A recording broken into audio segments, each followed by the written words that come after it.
Alright. Hello, good evening everyone. So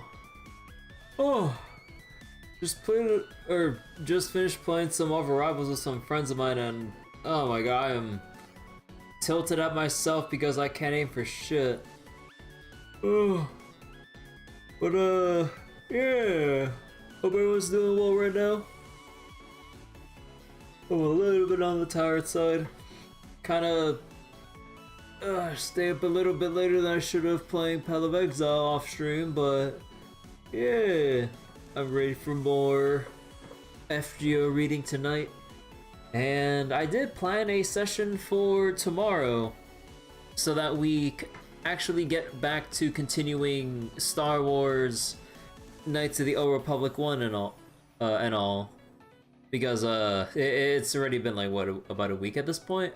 So I'm like, well, Lostbelt 7 gonna take a long time to read, especially with how short my phone battery life gets. So I'm like, you know what? I should probably squeeze in a session because otherwise we never actually get through it in due time and all. But yeah, hope how you doing, Mel? Hope your day's been going alright so far.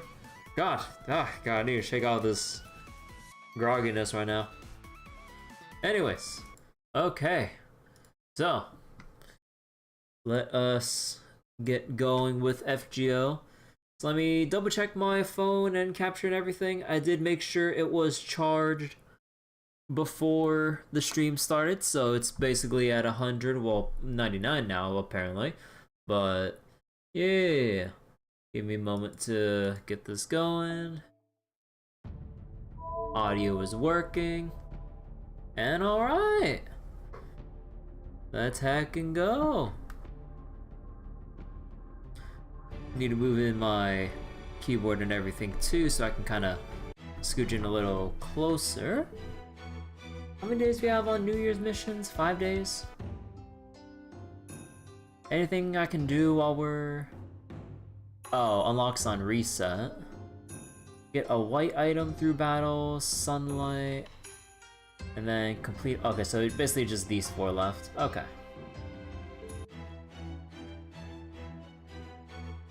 Oh.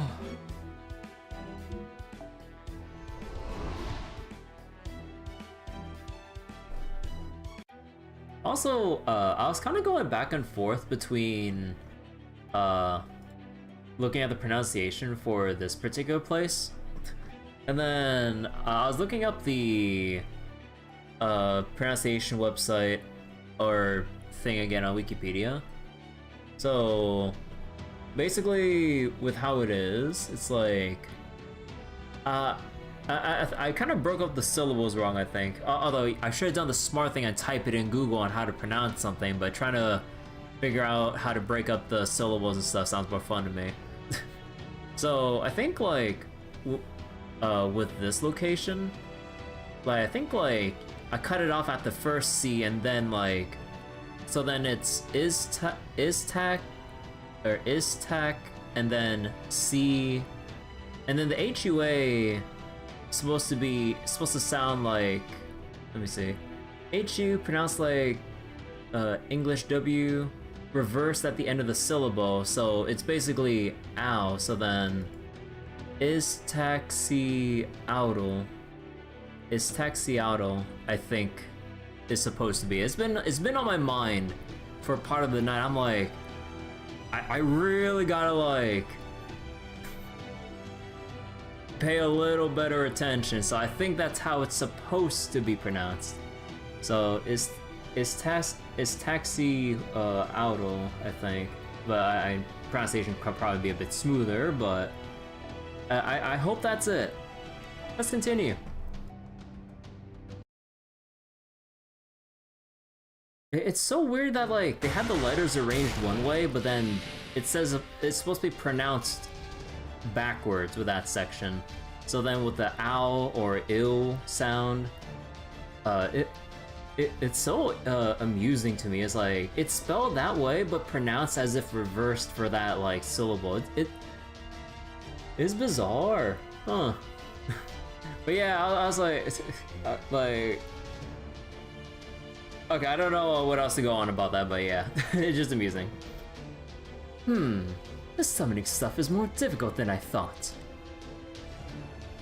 Oh, sure, I could put more of myself into it.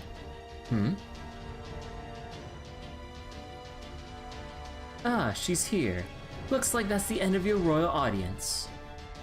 I'll leave you in the capable hands of the guardian of the underworld. In fact, even I have no choice there. This Hellbird is too hot even for me to handle.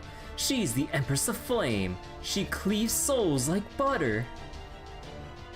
Come, Benny Enma. Come get with Benny Enma. Oh shit, we're gonna have a cook-off here? Shokugeki? Come give these interlopers a new trial.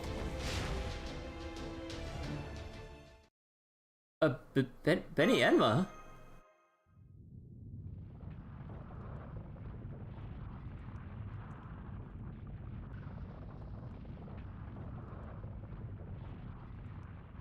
Master, Teepew, over here.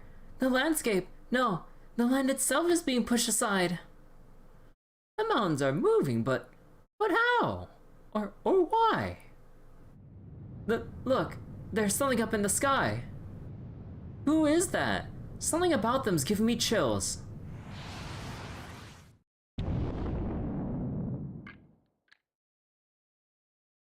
So is this gonna be...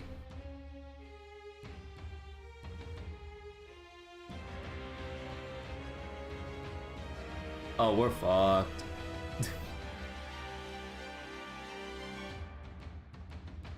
I'm an agent of the 10 Kings of the 8 Hot Hells.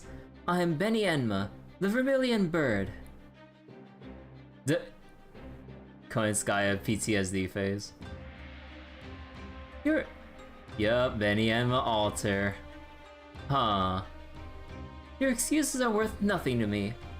All I want is your tongues. Your first sin was coming to my hell to begin with. Your second was defying my winged god. And you seem to have committed many other sins as well. You do not expect punishment which ends with a tour of only 8 hells. Huh? Did you say Benny Enma? As in Benny Enma the tongue-cut sparrow, proprietress of the Enmate? You've read my story? Never mind. It doesn't matter. A judge cannot allow her personal feelings to influence her work. I suppose I can at least serve you breakfast once a day, though.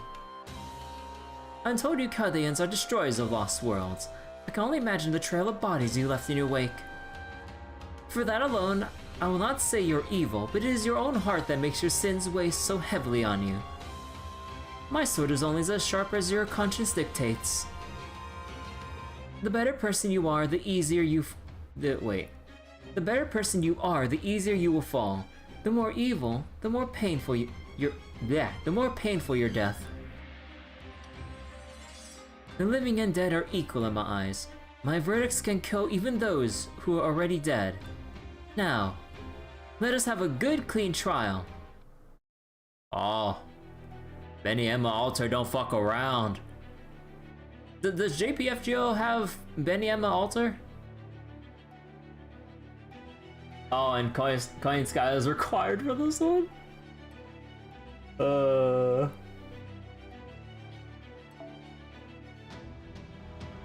You know, just for the hell of us, bring in regular Tamamo as well. Just so we can be extra mean about it. To Tamamo. And then...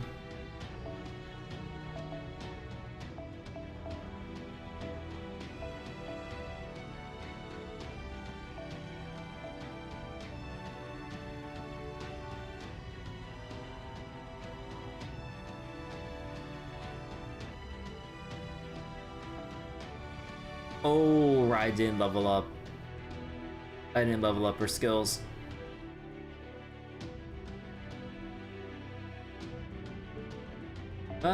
Good old Chloe.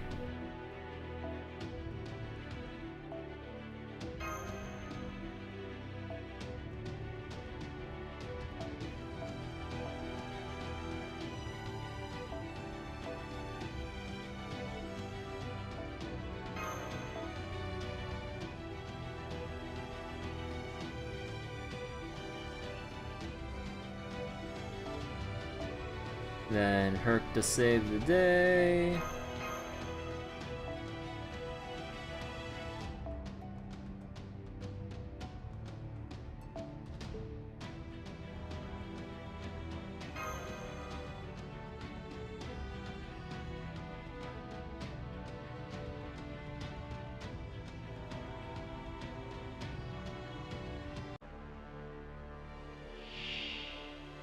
少女も死者も見境なく、我が沙汰は死者をも殺す。針地獄がふさわしい。 Wait, no. Wait. Oh, that's both. 5?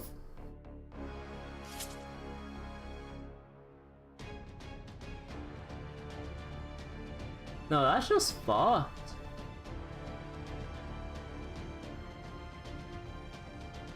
Oh.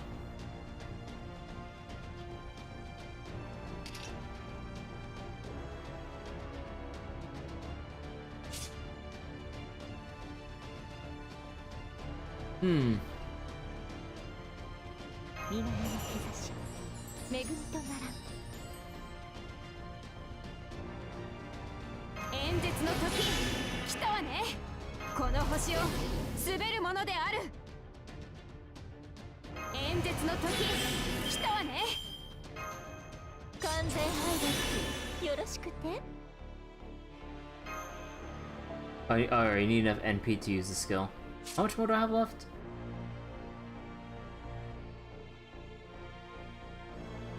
Oh, wait, that only counted as one time.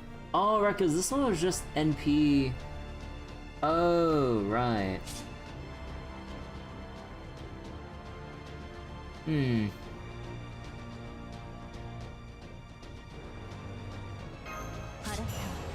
清めたま。そのよ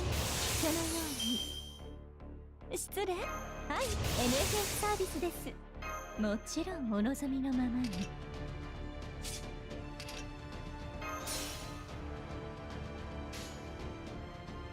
ちゃんと指導して。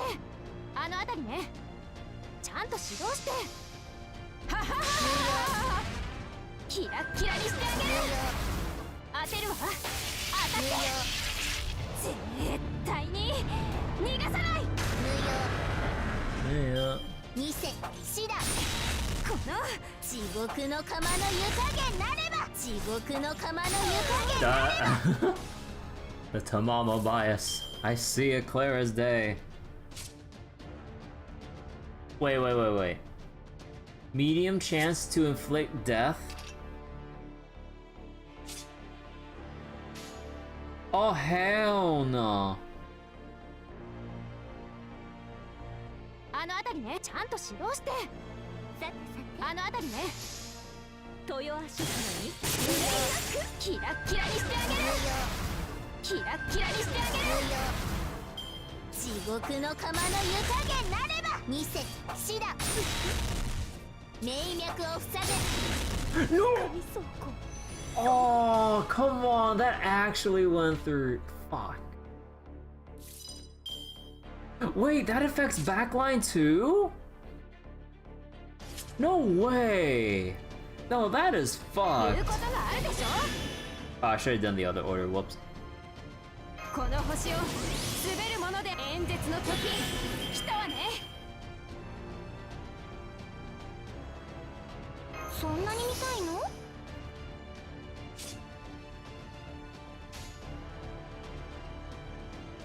ああ、もう。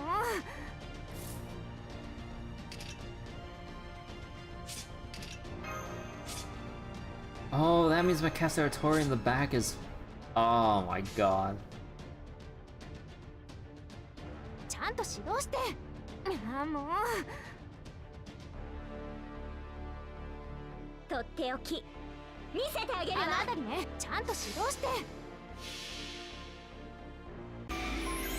山を抜き水をなお落ちることなきその両翼核翼三連。裁判官に逆らうのですか。知っているかしら。無用。演説中よ。静かになさい。虚言許すまじ。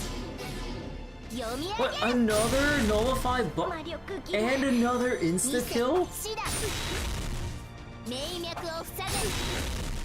Oh my god, she's just proccing that all over the place.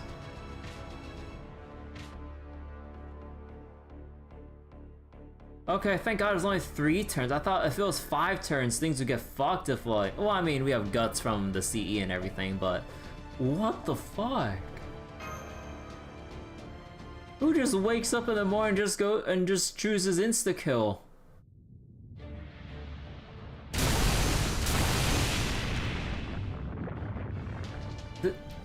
Is she seriously using the mountains as a sword?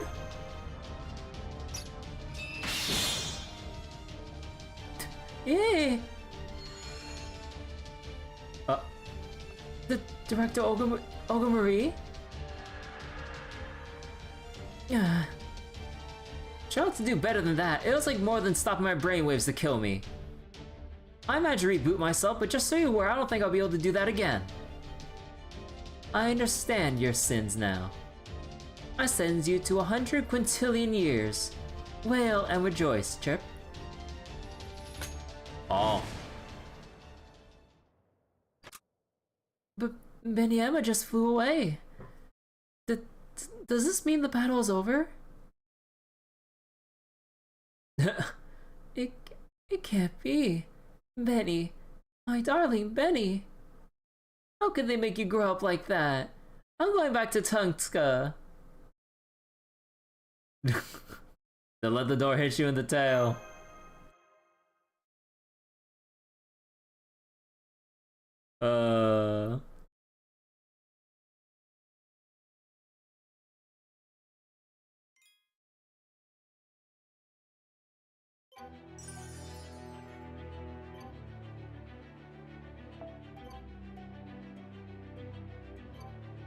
Oh, right, still need to do extra... Actually, how much time do I got? Okay, we'll see. We'll get through this section. If I can't get through the battle or the third thing in time for the daily reset, I'll do a random quick run just so I can get the daily mission for the New Year's thing, because apparently I missed out on 1 teapot for extra bond points. So yeah. Oh, thank goodness we're all still alive. That servant seems to have taken off toward the peak. Was she from Chaldea as well? Yes, I think she must have been one of the 4 who was summoned on the border, like King Protea. Let's just forget about her. I doubt she'll come after us again. We just need to cross the mountains there to get through this underworld, right? No reason's gotta be the tallest of them. Right, TPU? Indeed. We merely had to make it to the other side. Once we reach the ridge, it's quite literally all downhill from there. True. At least this time, young Miss is entirely correct for some reason. At least this time, and for some reason. What do you mean for some reason? Benyenma. I don't know where she comes from, but her spirit origin was at the scale of a divine spirit. And then there was her fearsome swordplay. The very fact that she thought to use the mountains themselves as blades makes clear that you have no chance of defeating her, young miss. At least as you are now. Oh come on, who uses mountains as swords? That they're heavy, they hurt, and most of all they're scary. We are on an urgent mission. If you desire revenge upon her, you should do so after we have saved Kirby's compatriots in Mexico City. Yeah, I guess you're right. Unlike Protea, she didn't seem to be in any pain. What about me? Who's going to heal my heart after seeing my poor Benny like that broke it? Oh, Benny. Benny. How could you grow up into such a hale and hearty delinquent with no trust in society?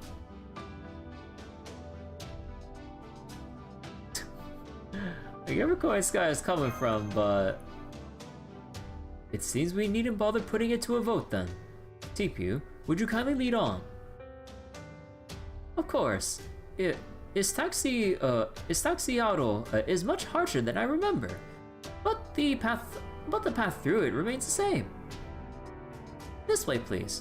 It may be dangerous, since we'll need to cross a few animal nests along the way. But with your skills, I'm sure we'll make it through this underworld in no time.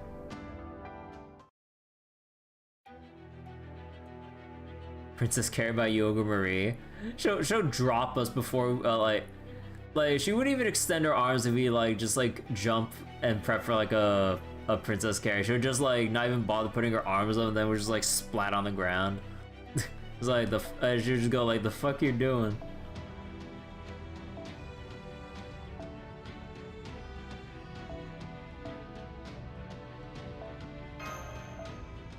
Wait, how you doing, Sedeka?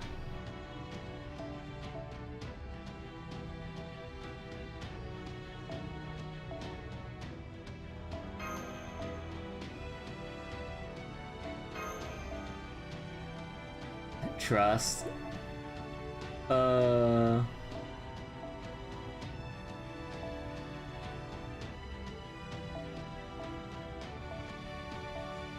It's too much cost? Aw, man.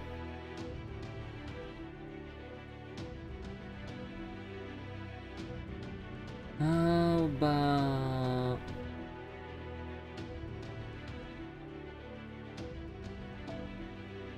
Not too far. Not too far. How about Summer Skaha? 270. Liz? Nah, too much. Wait, who's the closest?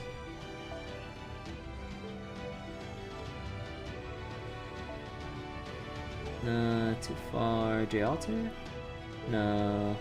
Yuhime, 200.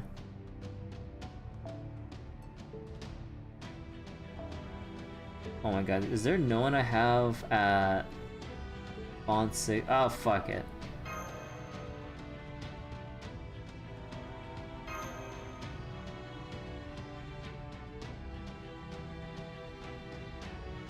Got furry debated in Lostbelt 6.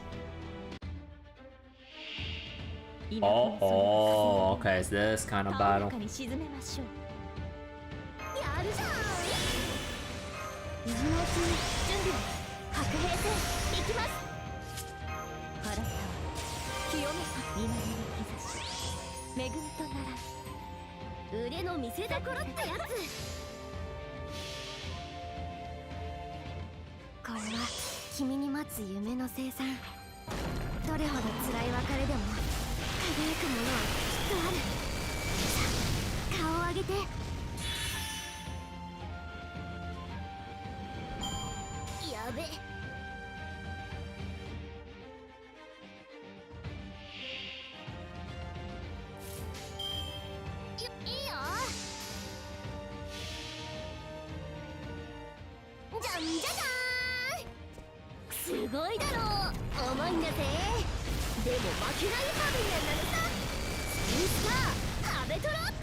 Alright, easy sweep.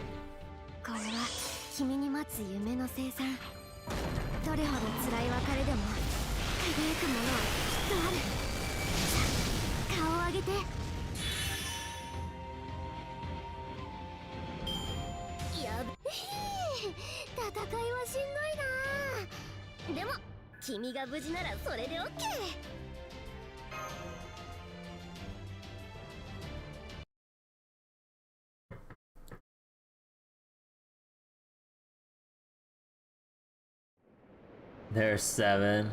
No. 1 day later. Mountains climbed. 6. Holy fuck.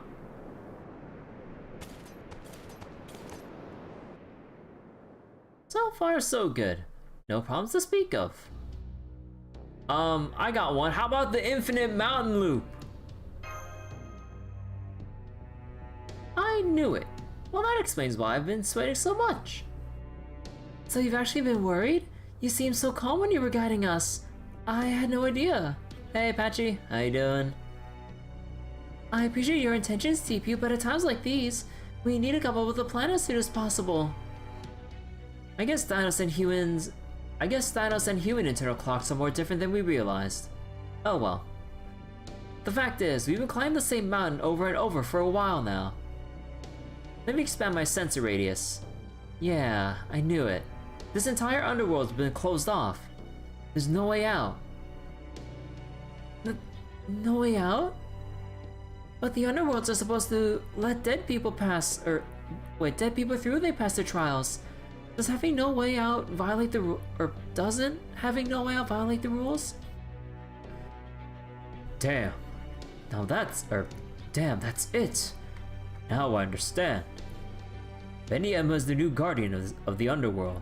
Consequently, this underworld's rules changed to suit its guardian.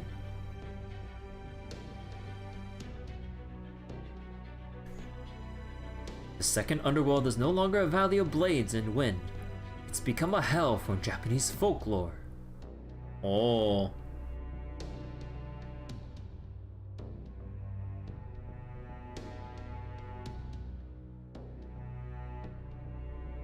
Okay, Marie Kid.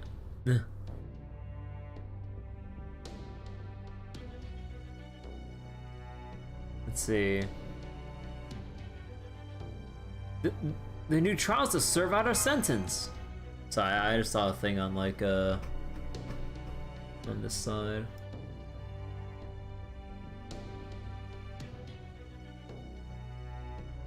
Oh, that was the auto mod notification for. Yeah, Sedeka, let's not use that word, mostly because like I just don't like that word and people just misuse it all the time. Pretty sharp, Kirby. I think you're right. Also, didn't that servant say something about 100 quintillion years before she left? Butler, remind me how many digits there are in 100 quintillion? Of course, young miss. Quintillion is the next order of magnitude after quadrillion, or 10 to the 12th power, in notational format. Are you kidding me? Even I'll be long dead by then! Oh my god, Olga Marie. Oh my god.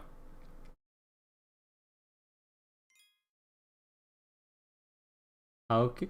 I know she has amnesia, but come on!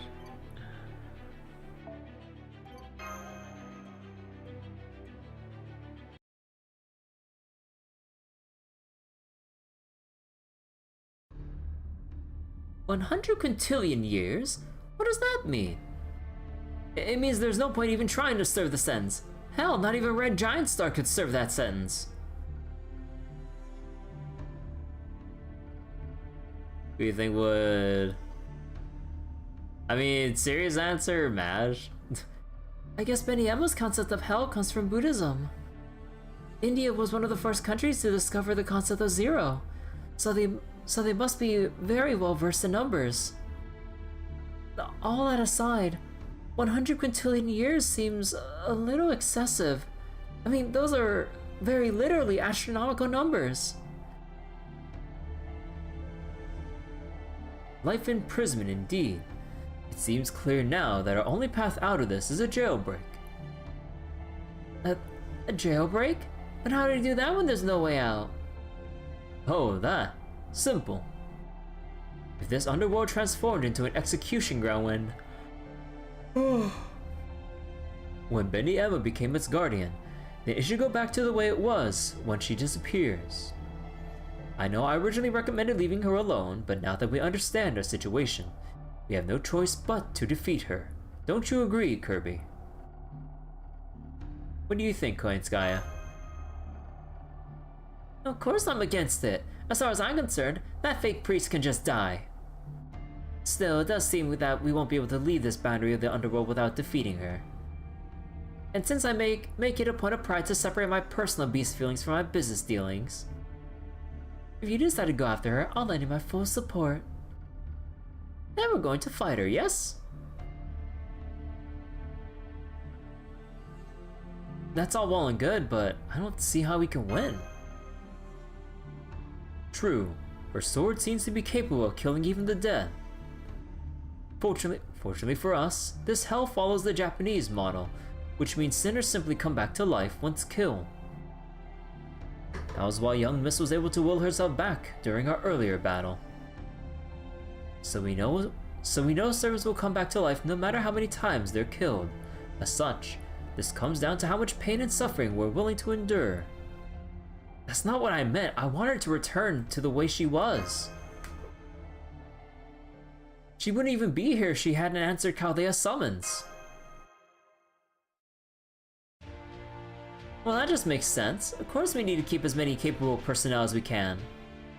Right, I agree with Master. Then you can do the same thing you do with King Protea, Father Kodamine.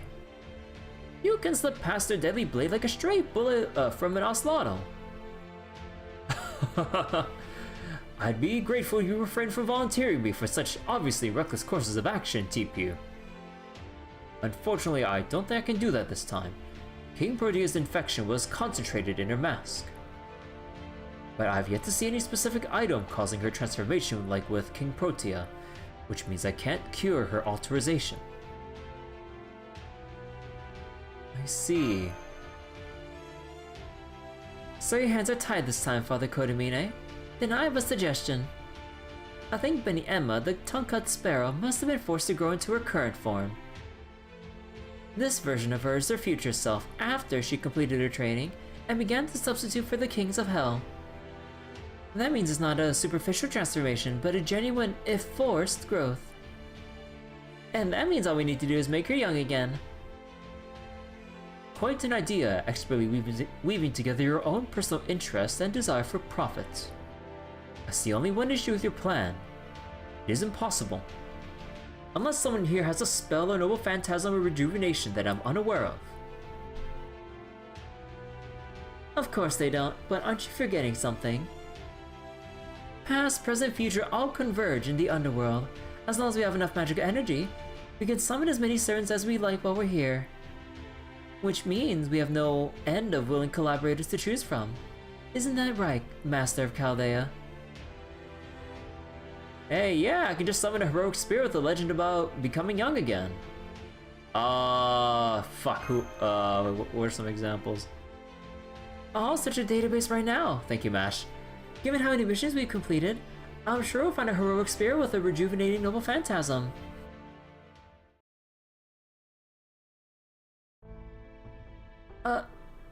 I'm so sorry. My enthusiasm was misplaced. There are a number of heroic spirits whose noble phantasms deal with immortality, invincibility, and the like. But I didn't find any who could make someone young again. What about, what was that guy's name? Urashima Taro. His story's all about age, right? I'm afraid you're mistaken, young miss. Taro's story involves suddenly getting older, not younger. Can't believe any fairies with de-aging legends either. The only ones I know of involve fairies pranking people by making them old. So even summoning heroic spirits cannot necessarily solve every problem. What a pity. I suppose Father Kodamine flying to her is our only choice. I must say, TPU, I really don't understand your sense of humor. There's gotta be another way out of this. There's gotta be. Oh. Ahem. Excuse me. I'm sorry to interrupt, but our top god was adamant that we can't let Odin have all the glory. May I offer some advice? I know that voice. A noble phantasm is it's Mr. McCool himself. A noble phantasm is an embodiment or sublimation of a given heroic spirit's legend. Their trump card, if you like. And I doubt there are many heroic spirits out there who have de-aging or rejuvenation as their trump card. Try taking it one step down. There may not be many heroic spirits with a rejuvenating noble phantasm, but there are absolutely some who possess a rejuvenating potion or elixir. I'm afraid I don't have anything of the sort myself, but can you not think of one who does? A hero who loves collecting things of that sort, and who has strong ties to all of you. Alright, that's all for me. Give the proprietress my regards. I can't believe we got a call from the other side of the summoning circle. This almost feels less like the underworld and more like a Throne of Heroes outpost. It's true. Every human dies eventually. Heroes are no exception. So the underworld, that is, the next world, is both a melting pot of human data and its final destination. So why would Tezcatlipoca put such a thing here? Could there be another purpose to these boundaries of the underworld? Anyway, any idea who he meant, Kirby? I cannot think of anyone. Seriously, think harder, you idiots. How hard can it be to recall Uruk's great king? One of the greatest collectors and heroes of all time. Oh. Right.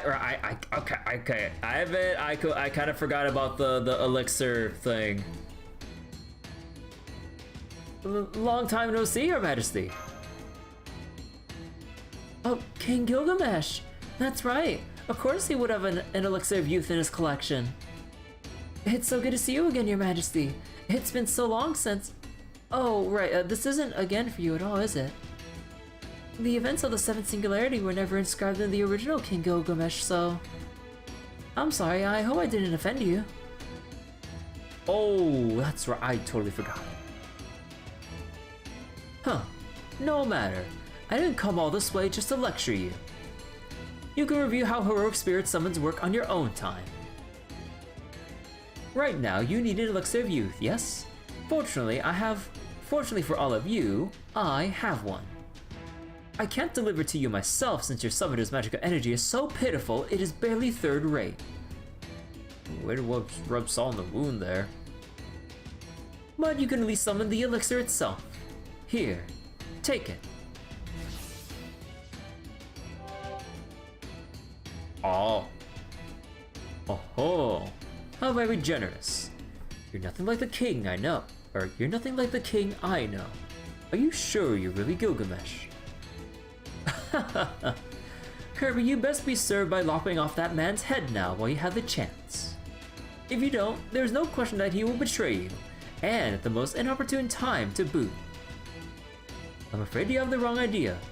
Kirby and I were never allies to begin with. On a different note, King Gilgamesh. Legend has it that you went all the way to the abyss in your search for an elixir of immortality. Though you failed to obtain the elixir, you were willing to settle for the herb of rejuvenation. But on your way back to your kingdom, your arrogance led to a snake stealing it.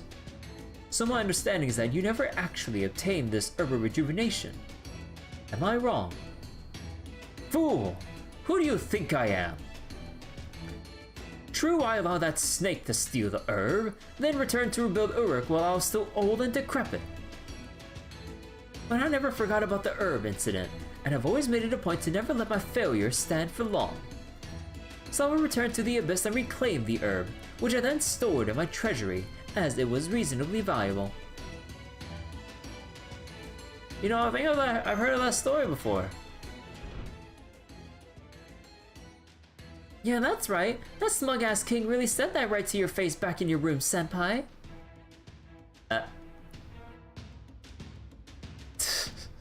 Thanks, BB. Alright. Farewell, last master of humanity.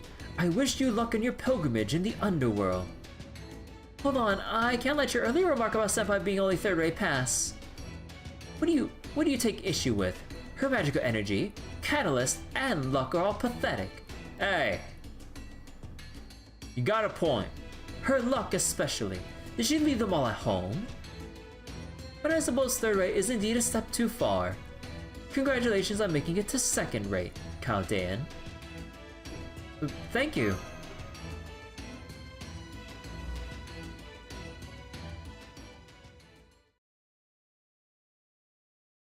Man, how different would things be if we were actually a better, stronger mage in general? There we go. 朝フォーさんが先輩の頭の上でお眠りになっていました。But yeah, I kind of forgot about getting the teapot on this day. So, whoops. 先輩、いつからAlright, so Benny round 2. Moving up in the world, being promoted. Yeah, we're second rate now. Hell yeah.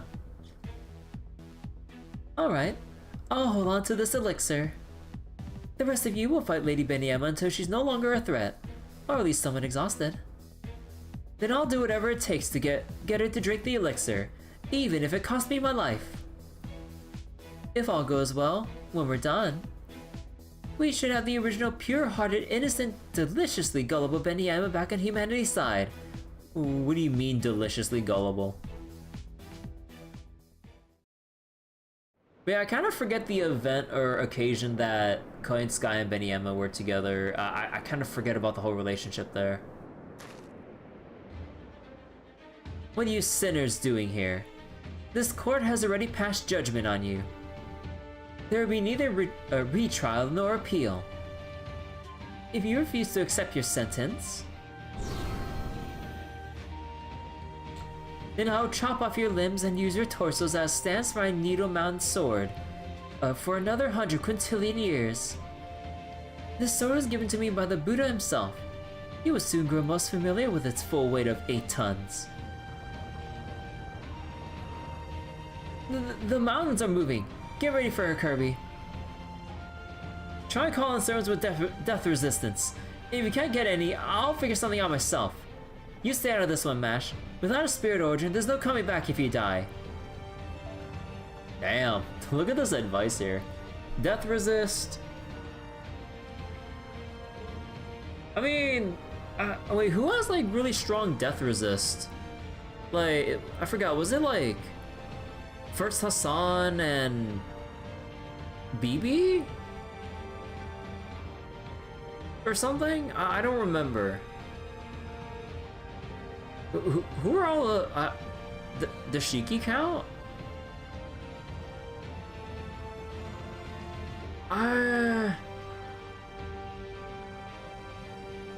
Like, this would be greatly appreciated if you could filter out servants by trait or some other thing specifically. Oh, right. Thank you, Olga Marie.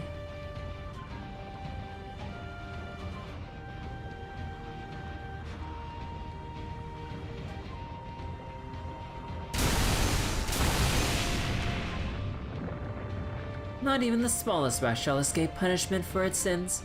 Now you will see for yourselves how keenly my mountain blades cut. Enjaku Bato Jutsu Ultimate Art, Vermilion Bird Benyama.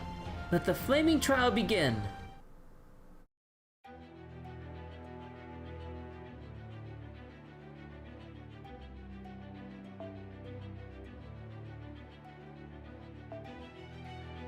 Does Happy Cat have death immunity or resistance? Dang.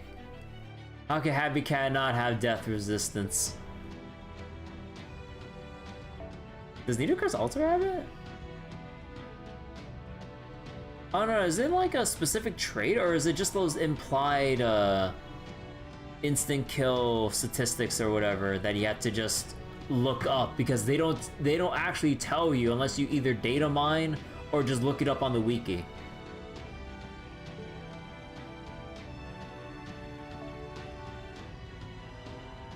Wait. Huh.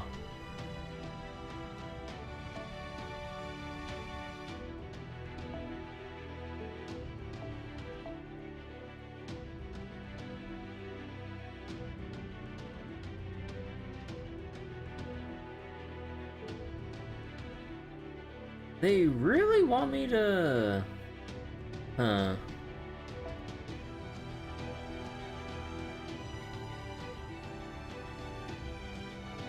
Well, shit, I mean... Sure, I mean, I don't think I can...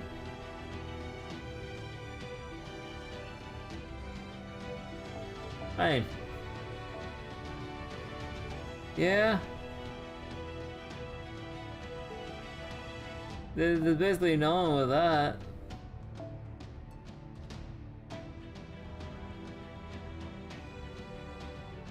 Miss Crane? Apply Death Immune for a single ally for 3 turns. Oh god. Okay.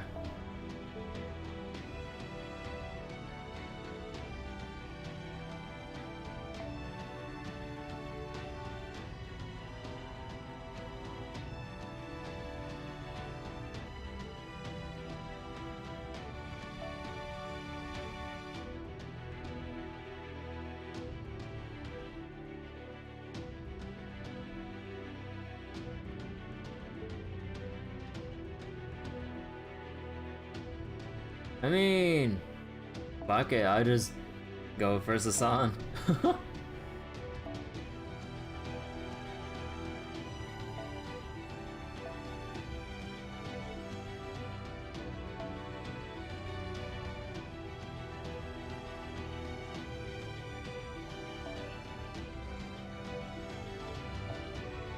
I forget, what's the optimal CE that you would want on First Hassan?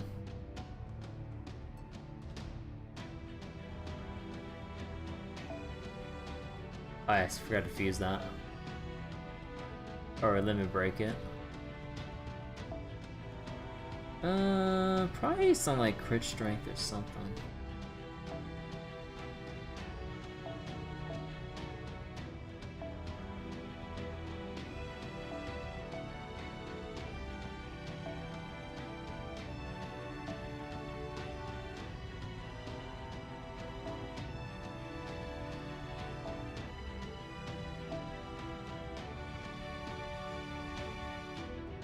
Quick card, Buster, Rich Strength.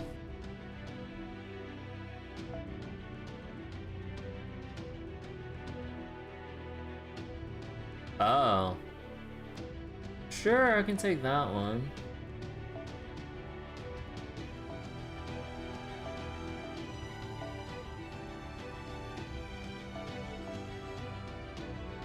Crit Strength, Buster card, Crit Strength, and oh. I mean, we can go with that one, I think. Well, do I want the NP right away? Or do we just go ham with this?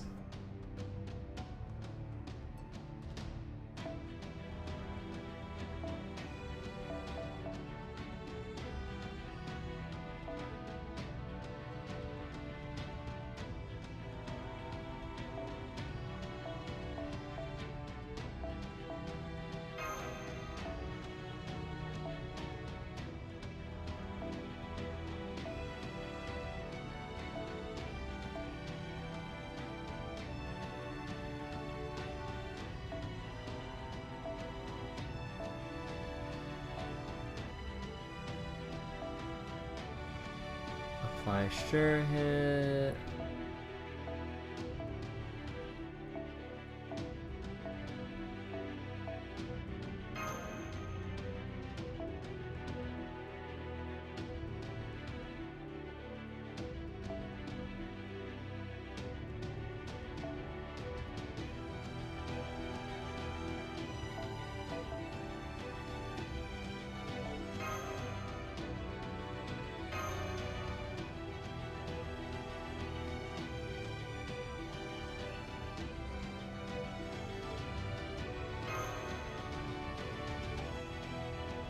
Alright, how poorly will this go?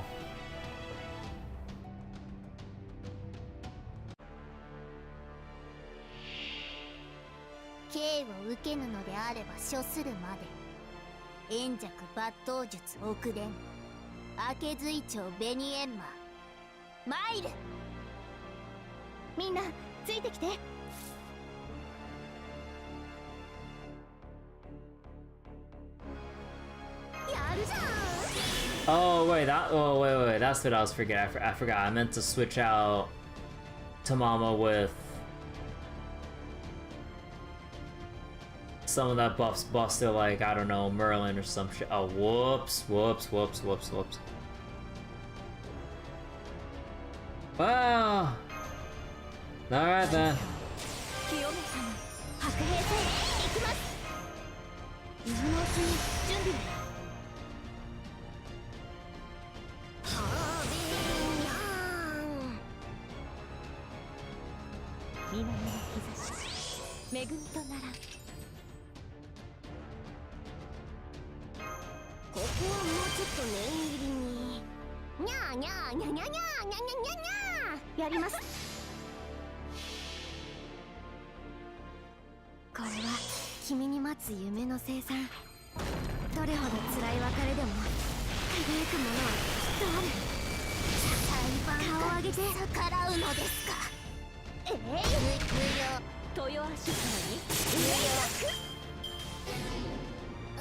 Yeah.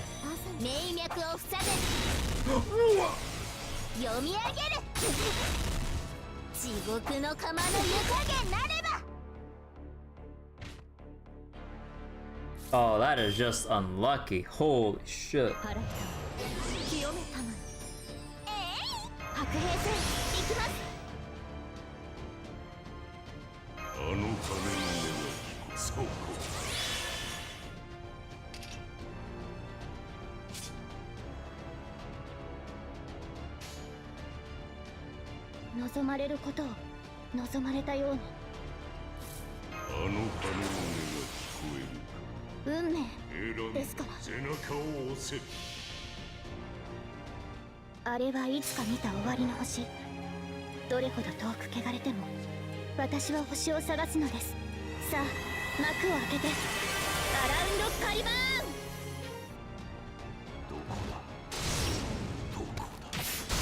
Ah, that's nowhere near enough because I didn't have an actual buster buffer.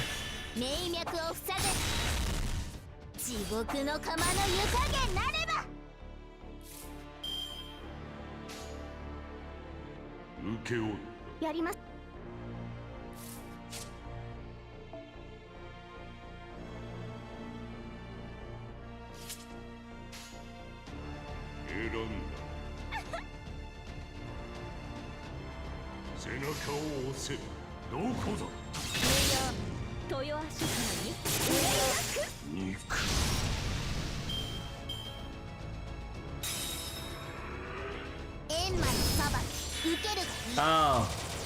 Oh, we're all fucking gone.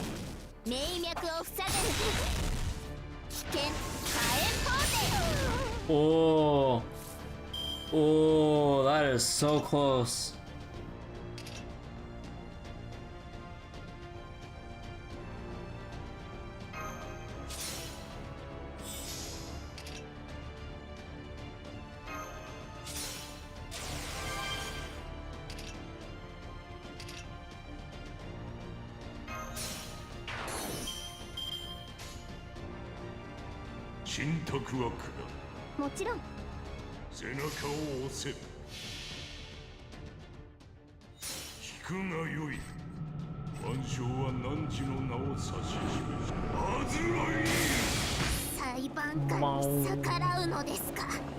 No, that actually ain't gonna be enough.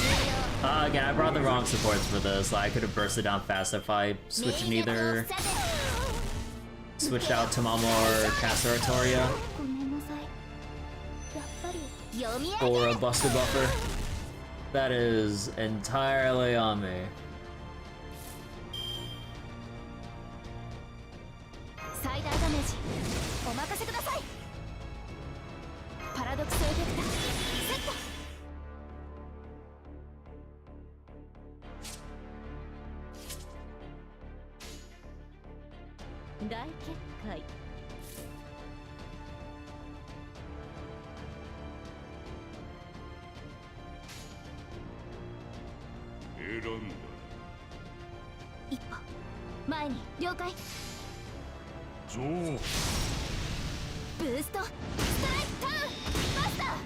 Oh, maybe I should have ordered. Oh, maybe I should have reordered that a little bit.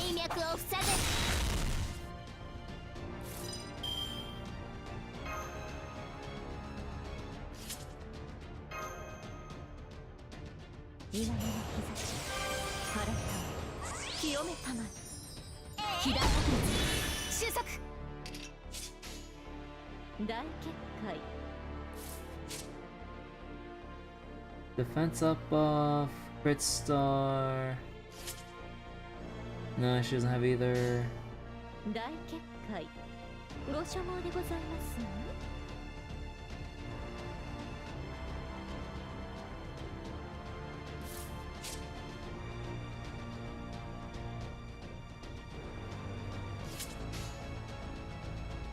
大結 I'm praying for those 50%. この世にはびこる I'm praying for those 50% to do some work. 私全開でご奉仕いたしますスープの一個ここに検査参りましょうか Fuck. 無用 Fuck. お帰りなさいませ I know, but I think that extra attack does it? Yeah. 針地獄がふさわしい虚言許せまい All those defense 火炎 ups. ポーテか名脈を塞ぐ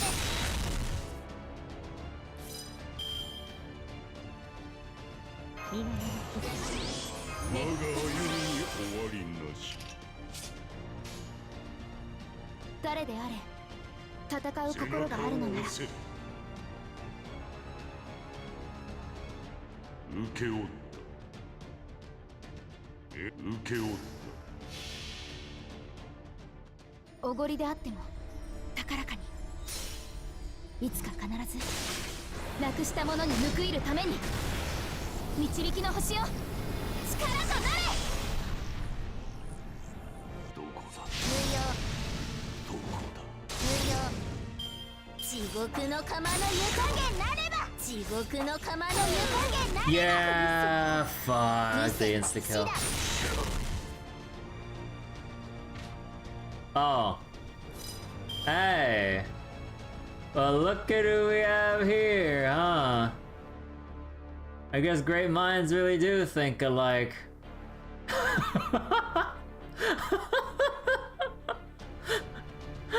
Oh my god.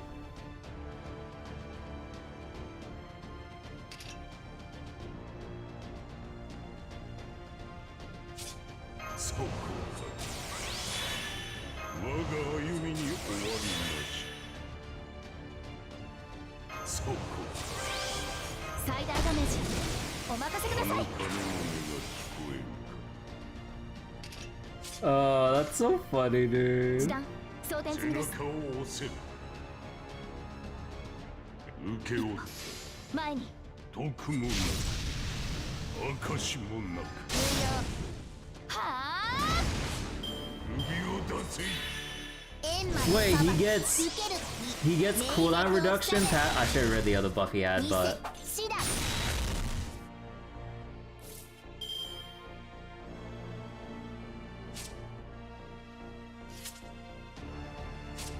yeah, that's like a full turn. Yeah, that's fucked.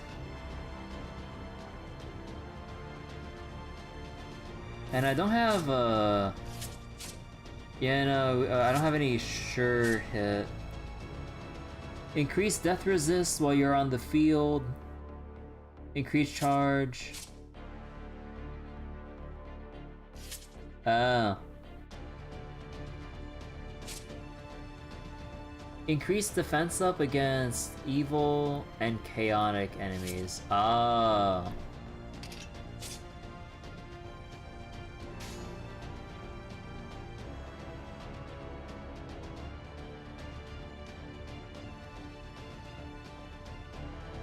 Uke 了解教えもなく差し込む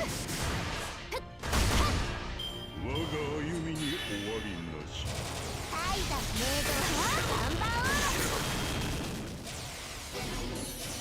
見せ師団読み上げる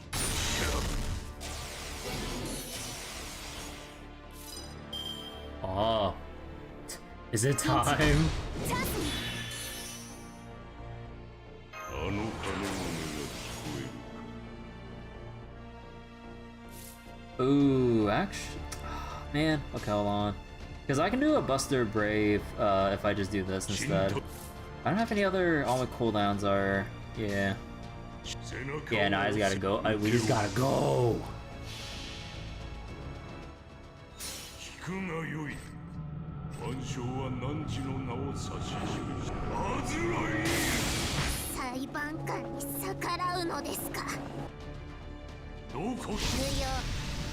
%. Fuck.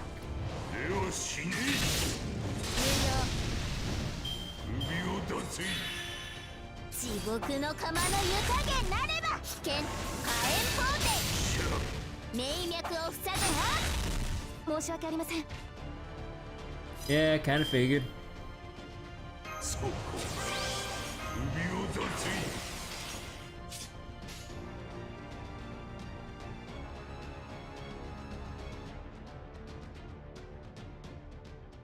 Do I even go for the Mighty Chain, or do I go for like...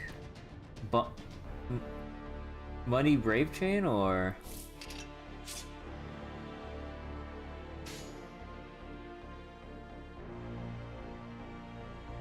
信託は下る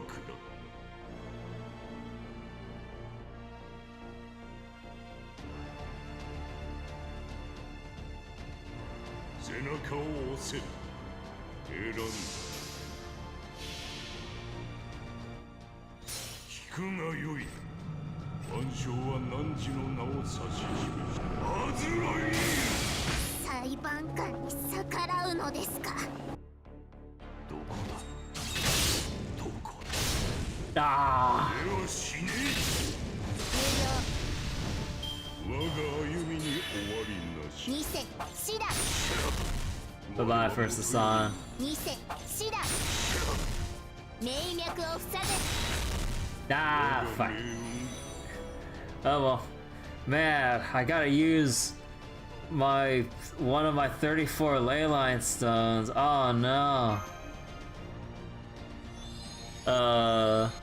Man, that's so fucked. Holy shit. めぐみと行きますめぐみとなら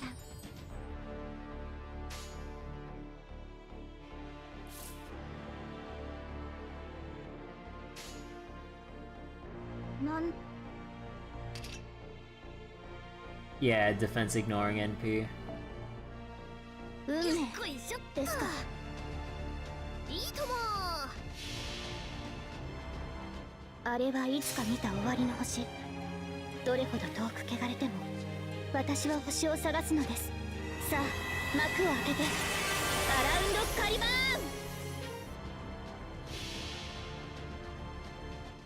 ンじゃんじゃじゃーんすごいだろう重いんだぜでも負けないハビにはなるささあ食べとろうと逆らうのですかそこ2世死だ Oh, come on! 地獄の釜の湯加減なれば地獄の釜の湯加減なれば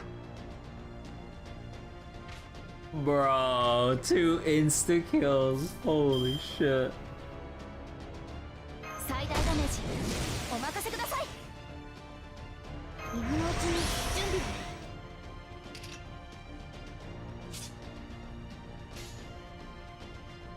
誰であれやります戦う心があるの時短装填済みですおごりであっても高らかにいつか必ずなくしたものに報いる If た I めに didn't mess up with the supports earlier, like I could have bursted Benny Enba down a little bit faster without needing to use the Leyline Stone. That was an error on my part for being a bit forgetful with the team 今回はう comp. まくいきました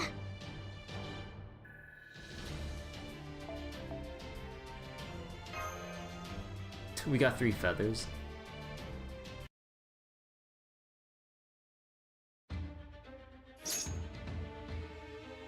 Chip, how are you weaving through my Needle Mountains? You're not even kingfishers.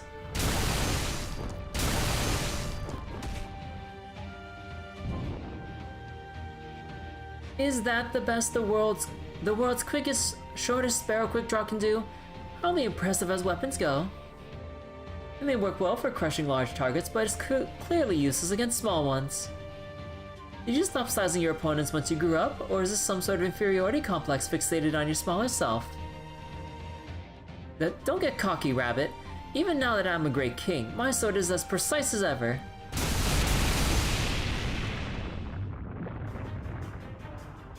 This is it. This barrage is exactly the opportunity I was waiting for. I'm afraid you're the cocky one here. Lady Beniema's swordplay is supposed to be so quick it can't even be seen.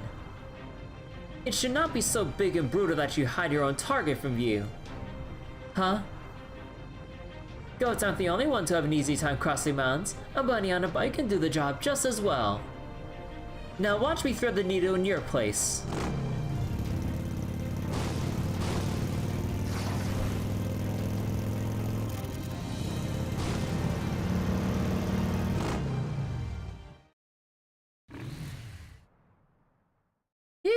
Hey, I did it! Then without any further ado...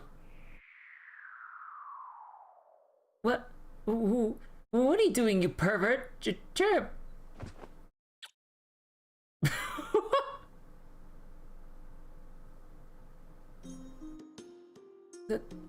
I'm beyond mortified, Chirp. I'm so sorry you had to see me like that. Please, allow me to introduce myself properly. I'm Beniema, the tongue-cut sparrow. And you must be the Master Chaldea. Thank you for everything you've done to protect humanity so far. I wish you luck in continuing your quest, though I also hope you won't have to push yourself too hard, Chirp. I'm afraid the only services I can provide are a good bed, a sound night's sleep, and a delicious meal. But if any of those will help you smile, I'll gladly offer whatever I can. Please call me Benny from now on, Chirp. And if you need me to use my Batajutsu too, just say the word. I believe you. You took great care of us at the Enmate. So you have been to the Enmate before. I knew it, Chirp. I don't remember that encounter, so from my point of view, it must happen after this meeting here. I know it's against the rules to ask you something like this, but which time period? Oh, and which Enmate did you visit? There were multiple? We visited during New Year's. You, Toshi, and all the other sparrows did a great job running everything. You were very good to us. I see. What a lovely smile, Mash. I'm not entirely sure why, but hearing you say that makes me really happy, Chirp. On another note... Oh. Can you do anything about this overgrown jackrabbit clinging to my leg, Chirp? Please say it isn't so, Benny. How could you not remember me? I do know a fox shrine maiden who looks just like you, but I feel nothing towards you whatsoever. It can't be. I mean, I'm certainly used to you being cold to me, but this is too much. It would still be a disgrace for altar stuff if it wasn't for me. That was no disgrace. Eventually I will act as proxy for the 10 kings. That means I'll one day grow up into the form you saw earlier, and that's nothing to be ashamed of, Chirp. My disgrace wasn't you dodging my needle-mounted sword. I can't believe I was still so mature that I let you goad me into using such wild swings like that. Not at all, Beniema. Your sword technique was a wonder to behold. I must say, between your guns and swords, you and tools simply astound me. More importantly, what about your command spells, Kirby? Did you get any back?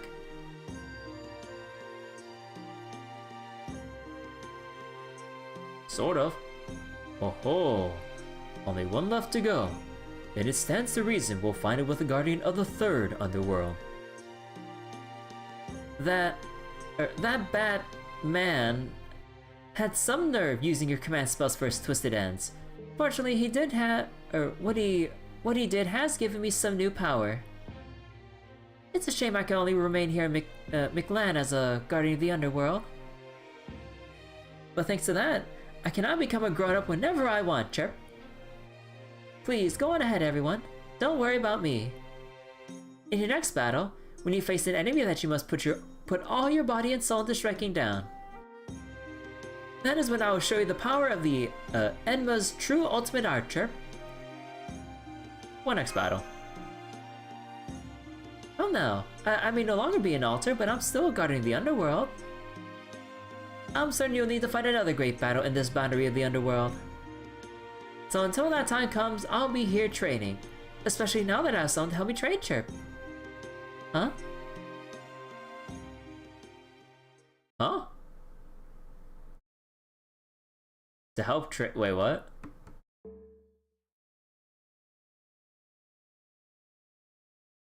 What's going on? Come on.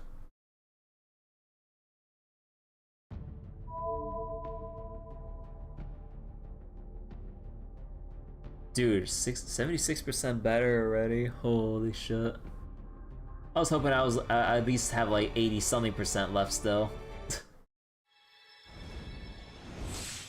Oh, is this supposed to be like the dress for? Hold on. Yeah. Oh, NFF bunny outfit for.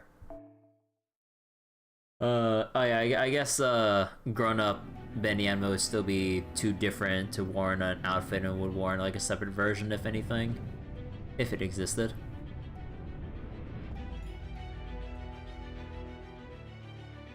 Tula.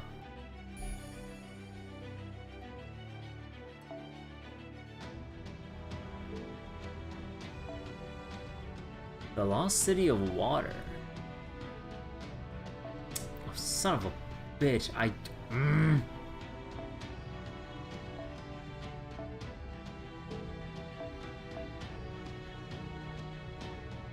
Oh, I can actually put like a full-on support? Oh.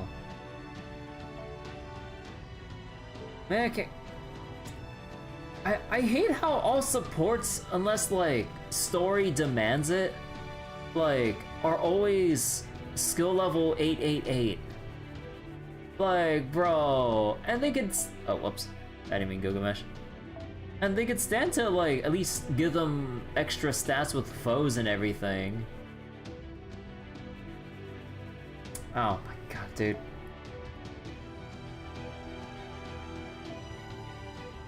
Oh, fuck it, let's just go with Olga Marie or something.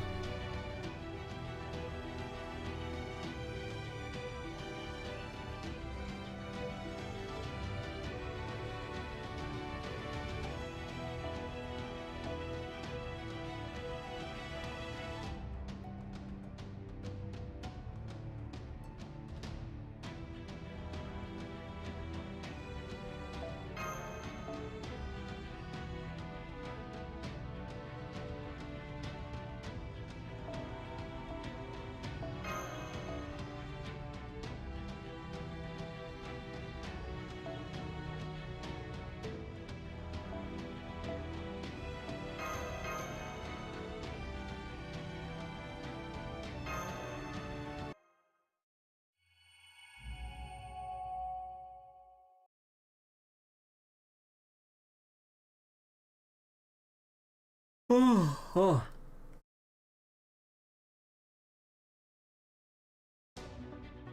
いいでしょう。アサシネイト受けたまわりました。Oh. Oh. 言うことがあるでしょ。演説の時来たわね。この星を滑るものである。イノベーション始めます。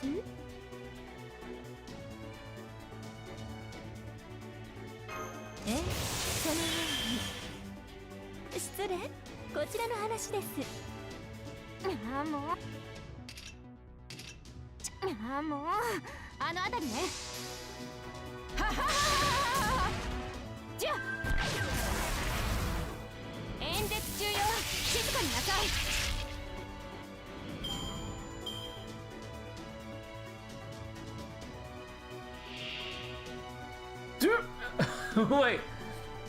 Wait, why is it the NFF tank?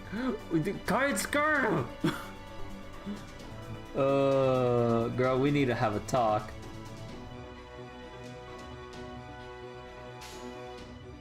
あの辺りね。あ、もうご用件は身の程を知れ。ははははは。吹っ飛びなさいませ。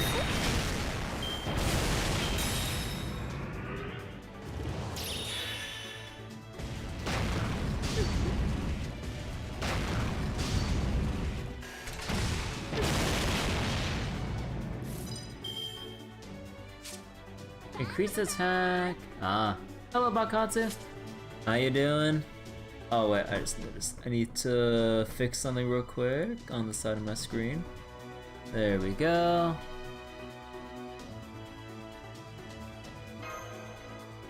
完全配列よろしくね。演説の時、この星を滑るもので演説の時、来たわね。え、そのように失礼。あの辺りでちゃんと指導して。あ、もう知っているかしら。キラッキラにしてあげる。演説中よ、静かになさい。絶対に逃がさない。 Oh wait, I can check the other scenario with Nemo Marine and the My Room scene? Oh, okay, okay. Thanks for telling me.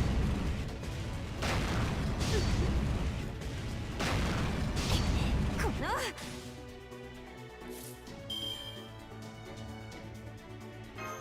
イノベーション始めます。 Oh right, I can't count. 見せないわよ。見せないってば。今はダメって言ってるじゃない。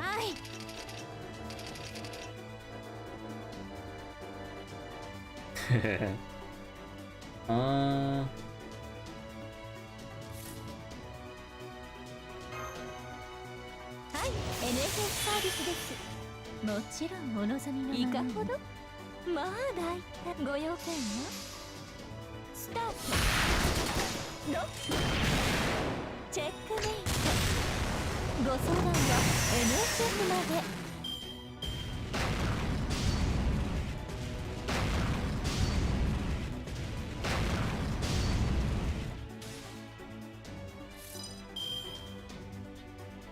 言うことがあるでしょ。この星を言うことがあるでしょ。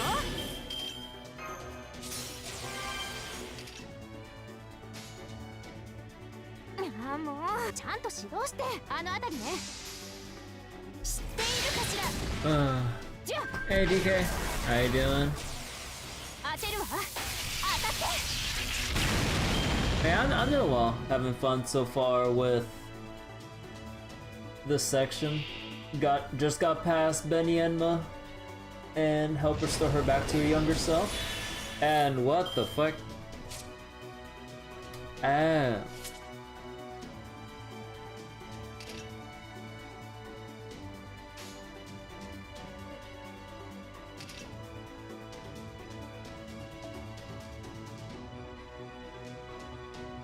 Actually, everyone still has invincible, right? Yeah. いかほど。まあ、いかほど。いかほど。あの辺りね。目障りですね。吹っ飛びなさいませ。当てるわ。当たって。 Yeah, that curve was not going to happen.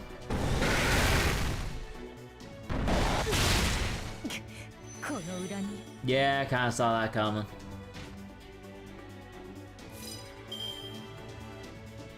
加減が難しいだよね。行きます演説の時来たわね。イノベーション始めます。ごめんね。じゃ、はい、いいんじゃない。 Alright, I believe she has ignore invincible on. Yep. Thank you, Ibuki.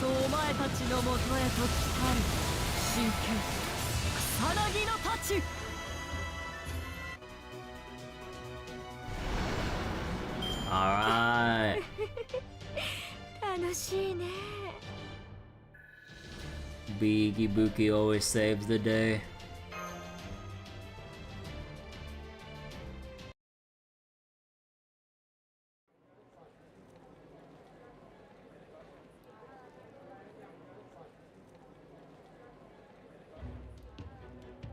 Oh. Oh. A lot of Oslotl here.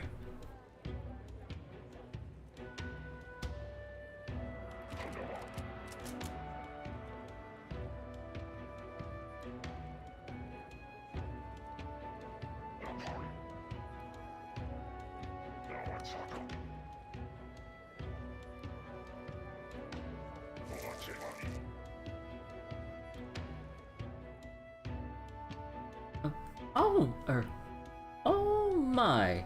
This is not what I was expecting. Urk's got nothing on this place.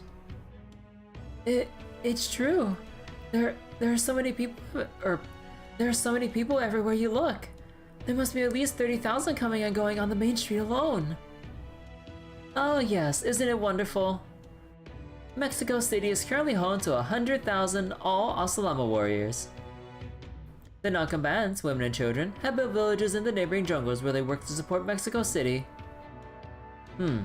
So the city was built solely for commerce, or rather ritual purposes then.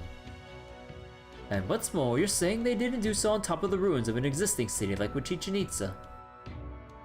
That they actually built this enormous metropolis from scratch. Well, not quite. I hate to admit it, but the actual city itself was provided by Tezcatlipoca. Tezcatlipoca, the divine spirit servant David of the Cryptors summoned. He gave the Asalama civilization in the form of the city and revived Aztec mythology here in Mictlān. So here they worship the Black Sun Tezcatlipoca, the Smoking Mirror, as opposed to Kukulkan. As a species, the Asalama are much weaker than dinos, but thanks to their far greater numbers, their adaptability, and most importantly, their aggressive nature, something the dinos entirely lack, they flourished, as you can see. I understand that this Tezcatlipoca guy and the Asalama are Chaldea's enemies. But all that aside, I gotta say, this city doesn't suck.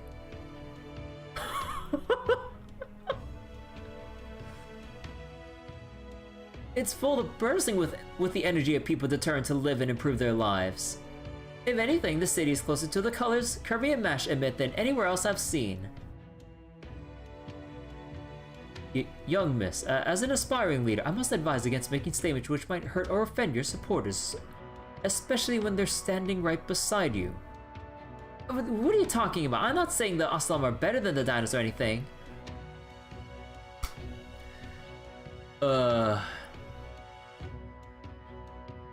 Did you not hear all? Did you not hear the all that aside part? That isn't enough to excuse the overall comments. It's like walking up to someone, right? Or like talking to someone in conversation, going, "No offense, but," says offensive thing about someone or some group or something. It's like, but I didn't really mean anything by it. I said no offense. I'm completely covered. I'm just like, bro. Besides, if we're talking about who we like more, I like TP 100 times more. He's way smarter than and nicer than any Asalama I've met.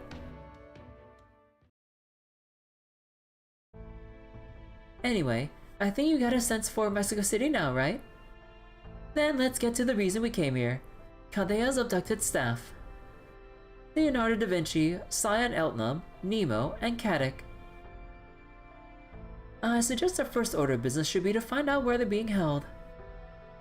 Does that mean you think we should split up? I'm not sure that's a good idea.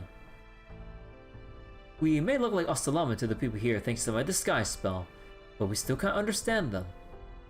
It's true, even the Orthonax's built-in translator doesn't seem to work with their language.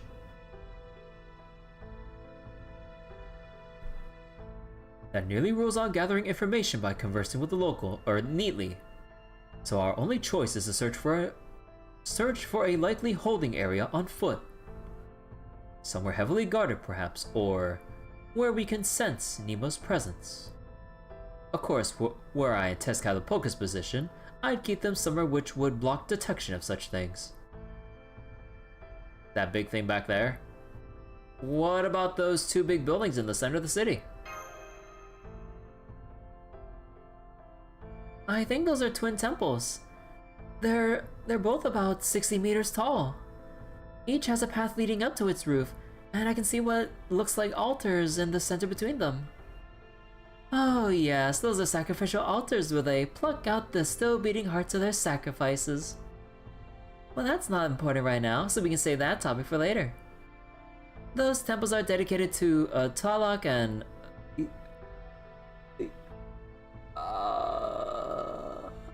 No, wait, no, isn't the HUI... Hold on. Wait. HU like woo. So reverse at the end of the syllable. So then La Poctli. So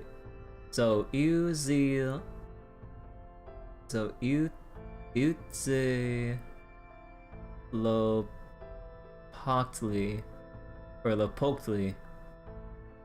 I think that's how it is. So wait. So then sounds like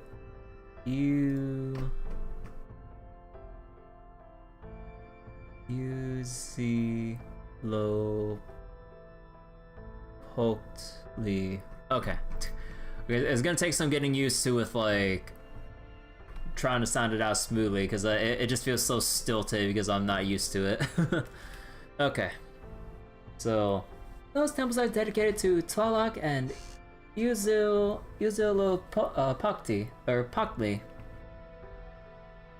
Poctli's temple contains a divine space for Tezcatlipoca to rest.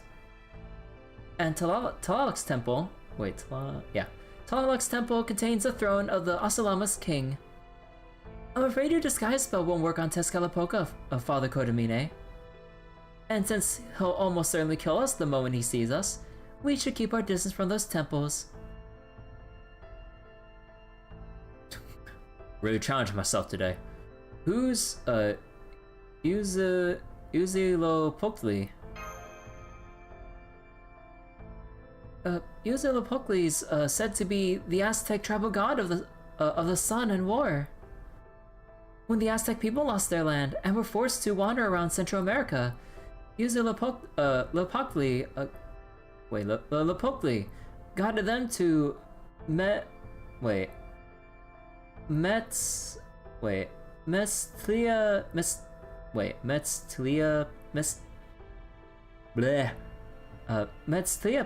the Lake of the Moon. He's a war god who demanded countless sacrifices as fuel with which to move the sun. It's said he wields the fiery snake. What were X's pronounced again?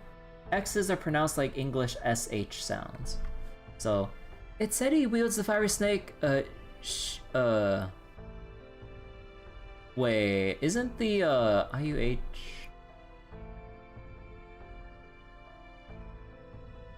Wait, so if it's arranged like that, then do you pronounce it like that or do you reverse it again?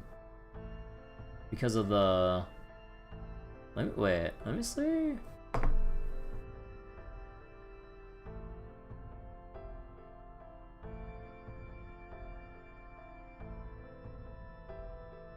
Hold on, we're learning today, okay? We're learning. So, spelling...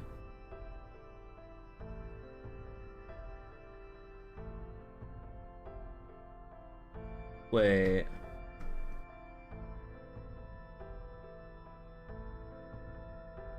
So then... So, is this supposed to be just Shukoto?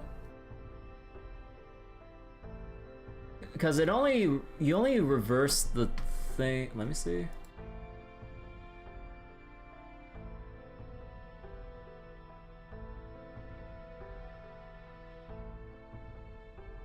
SH, both HU and, or both U and U are both pronounced W or W. I guess saying like capital W is like just supposed to be like the W sound, like they say here. H without adjacent U represents a silent glottal stop, as in go over. Huh? Over century.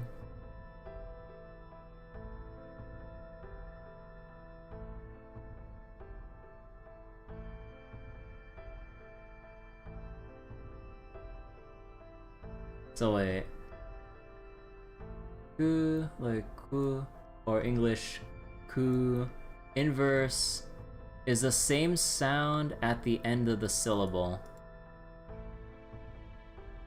And then U is reversed at the end. So then I guess like if it's arranged like this, you just say it the same way. Okay. I think that's how I'm reading it. So then it's supposed to be Shukoto? Okay. It said he wields the fire snake Shukoto as a weapon and that he has blue arms and legs. This has led to some people claiming he was actually the god Tezcatlipoca from Mayan mythology before the Aztec people adopted him.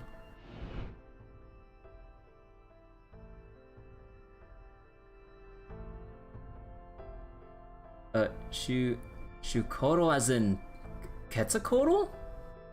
Or Quetzalcoatl? Yes, since Lopokli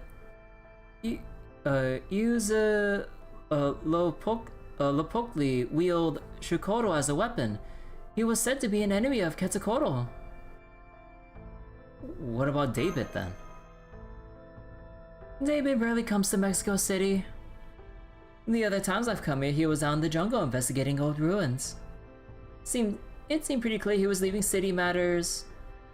That is, the war between the Dinos and the Osalama in Tezcatlipoca's hands. Also, we could focus entirely on his personal fieldwork.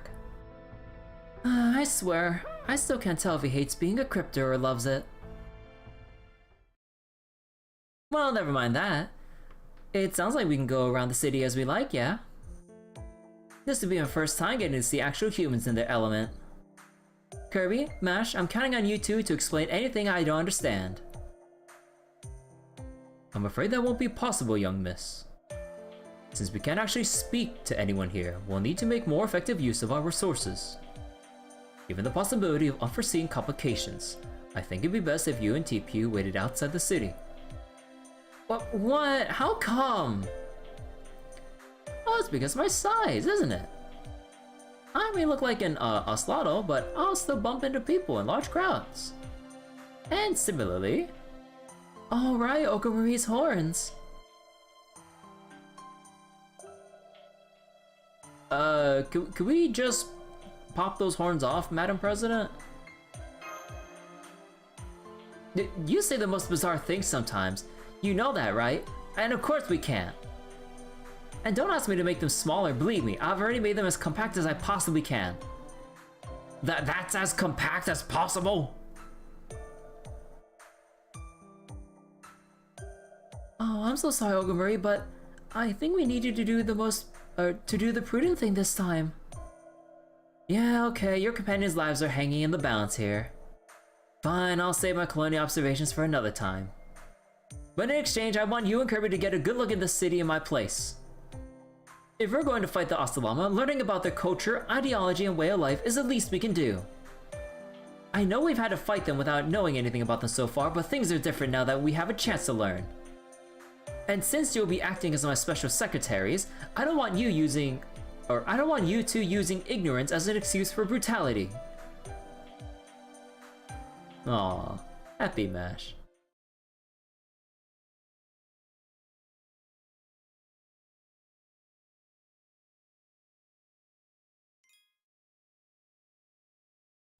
Oh man.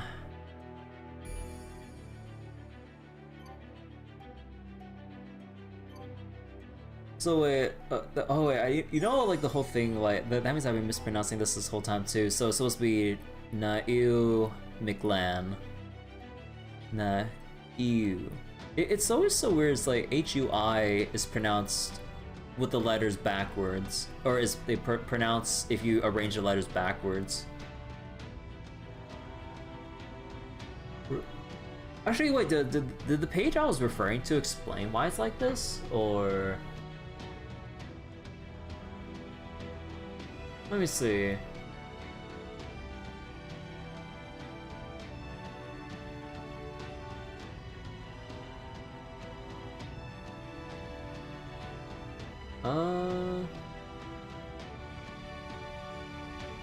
Because the spelling of Nahui was originally based on spelling conventions in Spanish, Nahui texts are generally pronounced like Spanish with the following exceptions like these. So wait, if you find that TL is at the end of a word, only pronounce the T. L is silent?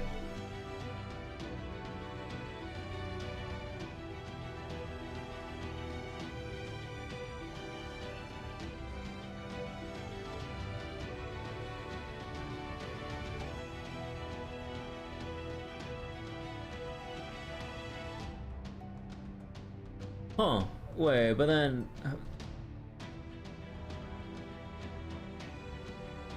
So it's supposed to be Shiu Colt? Or Shiu Colt? Or Coat? So then... So it's supposed to be just Quetzalcoatl then? No L sound?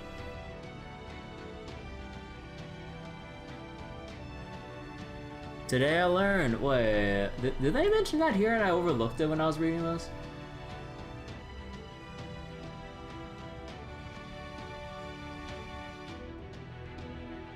So wait, before a vowel is this, okay, so before a vowel is the same, before a consonant or at the end of the word, it is neither, it is a voiceless sound.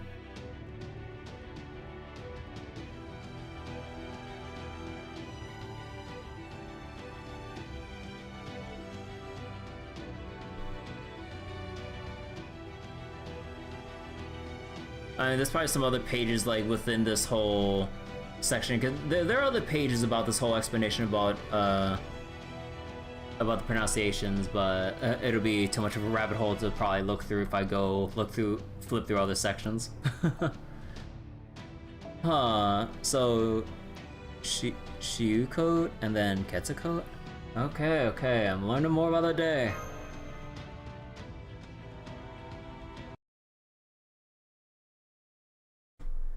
I never knew that the L, if it's supposed to be at the TL, at the end of a word, the L is silent. I never knew that. Huh. I'll start checking the alleys of the, alleys off the main road. If things take a turn for the worst, I'll come rescue you on my motorcycle. I'll take a look around the temples. Don't worry, I'll keep my distance. I just want to get a handle on their structure. You two should take the main street. Don't forget to behave like Osaloma.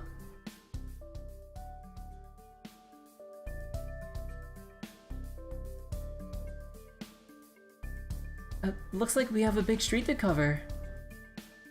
It's a shame that we won't be able to talk to any of the Osaloma, since we don't understand their language. Have a try? Make sure you stay on standby in your spirit form. Yeah, I know. There are no child Osaloma in the city, so it'd only draw more attention if I materialize and use the disguise. Besides, I can always pop out and help you in a fight in an emergency. Don't worry about me. You two take your time looking around.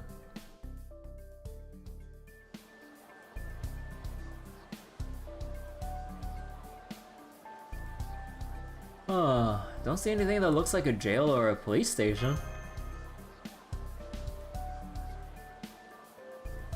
Yes, the street was nothing but shops. Although, don't you think the city feels a little too lively? It's hard to be sure since everyone's wearing masks, but they all seem strangely on edge.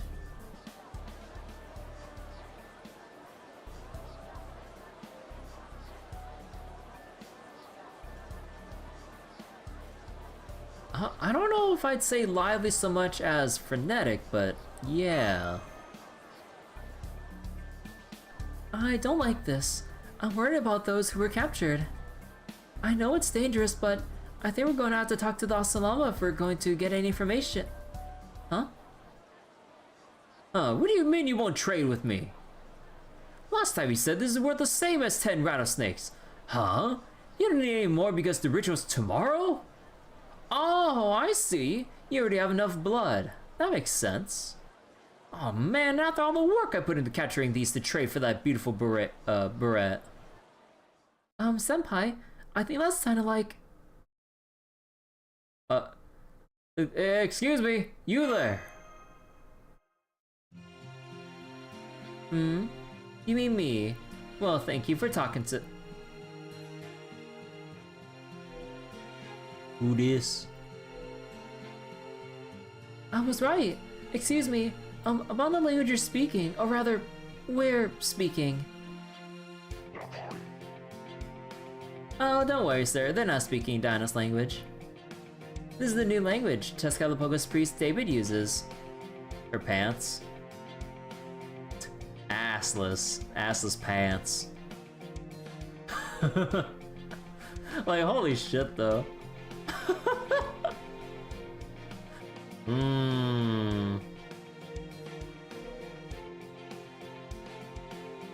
It's not easy to learn, but it makes for much more precise communication than so that's supposed to be just Ocelot then, or Ocelot then. God, I just realized. Oh man, the amount of oh man, now it's all rearing its ugly head at me right now. This reminds me of mispronouncing a lot of names and other terms in the Trail series until I got to the point in the games where they started putting in where they started having voice lines, and then I was like, that's how that's pronounced. Oh god, like imagine essentially being voiceless or at least not understanding Japanese in the Crossbow games, and then going into your first English voice acted experience for Trails and Cold Steel, and then you hear all the names that I've been mispronouncing. Oh my god, dude. Snakes on her sleeves, not suspicious at all. Oh wait. It's not easy to learn, but it makes for much more precise communication than Ocelot words and gestures, so it's very handy. Just be patient. It won't be long before you get to learn it in school too. Now then, where were we? Nice to meet you, travelers. My name's wait, no, okay, wait. C was pronounced like what again? My memory's like really bad here. C when followed by an E or I, but K somewhere else. So, Outly? When I think that's so. Qua or Quay? No. No, because that's the A with the longer. So the mark over the vowel. So Quay. Quay Ao or Ku Out Outley? Ku No, Ku is supposed to be Ku, so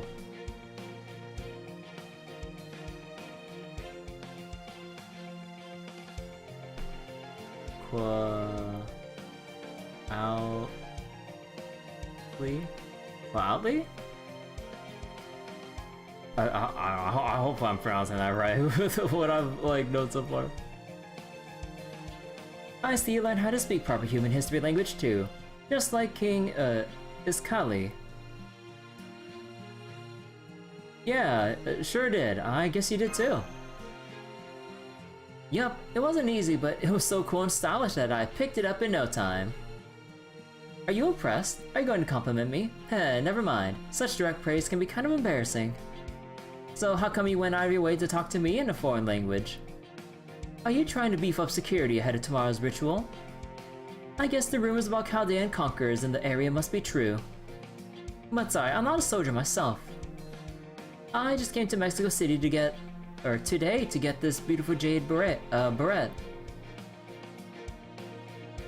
afraid I can't take part in the sacrificial ritual. I'm a landscaper and a farmer, not a fighter. So all the female, Asalama do live outside the city, just like Koinskaya said. I'm not sure this lady knows too much about Mexico City, Master. What would you like to do?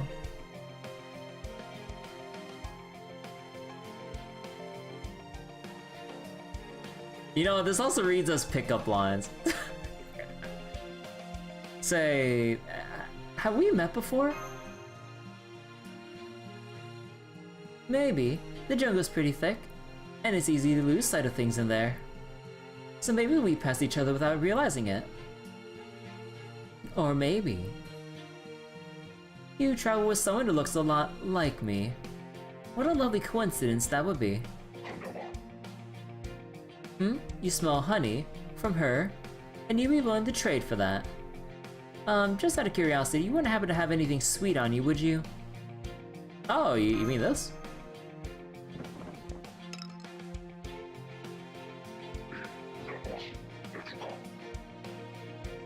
Oh wow, I don't need to understand what he's saying to know that this has him really excited. He seems to be asking to trade for it. Okay, there you go. And here you go. You're giving this to me. May I ask why? Well, because I doubt I'll ever meet someone who looks like you again. I see, so that's how you two think.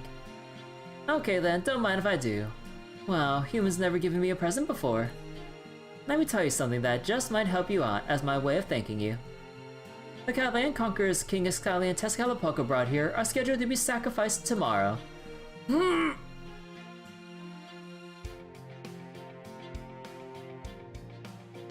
They all have special blood, so they've been chosen as sacrifices to the sun.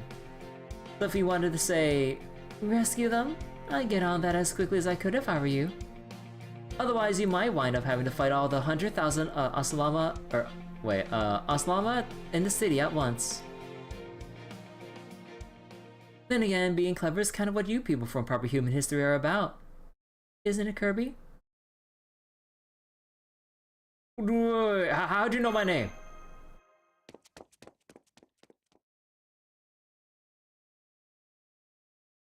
Well, I'm sorry, Senpai. I lost track of her. She wasn't especially fast, but she slipped through the crowd almost like wind through tree leaves. It's fine. Let's just head back to camp for now. Right. If what she said is true, then we don't have a moment to lose. Let's hurry and find the others so we can come up with a plan.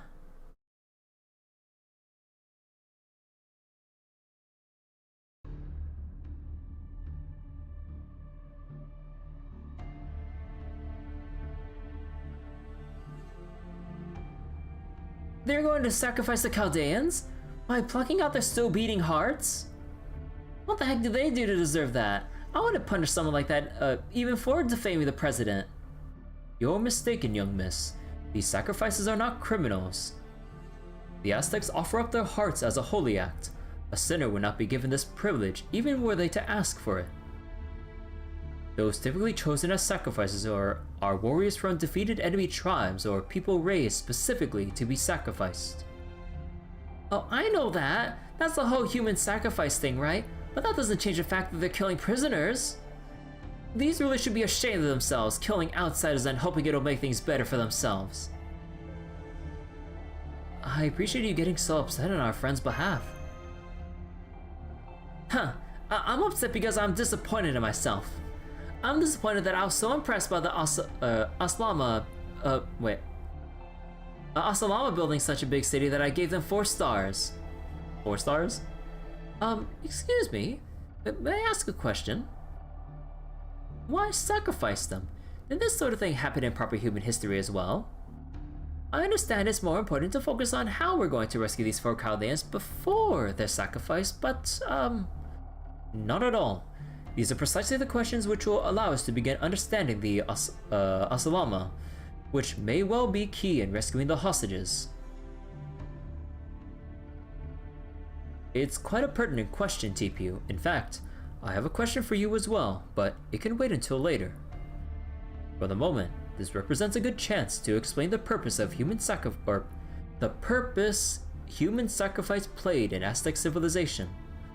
I advise you to listen well too, Kirby. Yeah, this seems something... naturally. Understood.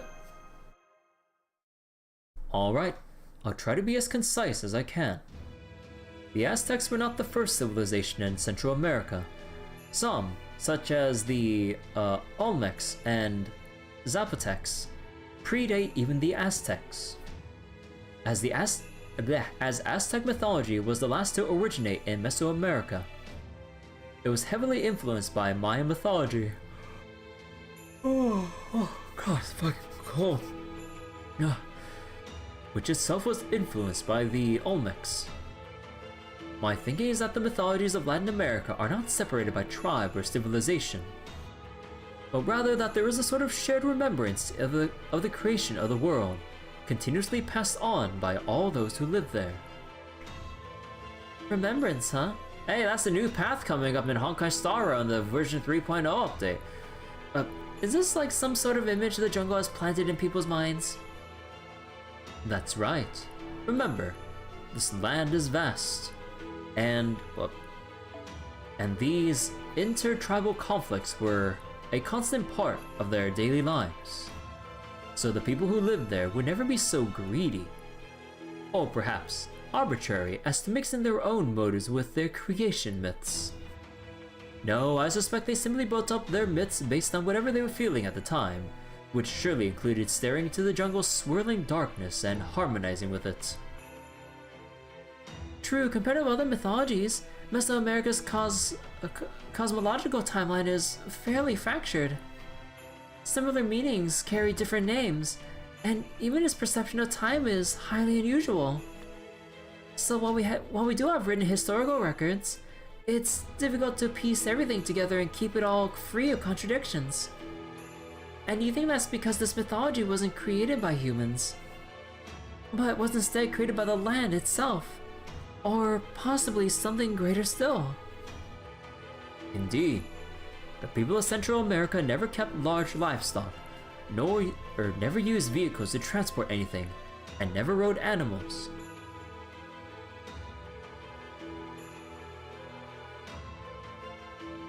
Though they had all the necessary knowledge to do so had they wished. I can only assume they intentionally denied themselves any development which might have made their lives easier or more comfortable if it meant humans reigned supreme in the jungle. In contrast to this, they were intensely interested in astronomy, unusually so, one could argue. Their astronomical techniques were by far the most accurate of any other ancient civilization.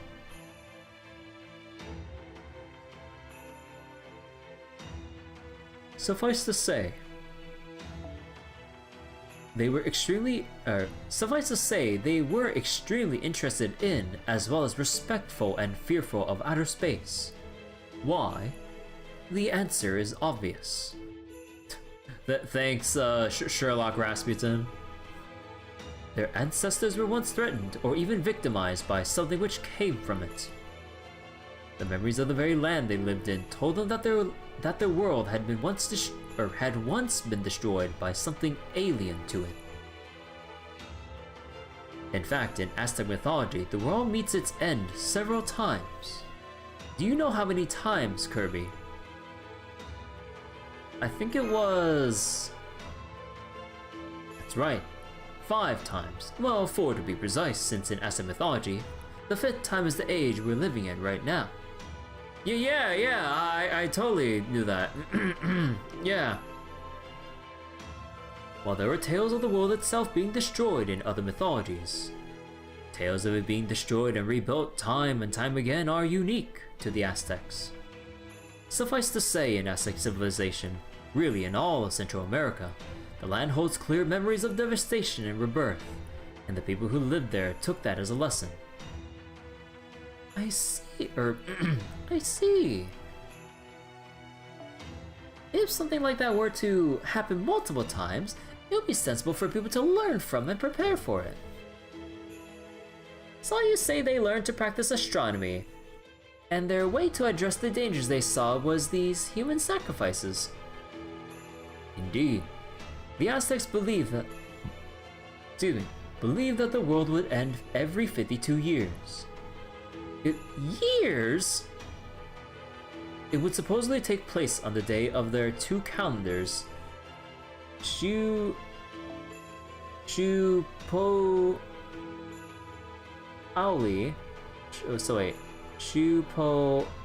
Shupoali, their agricultural calendar, and Tonopoali, their sacred calendar, aligned. On this day, the sun would lose its power and the world would plunge into darkness. And that is a very brief overview of Aztec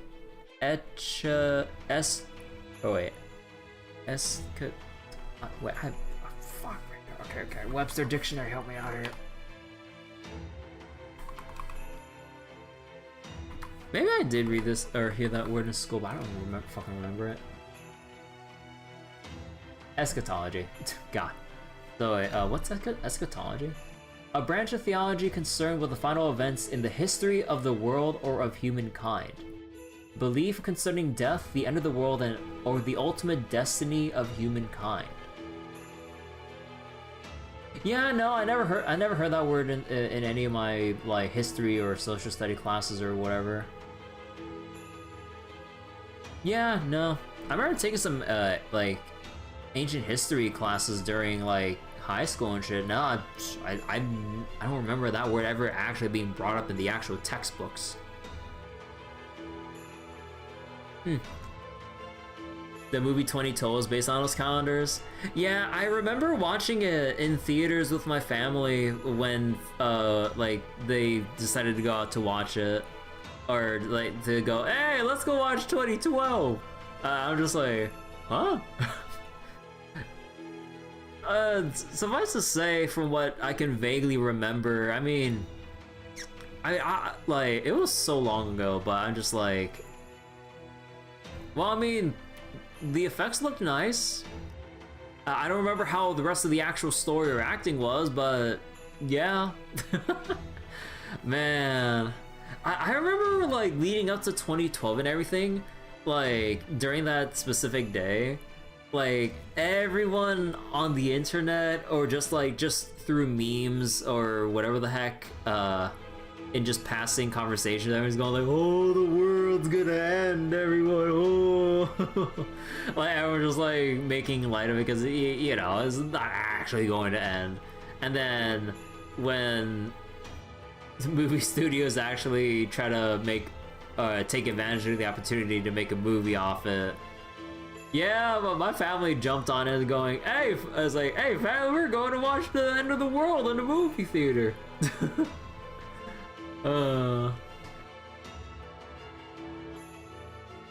During the twilight of this day, the Aztec people would hold a grand ceremony in their capital city of Tenochtitlan.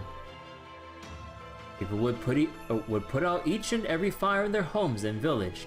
They symbolized the old years. They would then offer their own blood for the ceremony, fervently praying for the sun's return out of fear tomorrow may never come. Aztec priests, filled by the fervent wishes of their people, would then tear the still beating hearts of the sacrifices and offer them to a new grand fire, which symbolized the new cycle. The belief was that this would grant the sun sufficient power to keep the world alive for the next 52 years, allowing the world to be reborn. Human sacrifices were neither an offering to the gods, nor a means of controlling the populace. They were the embodiment of the people's wish for the world to be born again. God, I don't want to hear the words born again, hearing fucking Adam Warlock reviving his whole team every goddamn time.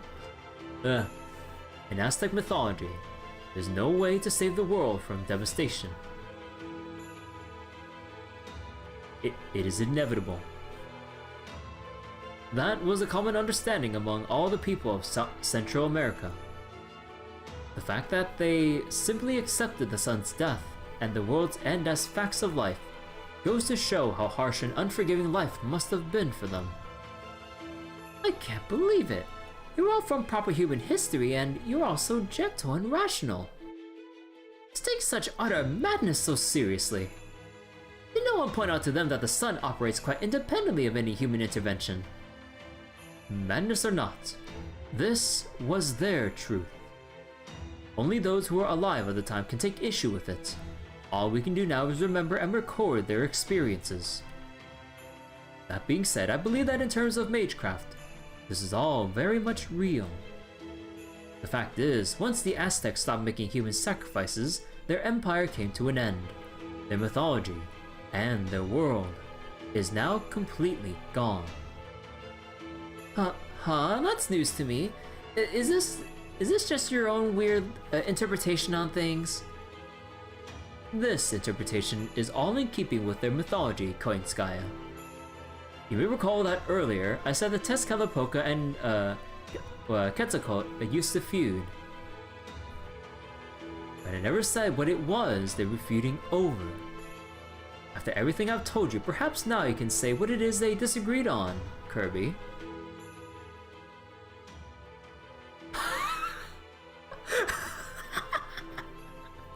Oh, I want a meme! I want a meme so badly!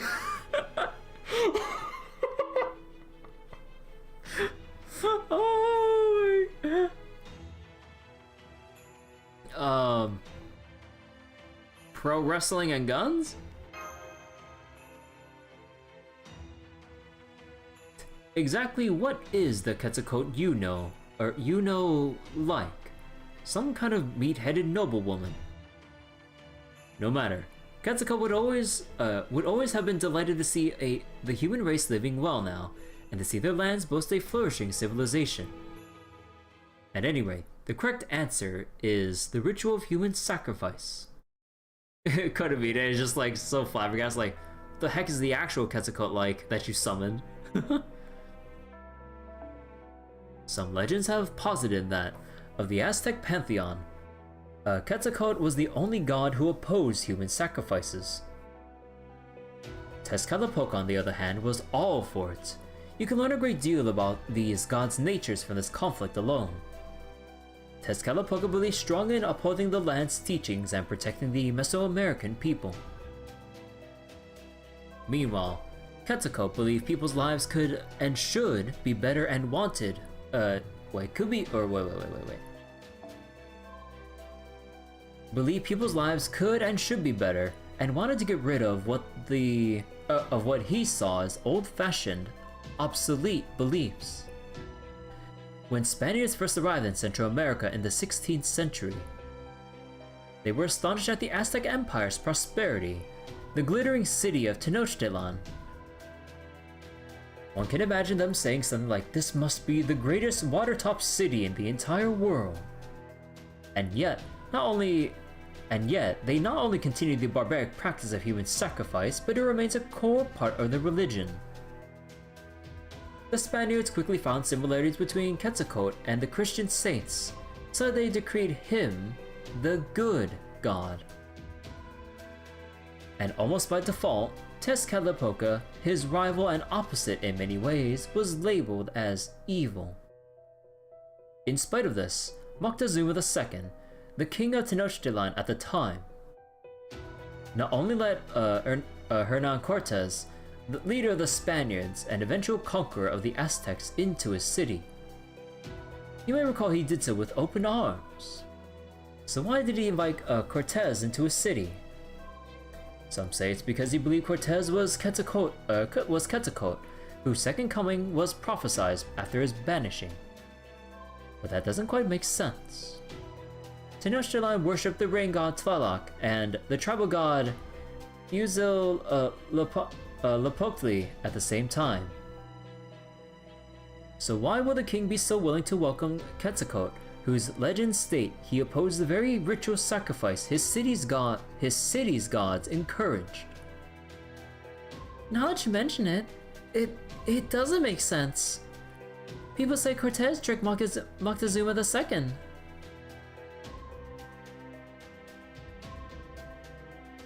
II. Thinking about it though, it seems just as possible Moctezuma II was actually using Cortez himself. Exactly. The historical record tells us Moctezuma II was relatively weak compared to other well-known rulers.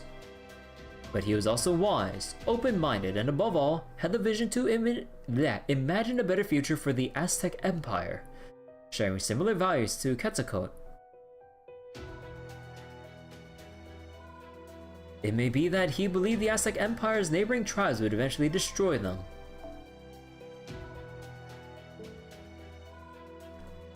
And so brought in an outside power in the form of the Spaniards. For that to happen, he knew he would have to destroy the foundation of human sacrifice upon which their culture was built. When Cortez showed up and was said to be the second coming of Quetzalcoatl, Moctezuma II saw him as a tool to be used.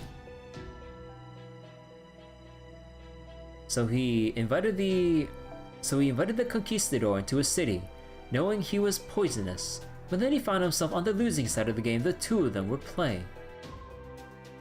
Cortez was a foreigner. He knew absolutely nothing of Mesoamerican cultures.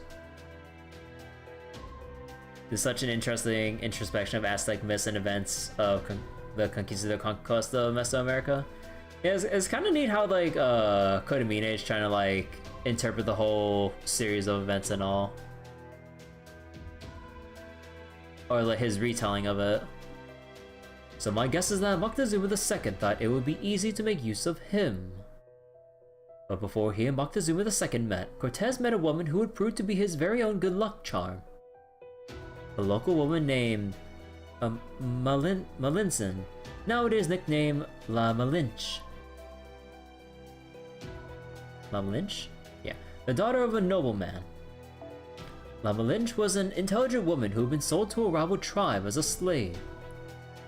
She was then taken by Spaniards as spoils of war after they defeated La Malinche's new tribe in battle. Her noble background and education meant she had no trouble learning their language. She taught Cortez about the Aztec Empire's language and culture, and investigated its weaknesses for him.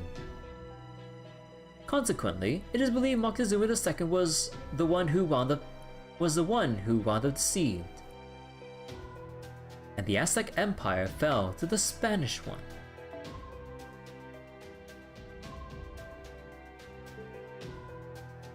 It's said that the Spaniards' victory was a miracle, since they had only 600 cavalry to the Aztecs' 200,000 soldiers. But the truth is, La Malinche was the true cause of the Aztec Empire's downfall. Her and a coalition of all the rival tribes the Aztecs had been subjugating for years. Though of course, once the Aztec Empire was gone, the Spaniards would go on to eradicate those other tribes as well. I see. And so the emperor who thought to stop the ritual of human sacrifice is the man who invited the Aztec Empire's downfall. The end result is that their culture ground to a complete stop. Thus, paradoxically, it would have been better for the ritual to continue. Is that your argument? Yes, there'll only be set aside questions of ethics and human rights. For it was just when a dull gray light was shown on the ritual of rebirth, a mystic dating to the age of myth, that their son died. Now here is my question for you, TPU. Has a son of Mictlān ever gone out? Oh! Yes, it has. I've never experienced it myself, but they say that once, ages and ages ago, Mala was covered in shadow, and the sun was lost. The Dinos refer to that event as the Night of Dread. The sun disappeared and night lasted for what seemed like an eternity. So if Mictlān's son has in fact has in fact been lost before. The Asalama are actually somewhat justified in practicing this ritual. They truly have brought proper human history's Aztec culture back to life. This means stopping the ritual of sacrifice itself would be tremendously difficult. So that whole thing comes back to why the Asalama are actually going back to are sacrificing people, and in this case, the Chaldean staff they captured. Man, that's so cool. Oh man, that whole like introspection like went on for so long, but man, I love every minute of it, dude. Like if Lostbelt 7 ever gets animated, like I just want to see the longest spiel ever. Hell, you could even have it as like nearly the whole episode itself with just Rasputin just going on about Aztec history or Mesoamerican history like this whole time leading up to this question. I would love that shit. Oh, I know if I had some friends watching, I know they would absolutely hate it because they hate when sometimes they might not like when people go on about exposition or history lessons like this. But fuck that, I'm all for this shit. And you get to hear it in Kotomine's voice and everything? Fuck yeah, dude.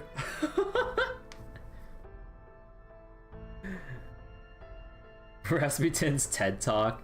Dude, if things don't work out anymore with like trying to rule the planet or whatever with Olga Marie or taking over things, he should just do his own audiobooks.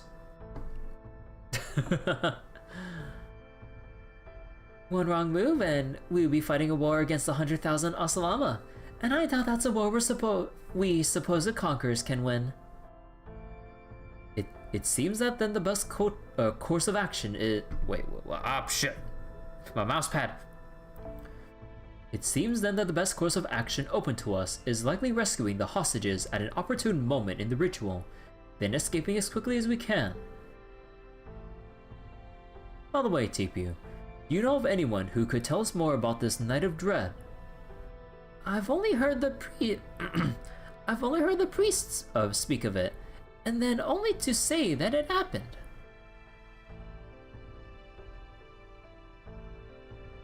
Oh my god, I need so much water right now with all I was reading so far. The only ones who would know more are Kuku Khan and the observatories. No, never mind. There may be a detailed record in the Solar Sojourn, Chichen Itza's throne room. Understood. Perhaps we'll get a chance to see it later then. At any rate, thank you all for your patience. Let's return to the matter at hand. Tomorrow the captured Chaldeans will be used as human sacrifices. The only way we can stop that is by rescuing them before the ritual begins. However, I'm afraid I have some very unfortunate news to share in that regard. The prisoners are being kept underground, beneath Toalak's temple. What's more, the temple is guarded by a frankly absurd number of armed Asalama. Never mind rescuing them from the cells, we wouldn't even be able to get close. So you already knew where they were being kept. No wonder you took your time with all that ritual talk. If the look on your face is anything to go by, you reached a conclusion too, though I'm guessing it's probably the same as mine. TPU did mention before he had an acquaintance. We don't know who that is yet though. Yeah, I thought I remember something like that being mentioned, but my memory is like Omega bad when it comes to like remembering passing mentions from what characters bring up. Excuse me, from what characters bring up. Indeed, it may not be possible to sneak into the temple now, but tomorrow will be a different story. In proper human history, the Aztec ritual of human sacrifice was part of a ceremony to bring new life to the world, and involved every Aztec citizen ceasing battle and prostrating themselves in prayer for the ritual's success.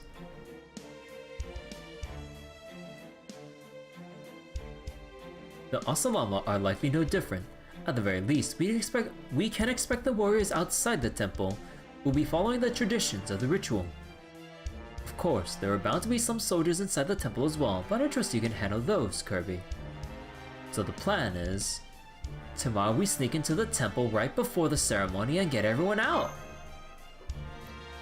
Correct. Of course, you'll require a route suited to sneaking in, but I believe our capable bunny here can look into that. In the meantime, the rest of us can recover our strength, then set up for the temple at dawn. How does that sound? Why are you even asking? There's obviously no alternative. Very well, I shall secure a route into the temple. The rest of you, enjoy your pleasant little chat. I swear on NFF services that I'll find the safest route possible.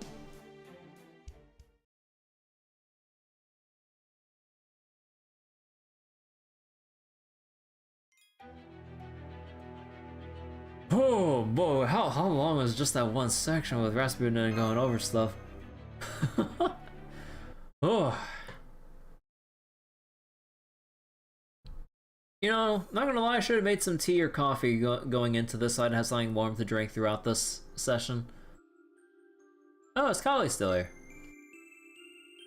The torches are lit all along the main street. It will soon be a year since the ritual began. I suppose this will be the last time I see the waterway that runs down the city's center, or the moon's silvery blue path.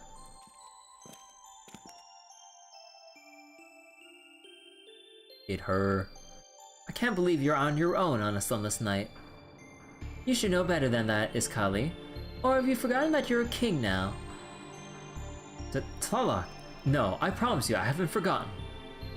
This is Mexico City's sanctuary, a holy area only the king, the gods, and the sacrifices may enter.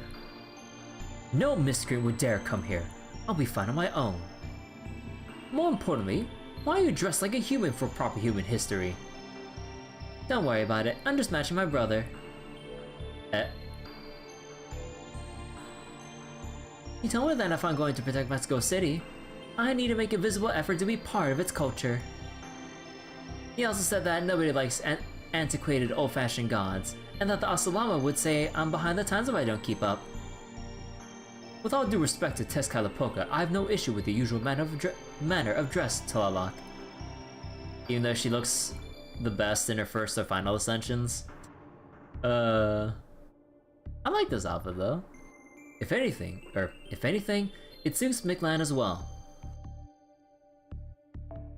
It perfectly embodies both the blessings of rain and the deaths caused by the flooding. How's I doing, Astolfo? That's true. This is a Lostbelt Mictlān. Get on the altar. It's very different from the overly soft Mictlān of proper human history. Here, only fighters can survive. Do you know what Aztec mythology considered paradise is, Kali? A world where Mictlān is populated by non-warriors. A world where the only people who go to the afterlife are those who died for natural causes instead of in battle. It doesn't even matter whether they're good or evil. It couldn't be more different from this Mictlān. At least for the Asalama. The Asalama are all brave warriors, yes. Dying in battle is the greatest offering they can make to Tezcatlipoca.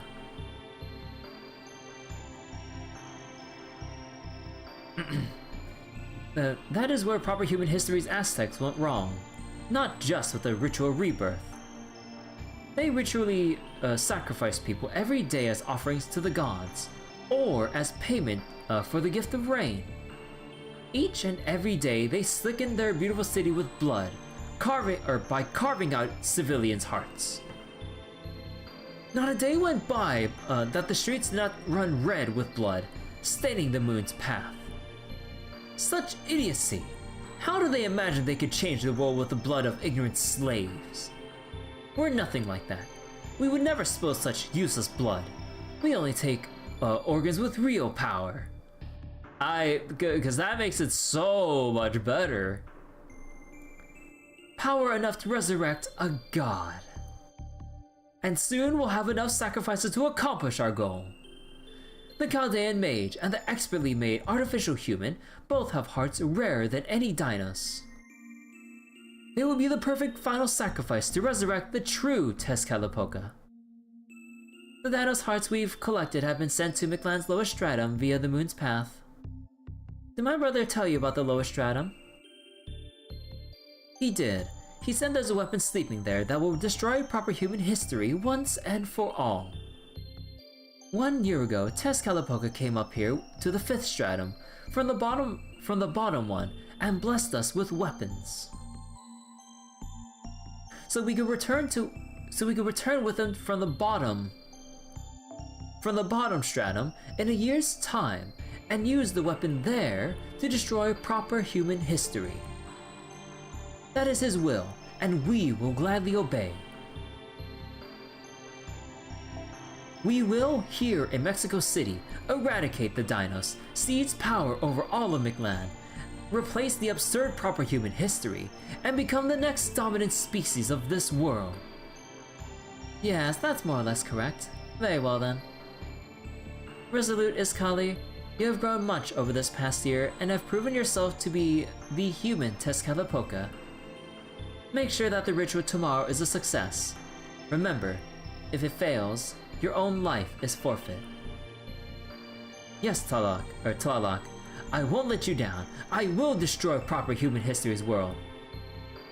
If the remaining Chaldeans have any backbone, they'll probably come and try to stop it.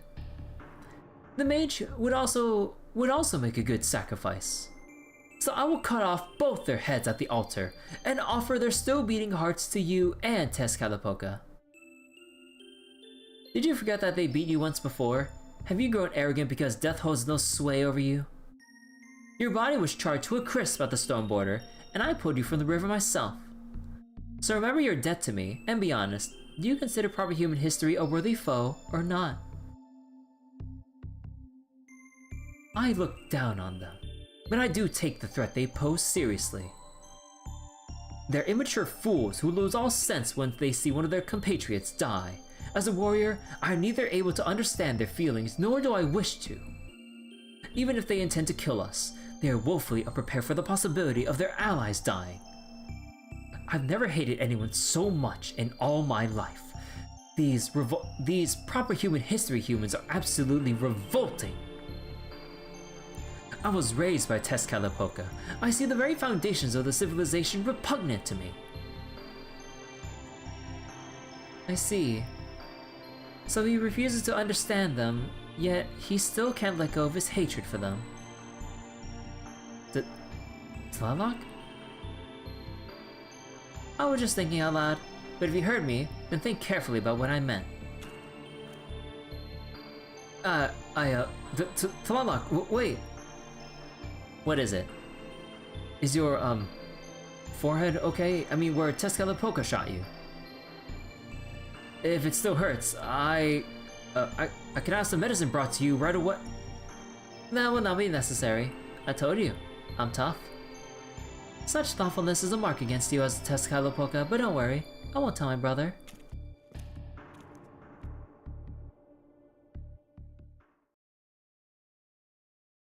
Huh.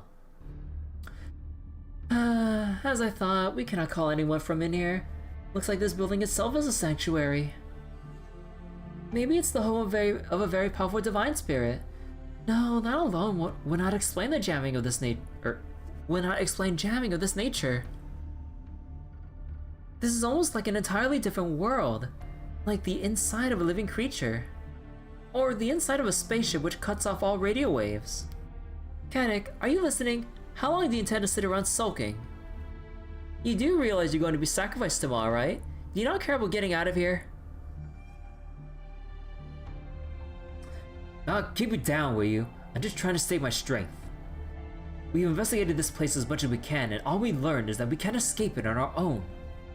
So our only choice is to wait for them to show up. There's a small chance that... Nah, not a small chance, they will be here. And when they come, I don't want to be so exhausted that I can't help. Sure, I'm worried about Da Vinci and Nemo, but there's nothing we can do with them off in a different cell. So I'm gonna get some sleep while we wait for a certain nut we all know couldn't stay away even if she wanted to. There, you see? I knew she'd get here in time.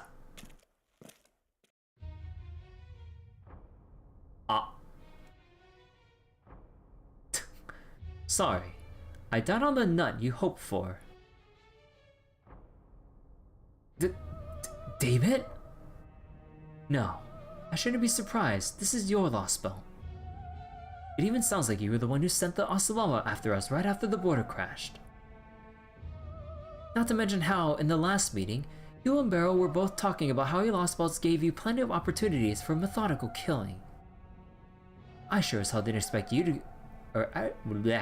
I sure as hell didn't expect you to hand guns out to the locals and make them into an army, though.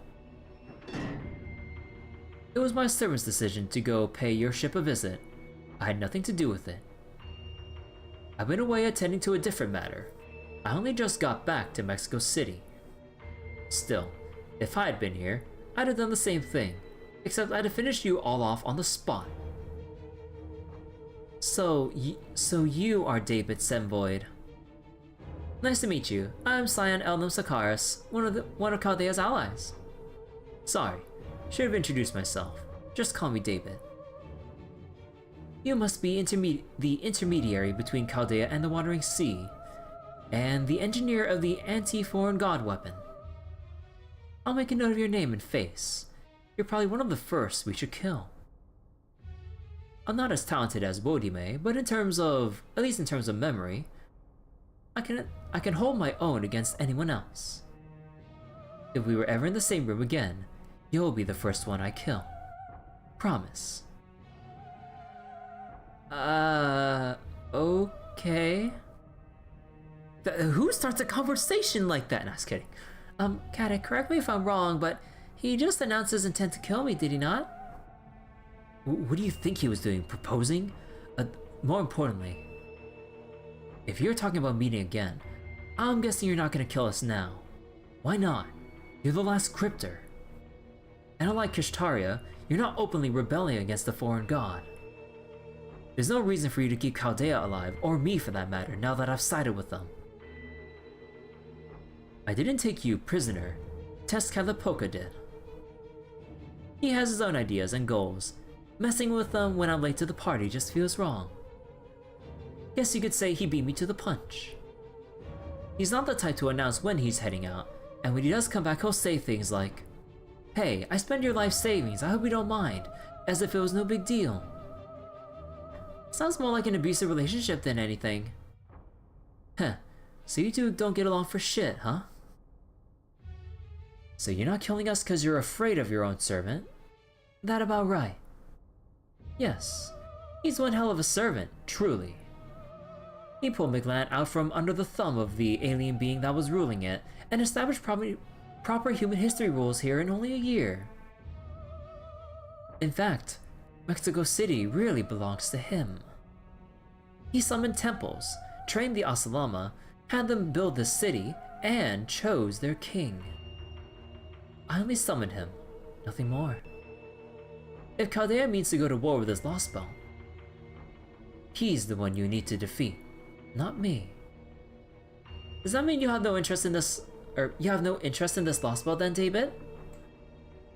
That you don't mind if Chaldea should succeed at excising it? Today it'd be a problem. 10 days from now, I'd be fine with it. Interesting. Then conversely, does that mean if Chaldea could cut down the Tree of Emptiness within 10 days, your plans would be ruined? If you could, yes. Personally, I don't really care either way. But since Bodhime saw his plans through all the way to the end, I mean to do the same with my order. His order? What are you talking about? Kishtaria sure as hell didn't see his plans through. Did you forget about Beryl turning traitor and killing him right at the end there? I'm speaking of will, not results. He didn't go about his plan because he was absolutely certain it would work. He managed so much, though he was at death's door the whole time, because he was driven by his will. He had no choice. Even at the end, he never lost that will.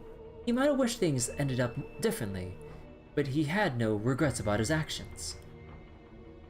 That's what I mean when I say he saw his plans through to the end, even if he didn't succeed. Well, I guess you got a point there. But I digress. This isn't what I came to talk about, and I don't have much time to spare today. I have a question for you, Caddick. Why don't you have your own servant with you? You're a master. If you use a servant, escaping this place would be easy. Why would I have one of my own? I'm a cryptid turned traitor. Chaldea would never let me summon a servant of my own, and I wasn't planning to ask anyway. No, not that. I'm asking why don't you use what you already have? Huh? Ignorance really must be bliss. I see why Pepperoncino couldn't stop himself from looking after you. I'm talking about your serious light. The spell inside you that can generate dozens of times more magical energy than a command spell. The explosive device that instantaneously amplifies the user's magical circuits. Of course, using it kills you since it causes you to implode.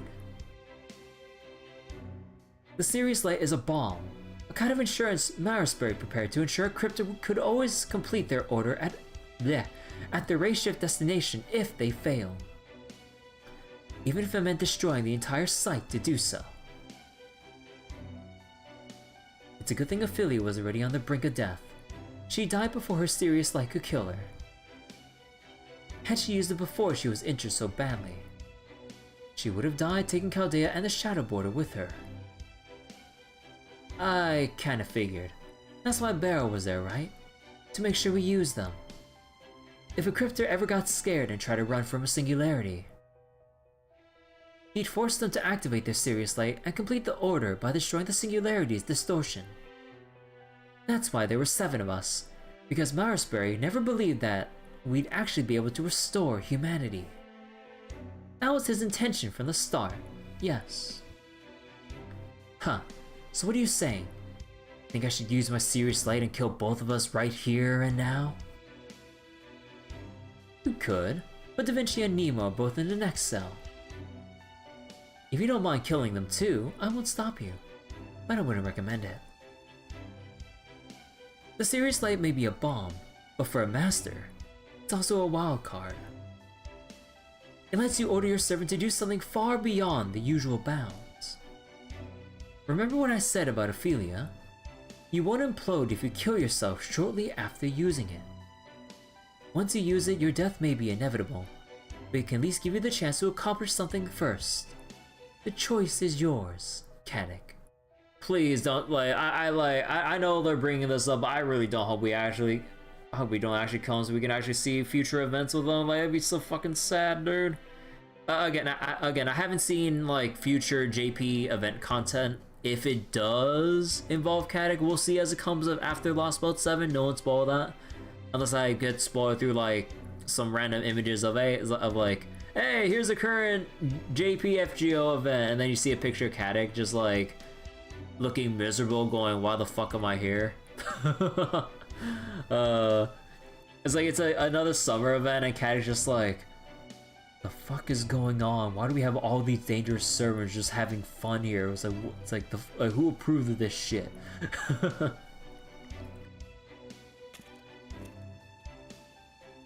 That's it? What'd you even come here for? To see who I'm up against. Since I can't kill you, it was the least I could do. David, Caddy, you should kill yourself now. Low tier David.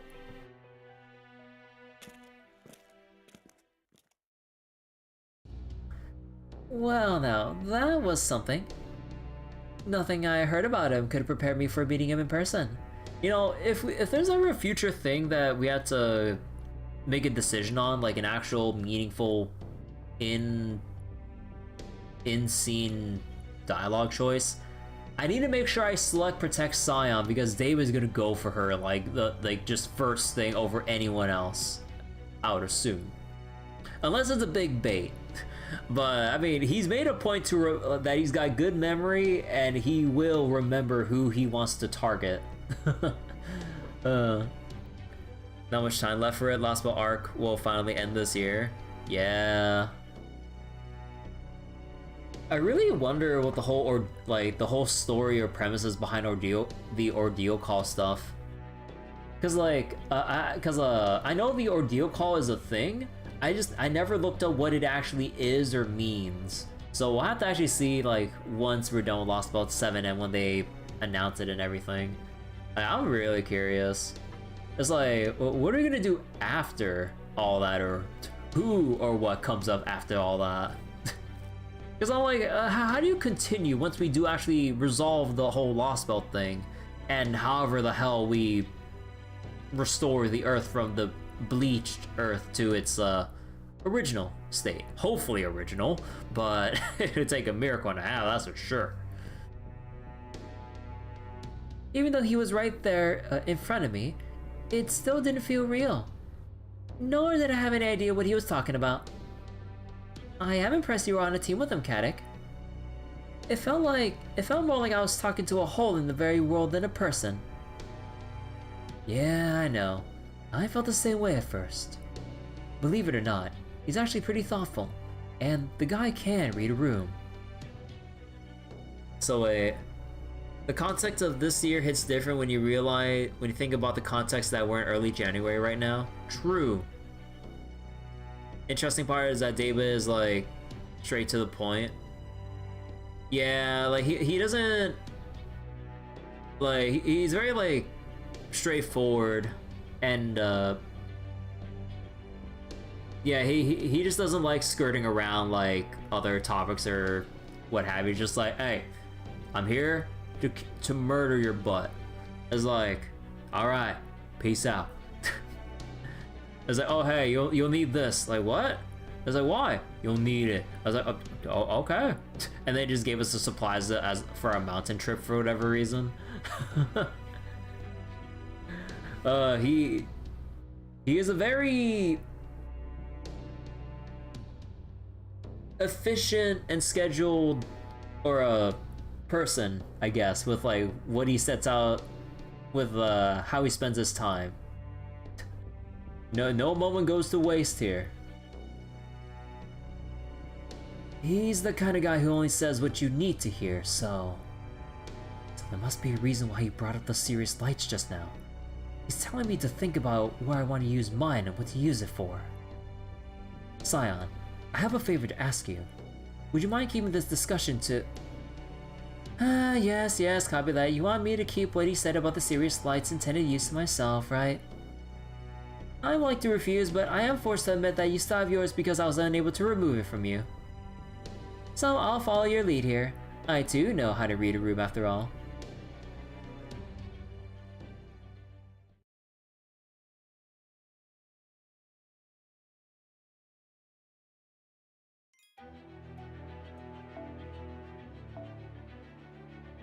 Alright.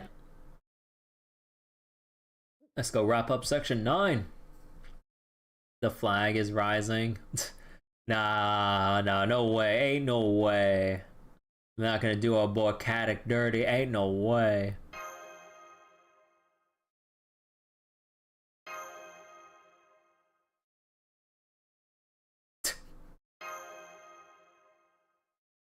The rule of 3. Having trouble sleeping, Kirby? This is not a bug. Are you not worried about tomorrow's rescue operation? Shh, you'll wake everyone up! Hey, it's okay. When you're worried about your friends, your brainwaves form this beautiful spiral pattern. I'll praise you for that. But I can also tell you're not going to get any rest like this, and that I cannot allow. What's the expression here? Good things come to those who sleep? No? A well-slept child is a well-kept child? Whatever. The point is, you need to sleep before a big day, right? Okay, Mom, jeez. If you can't do that on your own, then I'll help you. You just need to be really You just need to be really tired, right? Oh, that's why the battle notification was there. Oh, shit. Then leave it to me. I've never done this before, but it's super easy, so I'm sure it'll go great. Oh, this can't possibly end well. Alright, empty your mind and leave your body in the universe's hand. Oh god, she's gonna spirit us fucking away so our physical body can rest while our like consciousness is like in fuck off nowhere. Channel open. Program name, President of Earth. Now get ready for hell inside my mind. Wait. So we're gonna peer, she's gonna let us peer into her head while our body collapses from lack of consciousness.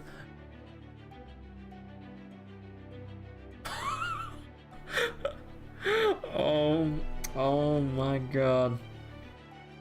Oh my god. Entering her body, not her mind, it's two different things. Well, I guess since we are going into her mind, like, we have all of our servants available to us.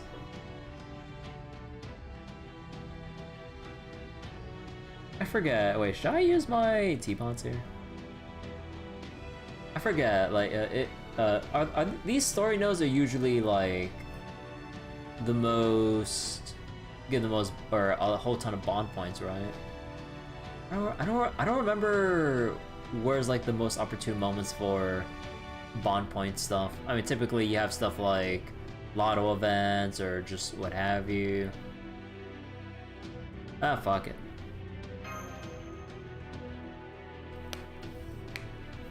Teapots are meant to be used. And then I get fucking nothing because the game doesn't tell me how many points to expect upon completion. 大丈夫。落ち着いて。普段通りに。Ooh. やだな。戦いですか。タムをあげる。特別に応援。覚悟。もちろん。No, I'll save the other arts buff because they put 7 goddamn servants here. やります。そう。夏が来たりてかぎろい揺れて雨が来たりて命が騒ぐ息吹の御霊八脈怒涛言葉は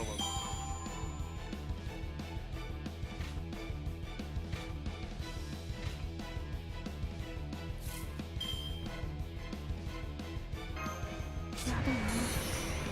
戦いですか。そう。夏が来たりてかぎろい揺れて雨が来たりて命が騒ぐ息吹の御霊八脈怒涛なんだ。 And Kualter. やります。負けないぞ。ここでまっすぐ。セクレス。先手の杖。光を。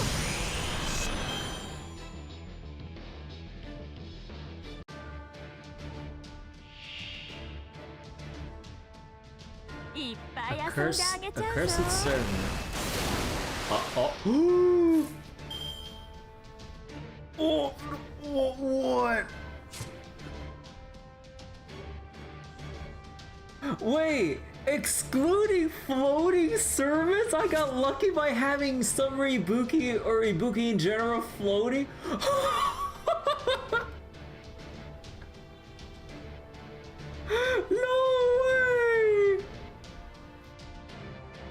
No way that I skip out on a stun because Ibuki floats. Oh my god. I hope I rewatch Moonlight Lost Room. I never watched it at all. I completely forgot about it. I actually completely forgot about its existence. So those are the 7 servants used by Olga Marie in the movie. I need to go spend time to watch it. Like fuck me, dude, I'm missing out on shit.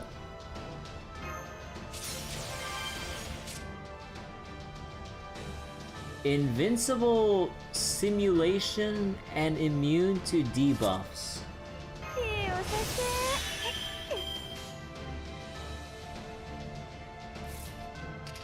Okay, to be honest, I don't know why I use this if I'm just gonna do a full chain here. Are we using Gura Gura 2 Fatal Battle BGM here? Wait, it's a Gura Gura? Ah, shit, I thought I was gonna get hit by a copyright thing on YouTube.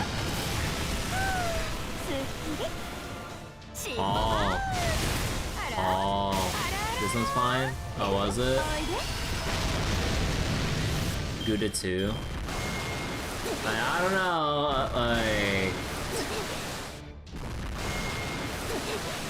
anything Gura Gura related is cursed for YouTube giving me my— what the oh my god. Okay, now this is just hilarious.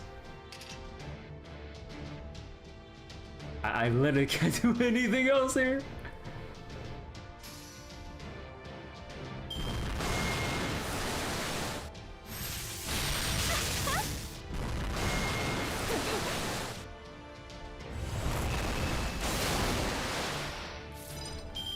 Man, that is some wild bullshit. Only the newer Gudas seem to cause copyright issues. Oh. But yeah, it's so weird that the Gura Gura music in general is the main source of copyright claims and strikes for FGO content. It's like everything else I've done over however long I've been putting out FGO story stuff on YouTube. As far as YouTube goes, only Lostbelt or Lostbelt 5.5, because I didn't think to archive all the earlier stuff. I still feel bad about that. But yeah, none of that stuff even got tagged or even claimed for anything. It's only the Gura Gura stuff that F's me over. So strange.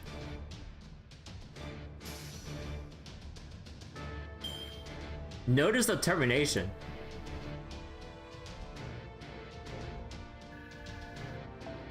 Oh yeah, that was a lot of bond from that. Okay, good.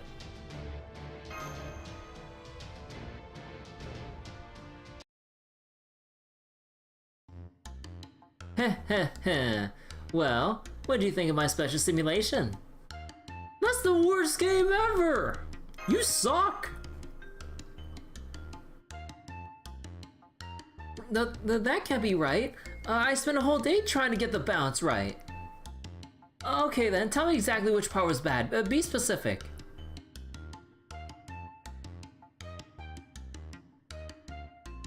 It was worse than the worst movie I've seen. It was just you and me flirting.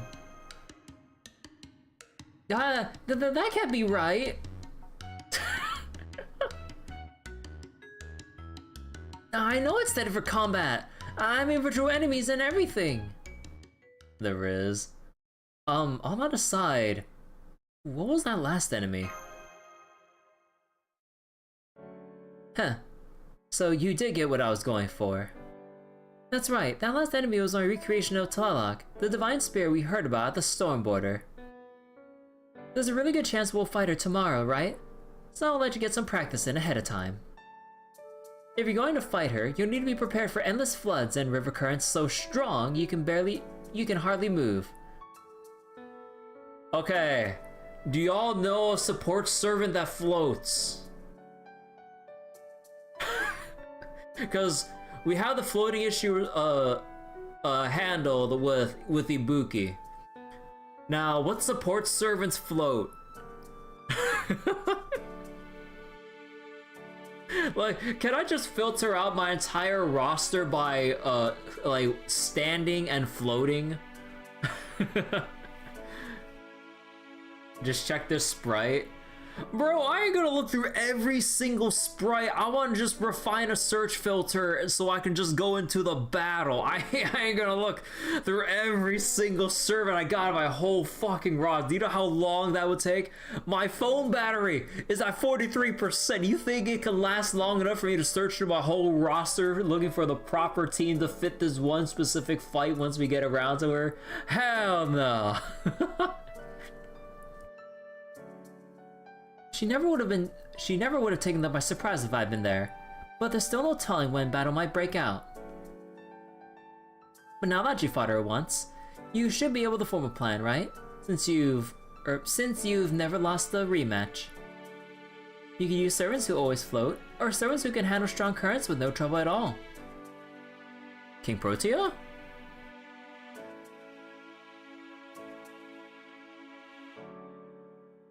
Would any summer servant work because like Summer Mordred or something because she has like a surfboard?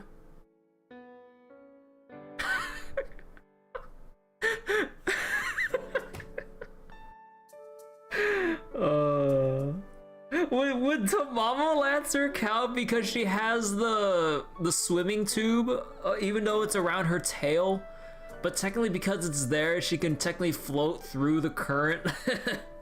Or that still wash her away, so that make her ineligible. Oh, wait. Hold on, wait, let me cook. We're onto something here. I got it. We just bring the whole summer roster up against Tlaloc. It's a battle to the death, or whatever, on top of the near the sacrificial altar, and then just walking up to the front lines and just everyone in their in their Hawaiian shirts or bikinis and shit. Or their swim trunks. Oh my god. I was like, alright Tlaloc, we're ready. No flood gonna stop us. Either way, I'm sure you can find a way to win. I'm counting on you, Kirby. Thank you, Director. There you go again. I keep telling you, I'm the president, not the director. The director's obviously a much lower rank than the leader of a nation. Although for some reason you calling me that doesn't bother me. Now hold up. I just want to snap a pic of blushing Olga Marie.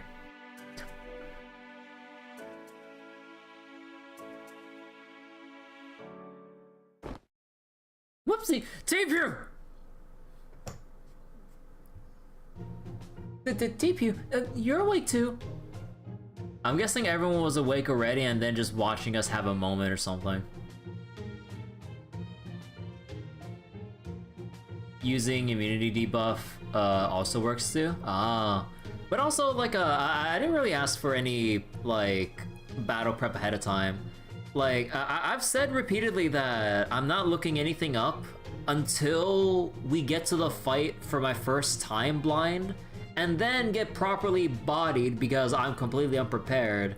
And then I'll be open to taking advice, because then afterwards, from the second try onwards, then I just want to clear and move on.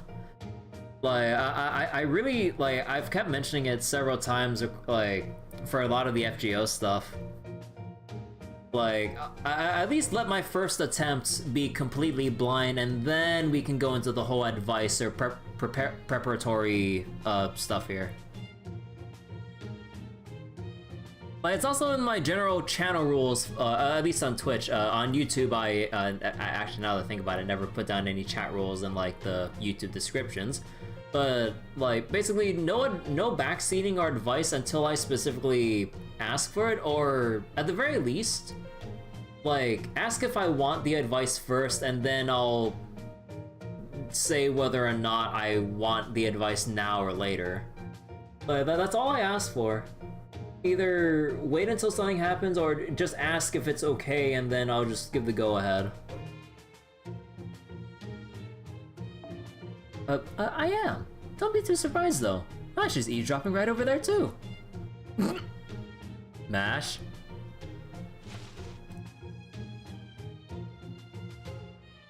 So none of you can sleep? Fine, then. I'll just send you all to my simulation. Don't expect to get any sleep tonight. No more possible games, please!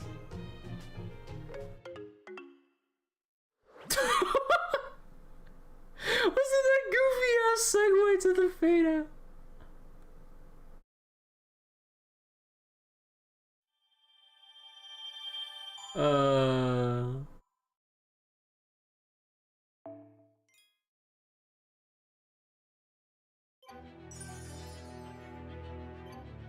Ort's Day. Oh dear God. Oh, whoops. Ah, fuck, I didn't mean to bring that down. Oh, wait, what's my battery? 41%. Okay, the big day, huh? Good old Ort.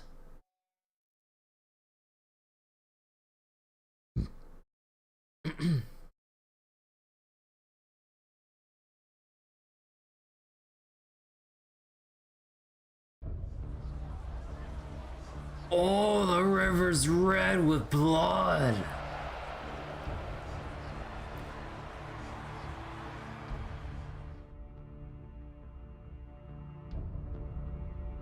The main street is absolutely packed. Even the air feels different today. It does. Excitement like that is almost trance-like. For the Asalama, these ritual sacrifices must be equal parts sacred rite and high entertainment. If a Dinos wandered in here now, I'm sure they would be torn to pieces. It's just like humans still look for scapegoats. When they were this worked up, they won't think twice about slaughtering anyone or anything in their way. Father Kodamine, are you certain my disguise spell is working correctly? Not to worry, you are indistinguishable from an ocelot right now. You two will be perfectly safe as long as you keep your size in mind and are careful not to bump your head or horns on the buildings. Understood, young miss. Be careful not to scrape the walls like a cat sharpening its claws. Nerd, the teasing. I haven't. I barely grazed the wall earlier. Enough talking. The temple's just past this alley, right? We won't be able to rescue them once the sacrificial ritual starts, so we gotta get them out as soon as possible. Nothing to worry about there. The ritual has a very clear process. Right now, the priests are leading a prayer to the sun. The Asalama are all gathered in the main street and adding their prayers to the priests. Once the prayers reach a fever pitch, the sacrifices will be brought to the altar, connecting the two temples. So we still have 2 hours to go. I know because I watched them conduct the same ritual before. Conduct the same ritual before from right here. The same ritual? I assume last time their sacrifice was a Dinos. Yes, but so what? Are you suddenly overcome with the need for revenge or something? No, not especially. I just found the whole thing horrifying. Horrifying? Yes, I heard the Asalama dismembered the Dinos they capture and use their organs for various purposes. So I have no aversion to the thought of them using Dinos' hearts in a ritual, but I cannot understand how they can create such an incredible city with culture we Dinos have never dreamed of, and choose to sacrifice fellow humanoids from proper human history. They're killing members of their own species for no reason other than to advance their own interests. Hey, he finally gets it. It's humanity. You understand humanity. I was kidding. It's murder, and it's wrong. I never had much interest in the Asalama thus far, but now for the first time, I find myself filled with shock and dread. Though even I don't understand what exactly about them that terrifies me so. Alright everyone, get ready. Once we turn that corner, we'll be right next to the temple. There aren't any Asalama around right now, but there ought to be... but there are bound to be a few still patrolling inside. If they find us, we won't be able to avoid a fight, and if we fight them, our prisoners' odds of survival will drop radically. So we need to be in and out, quick and quiet as we can. Understood?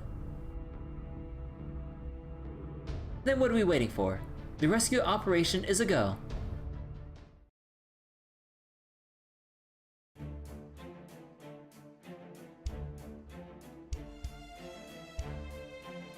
Alright, should we split up to look for them, or... what if we grab one or two of the guards and drag them into the shadows to pump them for information? If we show them who we really are, they should know what we're looking for. Yet if we don't understand their words, we should be able to communicate quite easily though. Through body language. As in torture? Oh my, that hardly sounds like a conduct a man of the cloth would encourage. Why don't you leave this to me? I'll show you how a true professional covert operative does things.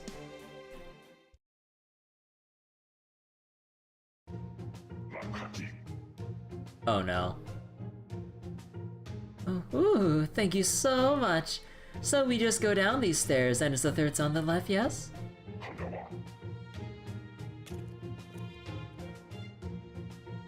And there you have it.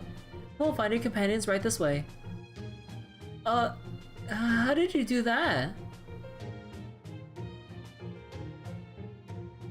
Okay, what did you really do with them? Oh, I have my ways. He may be an ocelot, but he's still a man first and foremost. Oh my god.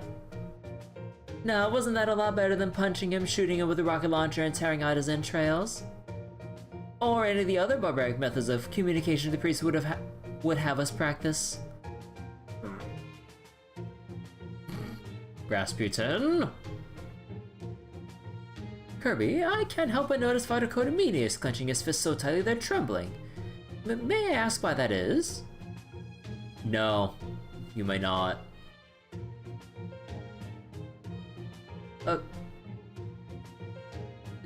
Is this how things have always been between her and her disciples? I actually just brought them with bananas and corn, but that can stay a trade secret. Anyway, this is no time to brag. Just bribe them with food. The guard also said 2 of the sacrifices have already been taken to the altars, so there are only 2 prisoners left down here. It sounds like they chose the mage and the homunculus, which must be Lord Caddock and Lady Da Vinci. So we first need to rescue Scion and Nemo, even if the latter is already on the brink of death. Then we'll hurry to the altars and rescue the other 2. Any objections? None at all. First time watching my stream, glad to be here. Hello! Hope you're doing well. Enjoy the FGO reading with me reading aloud. Scion, Nemo, we're here to rescue you. Are you okay? Yeah, more or less. I gave Nemo the only bed. Right in the nick of time. Nice. Not that you could have gotten here sooner, I guess. They've already started the ritual up there, right? I can feel the fervor all the way down here. But I thought they took away the mage. They did. The superior mage. Makes sense. Of course science got me beat there. Nah, that's just feeding into his inferiority complex. Nah. Come on. You can't do that to him. Again.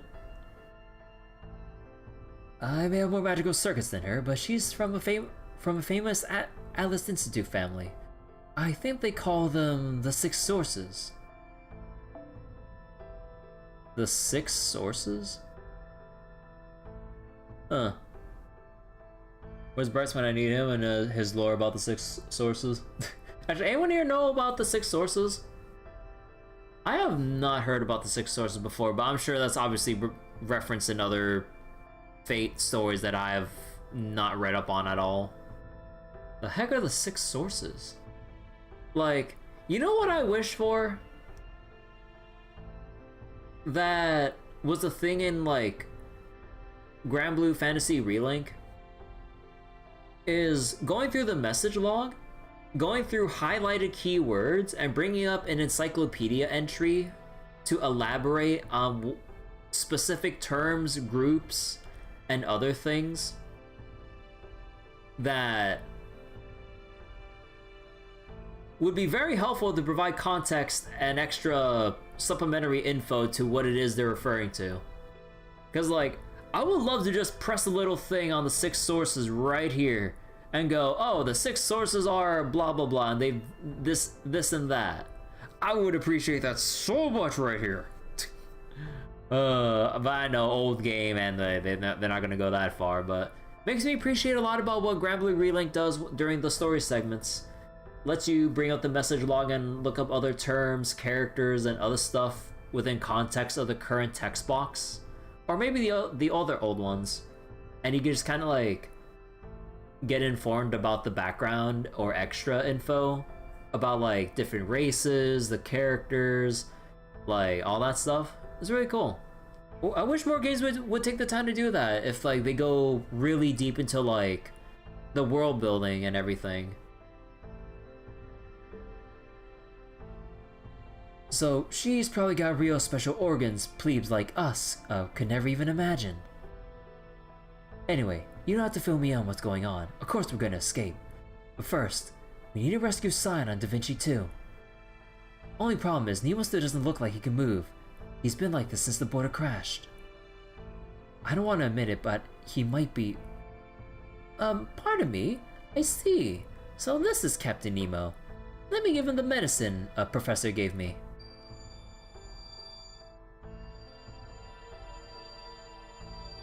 I believe it went like this, and the spell went like this.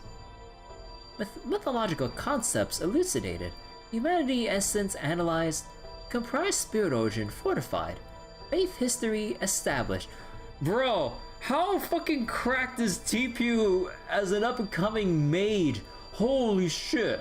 Like, they say he learned so much within a few goddamn hours. Or within the day. What the fuck? Bro, like, proper human history ain't ready for TPU. Imagine if the rest of the dinos was... Imagine if the rest of the dinos was as, like...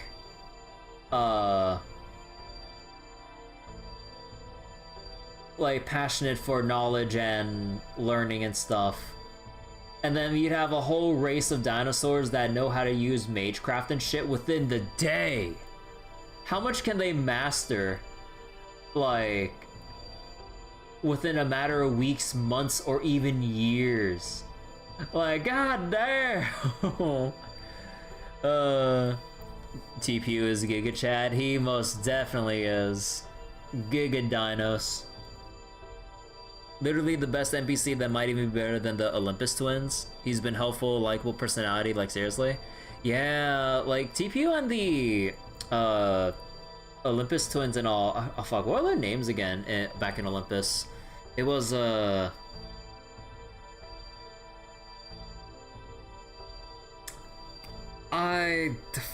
frick, their name escapes me. Boosting Nemo the heroic spirit's strongest convictions and superior skills. Recovery from fatal wounds, administrating indomitable projection. Gradation air, Nemo origin.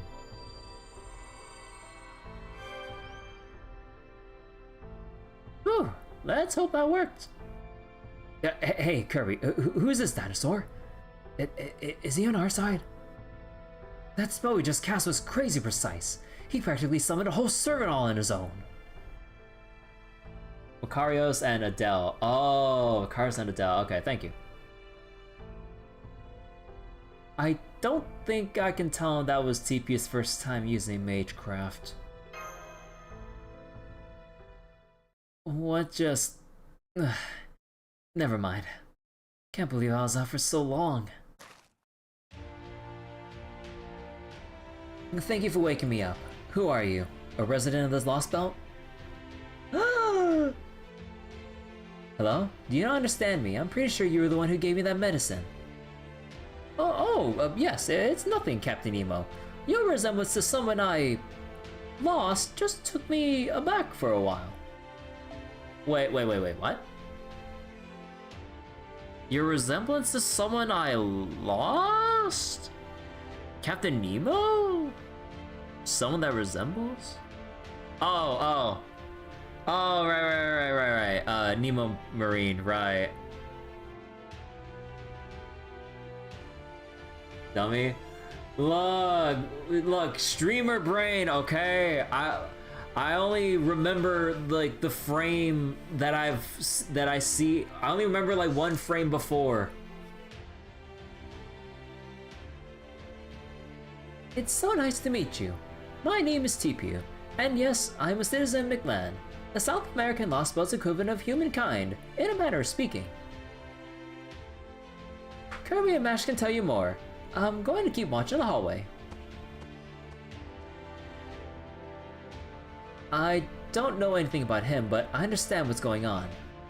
So let's go as soon as we come up with a rescue plan. I'm including me in that we, of course.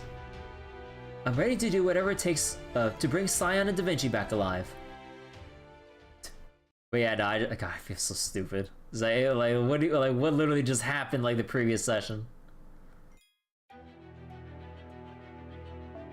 Let me check my battery. 35%. Man, my battery's just feeling worse by the session.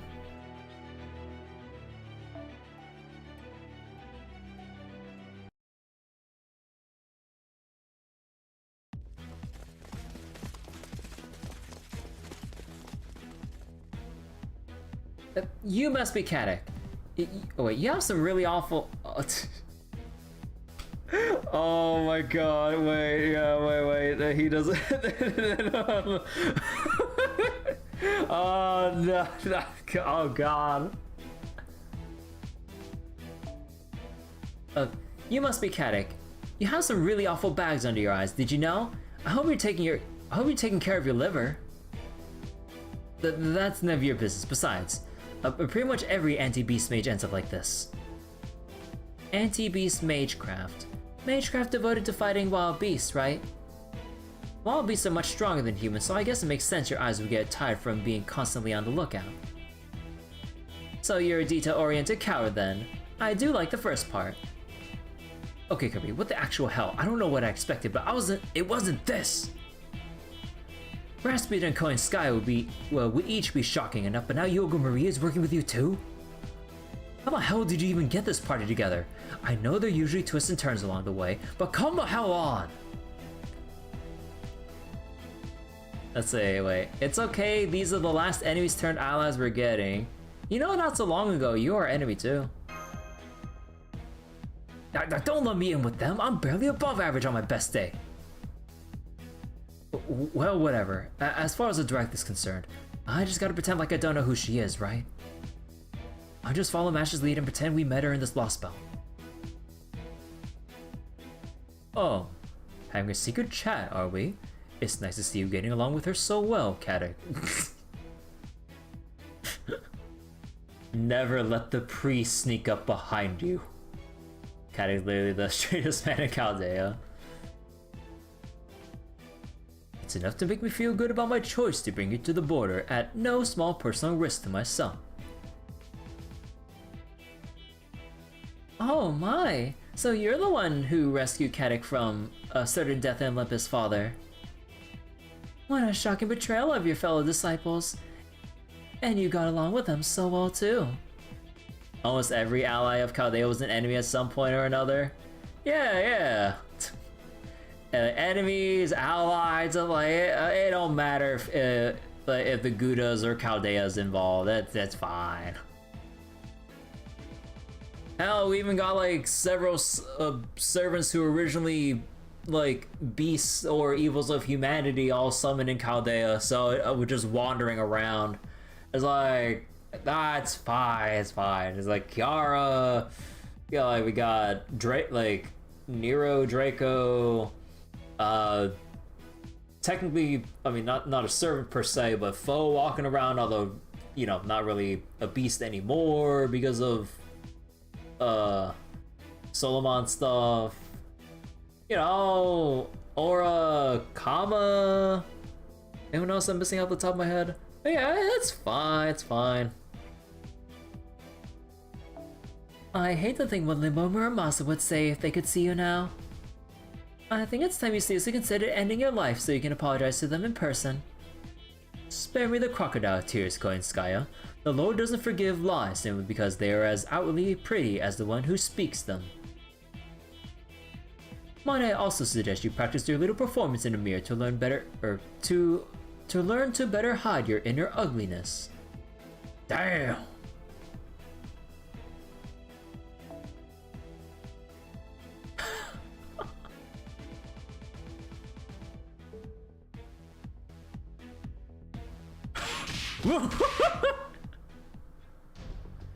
Okay, here's the plan. There are obviously going to be priests up by the altars, right? So we'll have Kirby, Mash, Nemo, U-Olga Marie, and the dinosaur Tipu crash the ritual for maximum impact.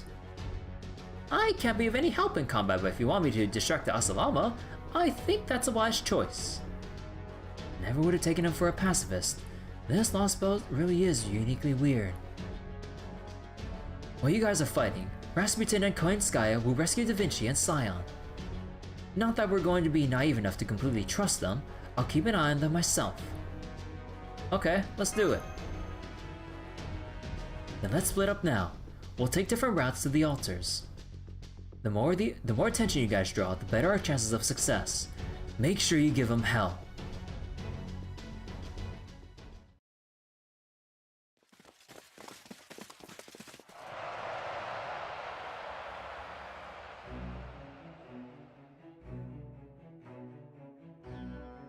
Oh. Roar, warriors of Mictlān! By the blood of the foolish dinos, all content to live without ever changing or accomplishing anything. The moon's path has at least regained its rightful color. We send their blood to Shibalba, so that we may once again summon the great sun. Long live the sun! Glory to Tezcatlipoca! And a cruel, painful death to the conquerors! These foreign invaders from proper human history may deny the coming of Mictlan's fifth son, but their hearts burn with holy flame. And with the sacrifice of their precious blood, the sun will once more grant our wish. They're all so worked up. Their cheers are actually shaking the bridge. But this is also a chance. Let's go, you two. Be careful not to fall off.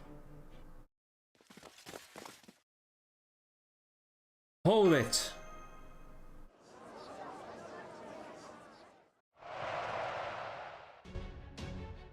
I thought you would come, woman of proper human history. Good. Then this wouldn't be as much fun otherwise. We have all the hearts we need just now, but your heads still have some value. You did manage to defeat a few Asalama at least. Your heads will be the perfect finishing touch to this ritual. These are some of the oldest Asalama. They are our most exceptional warriors. Your pathetic servants are no match for them. This time, I won't let my guard down. I am the king of the Asalama, and the Tezcatlipoca who has lived for 1 year. Oh, 1 year. I've sworn on that name to rule all of Mictlān. On my honor, you conquerors will never best me again. Alright. We're gonna have to go with like, yep.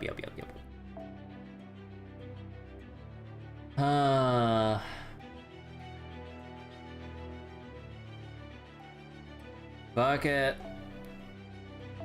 Happy Cat. Go fucking wild.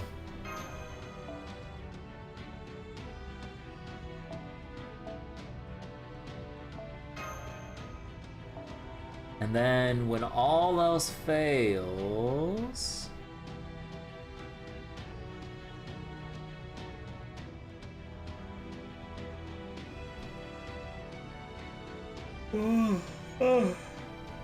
Oh, excuse me.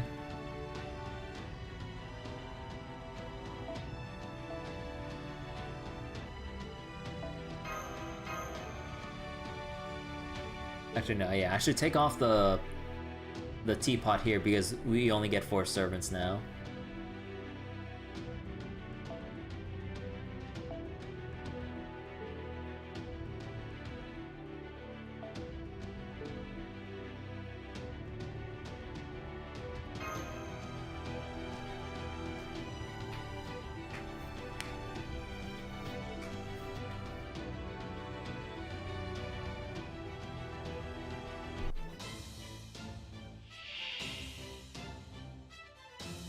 Wait, why does he have the resistance thing? 稲穂にそよぐ風のようにたおやかに沈めましょう Smoke decoy? With a force taunt? Father's teaching. What? No! My one weakness! Technically two. Resistance to quick art art. Ah, fuck. Fuck, I should just brute force with the Ibuki Doji. Saber version. No! 腹た清めたの南の日差し恵みと今のうちに準備をやるじゃん白兵戦行きますここをもうちょっと念入りににゃーにゃーにゃにゃにゃーにゃにゃにゃにゃいい感じ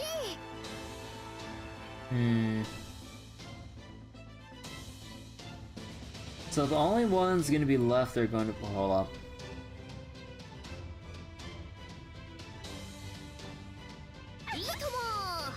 Because it'll probably end up on the... Oh, actually, wait, will it end up on the Sky Soldier or the other soldier?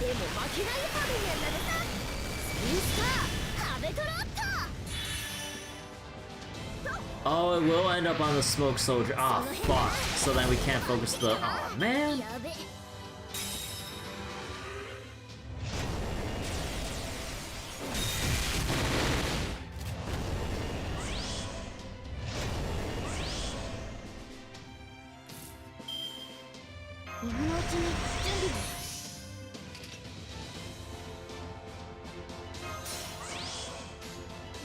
Fuck it,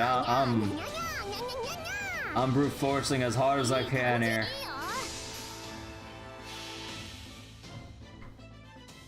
Yobi never have... Oh, Yobi have reduced NP gain and charge prevention debuffs for next chapter. Now stop!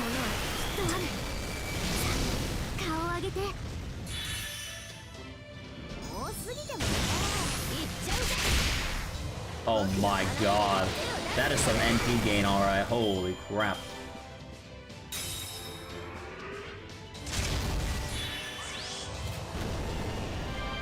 What? You heal how much? Oh, you remove a buff from everyone?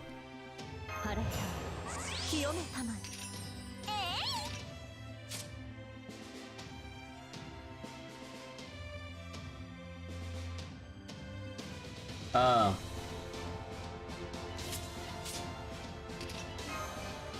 Wow.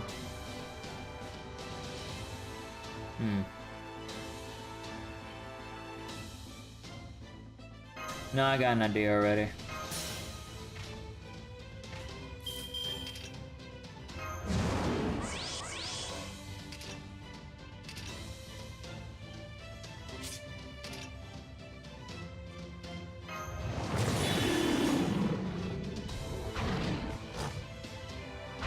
Alright, Berserker, let's go! Resist this!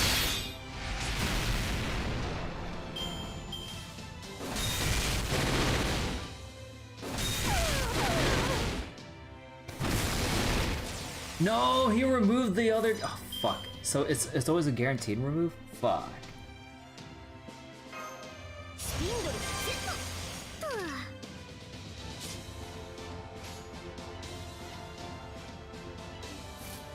Oh, right, my buffs ran out too, so that's kind of screwy.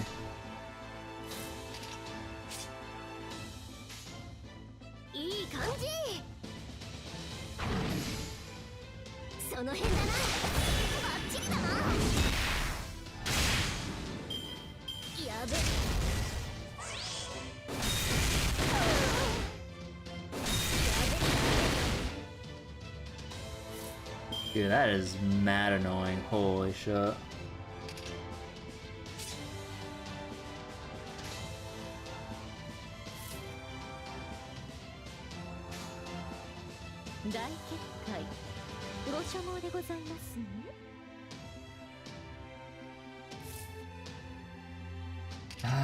need to play patient here, so then...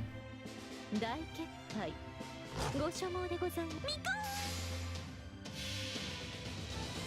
この世にはびこる縁の邪 So wait, not some throwaway buffer, people just write her off. Yeah. 全開でご奉仕いたします。世紀の一個ここに見参。豊足からに憂いなく。やべ。 Bro, what is that heal?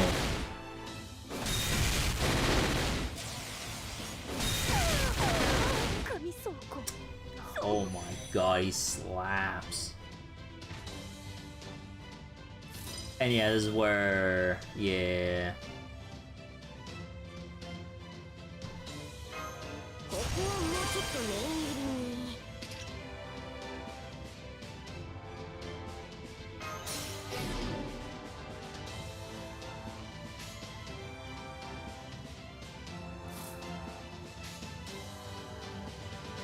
やります。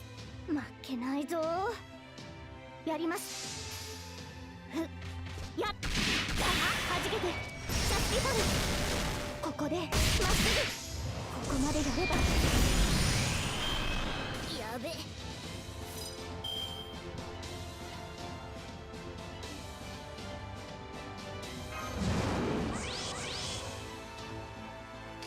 Oh wait, I should have ordered the buffs a different way. Well, no, actually. Oh man, it sucks that we got the 2 Buster cards for Herc right now.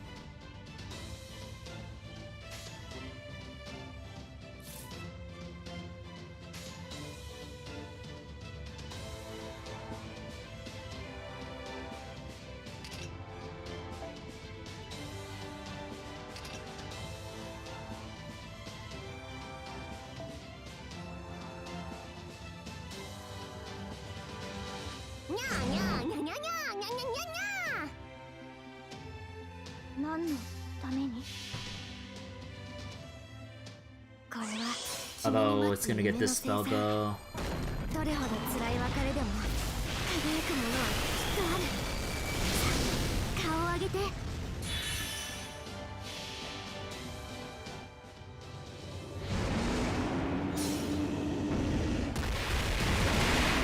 Oh my god.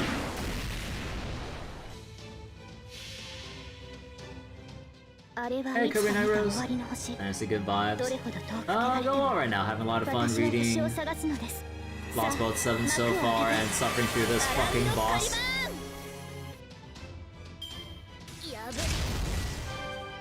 What the fuck? You always have to heal like that?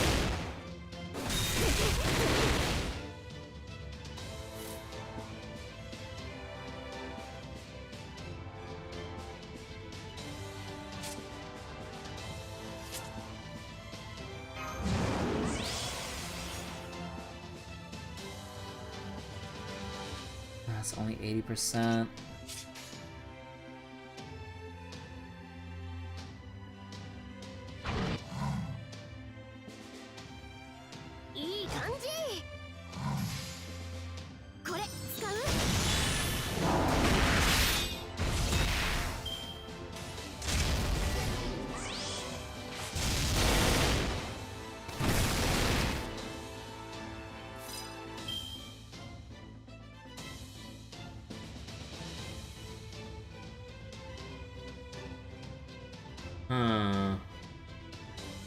What the?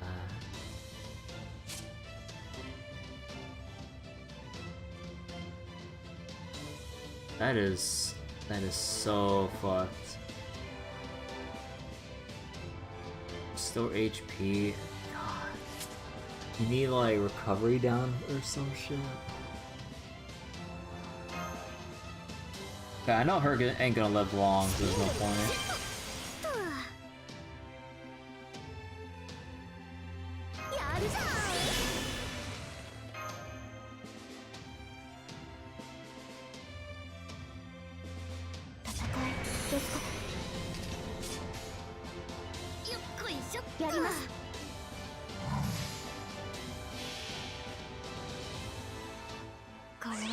君に待つ夢の生産どれほど辛い別れでも輝くものはきっとある Okay, I should probably do that in a different order, but I won't.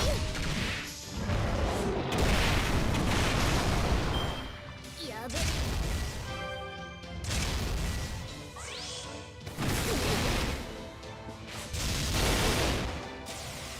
眠いなもう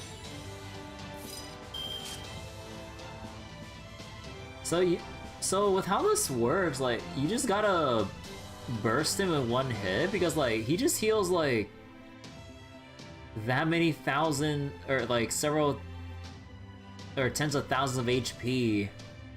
Oh, no, oh, wait, I didn't read the complete part, but, yeah, complete restores HP, so you just have to, you really have to, like, OTK his ass.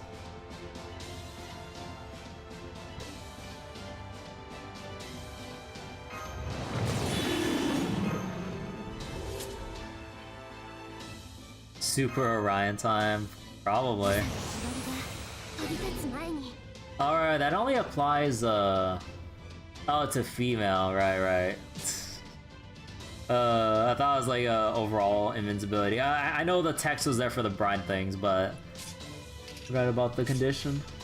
Because like, Heavy Cat's gonna end up dying anyways.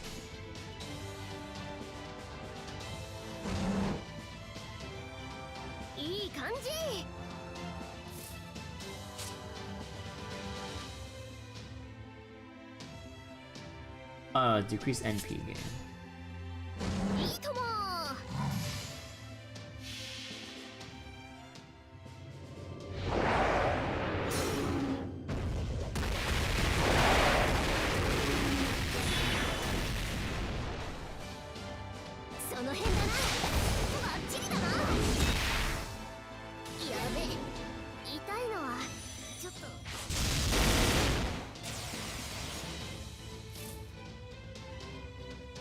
Really? Like, you really are just supposed to do it? Or just like... How the fuck do you actually, like... burst it? Oh my god.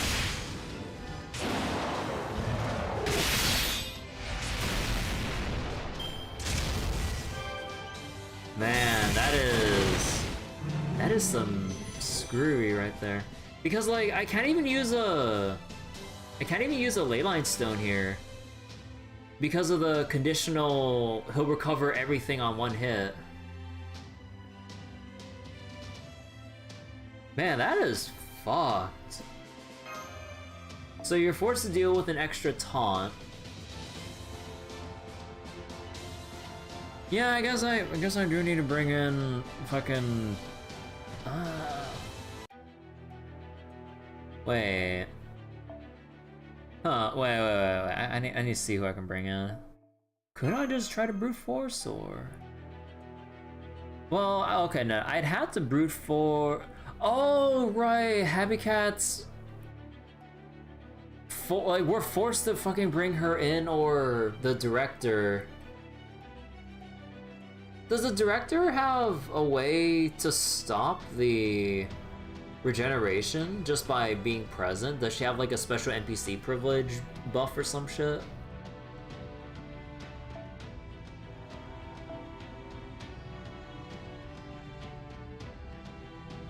You know, it'd be really helpful if they actually tell us, like, what the actual hell, like, support NPCs have going into it. For support weird gimmicks is awful. Yeah, it's just like, we have to bring in a buster team, and if you don't kill it, like, is Kali just just full heals every single time, like a Pokemon gym battle, like, or the Elite Four fight or something? It was like you're in the middle of like a long and grueling fight, and then they just go lol, full restore, eat shit, skill issue, get fucked. I'm just like, oh come on.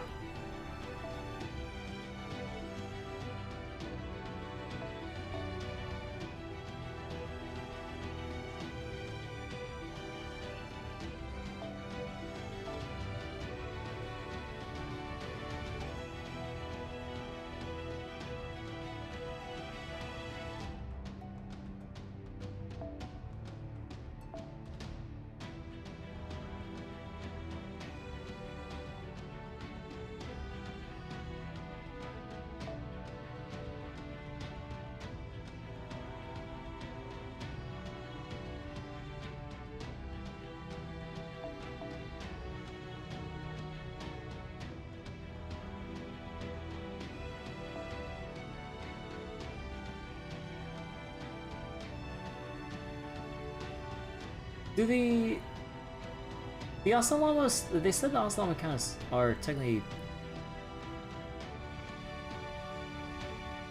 I really wish we can look at like specific enemy traits just so I can verify. I know they're like people in the Lostbelt, but they said they're basically humans, but they have like masks and shit, right? She reduces the healing by 100% on for one turn on her skill 1, the director. Oh, right, wait.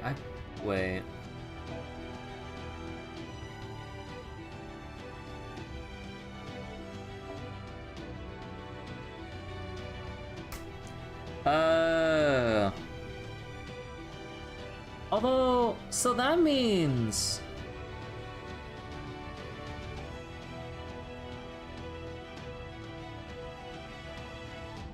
But it's only for one turn. So then you basically have 2 turns to kill his ass. Otherwise, he full heals again and you gotta wait for your cooldown. You only have those 2 turns. I mean, those 2 turns are probably all you probably need. But I bring in friend support? I am bringing in a friend support. I'm just trying to think about my options.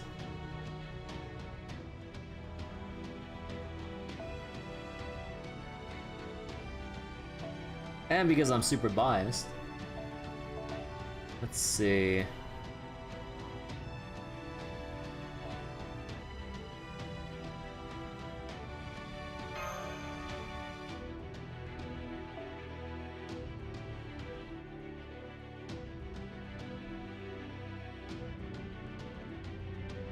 I mean, we could just Omega brute force this, but okay. Actually, what was Oberon's thing again? Lawful. Oh no, not lawful. That ain't gonna do shit around these parts. Let's see. How about just crit stars or something? Then we can switch in appropriately. Yeah, that should be more than enough to brute force the crap out of this. Famous last words, but okay. I got bodied by the gimmick. Let me just brute force my way through this one. 家なんて今時流行らないでしょ。一気マックは加減が難しいのよね。はい、NSS サービスです。完全配慮お望みのよろしくて。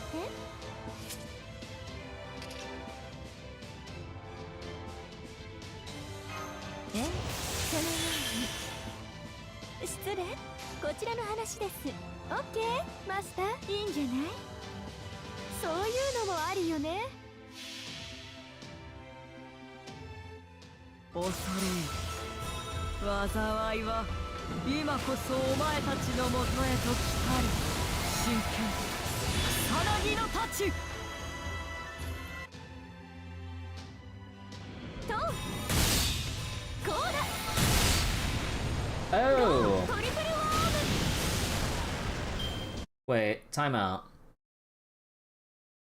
I didn't actually know that even if you have a target focus that you just kill, I didn't know you can pre-select the target like that because I thought it would default to the smoke soldier like it did before.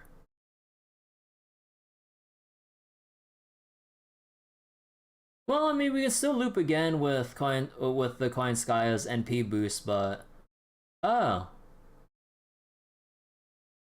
Was it always like that? Because I swear it was always finicky when you had a taunted target and you want to aim for someone specific.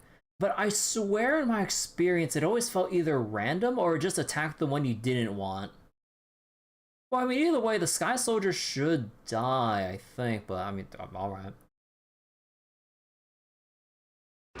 Audio, there we go.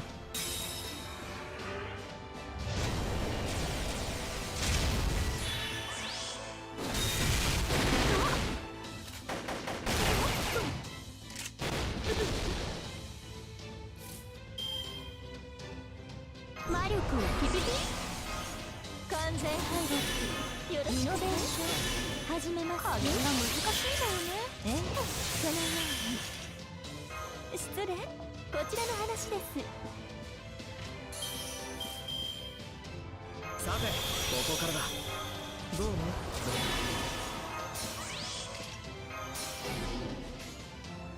オッケー、いいんじゃない？はーい。 You think they changed it? Yeah, I swear it felt different from other times. With like defeating a taunted target and then the target just feels all wonky. Like, I had this similar moment before in some other events or stories, and I'm just like, wait, something ain't right. Oh! No, no, no, okay, no, no, we get, okay, okay. Woo!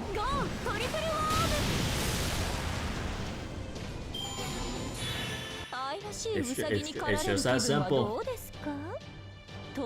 Big woman solve every problem. I mean what? But Buster Comp, yeah, Buster Comp.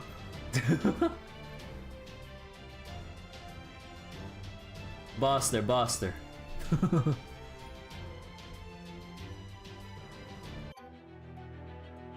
24% battery. The fuck my battery, dude.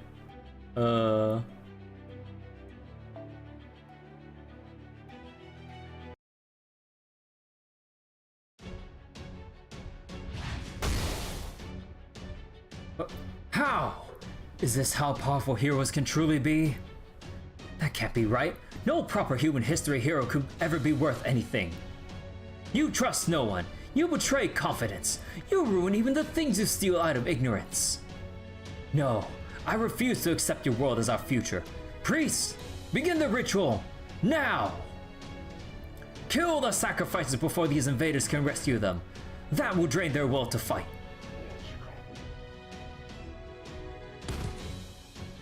Aw, poor thing. Looks like you were a little slow about letting go of your pride. We already have Scion and Da Vinci back safely in our custody.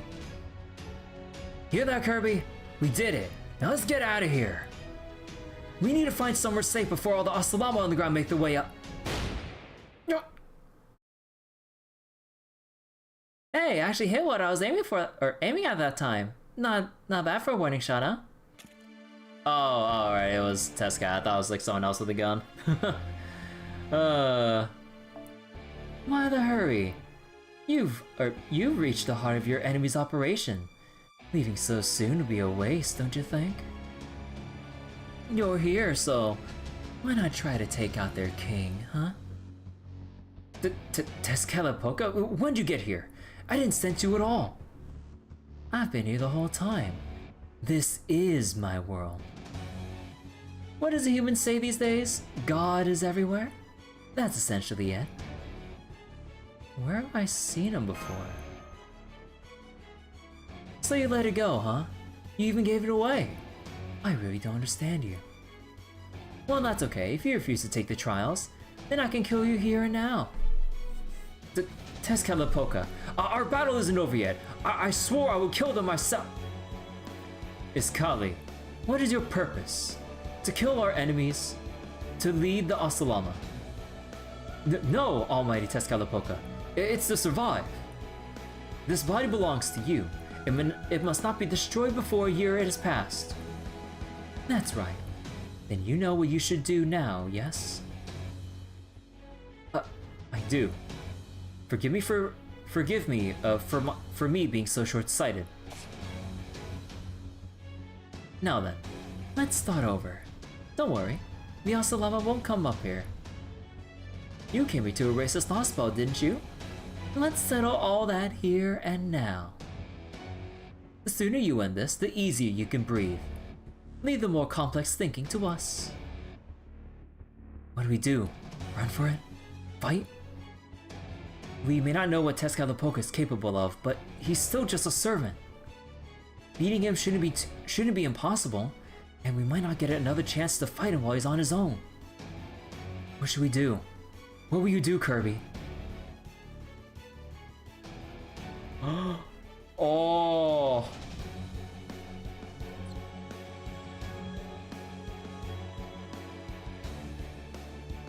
We retreat.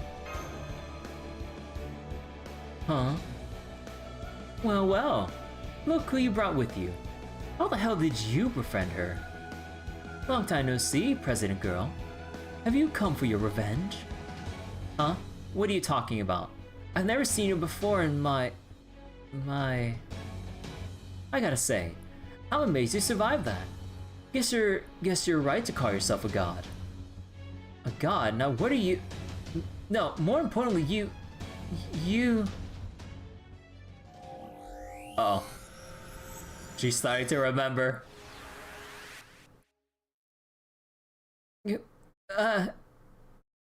Olga?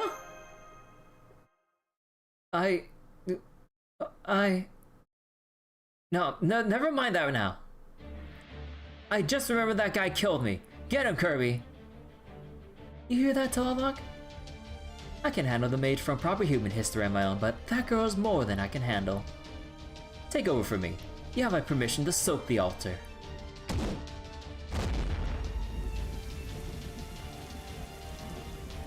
So, you stuck into the city, defiled the temple, got in his Kali's way, and challenged Brother.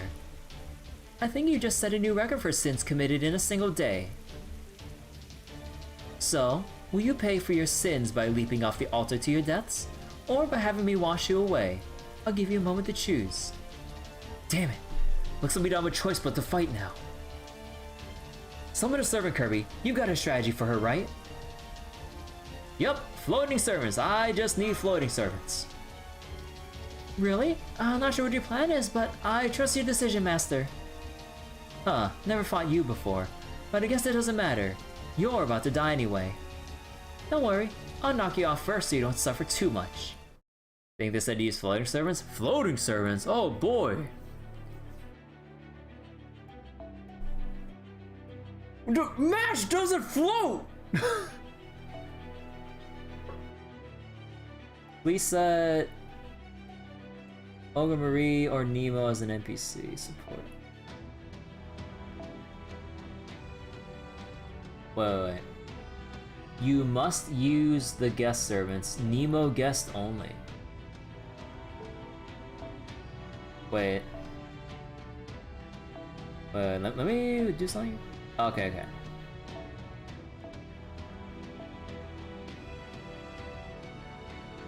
Oh, wait.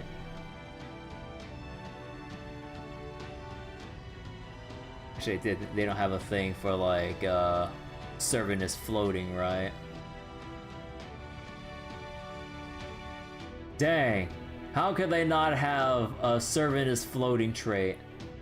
You're guessing Nemo gives a buff to a party? I mean, that's kind of par for the course that I've always assumed. Like, anytime you have a story-specific guest support, they always have some special buff that, like, they carry with them. Okay, although let me look up.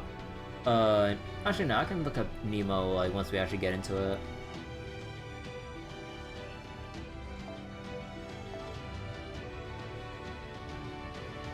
So yeah, you float to.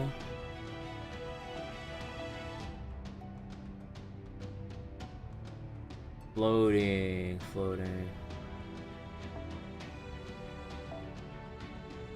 They don't float. Ishtar floats.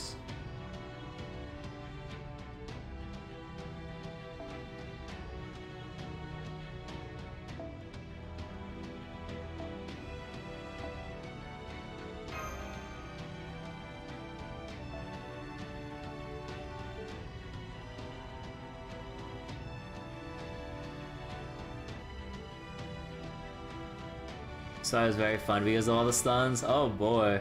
Oh no, doesn't wait, with Merlin?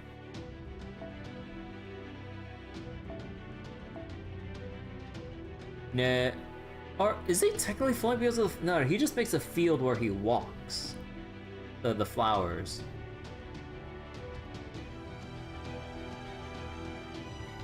Actually, let me check something. Murasaki. Nah. You know, it'd be funny if like the swim tube around Tamama's tail actually lets her count as floating in water. Oh, whoops, I did not mean Roma. I know with, Artemis, she floats too.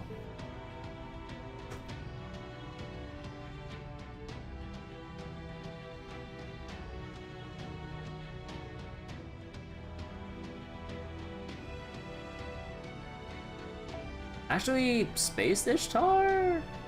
Oh, yeah, she floats.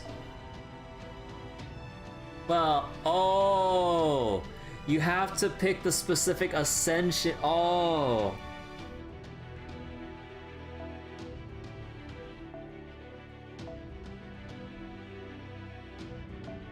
This is like the whole...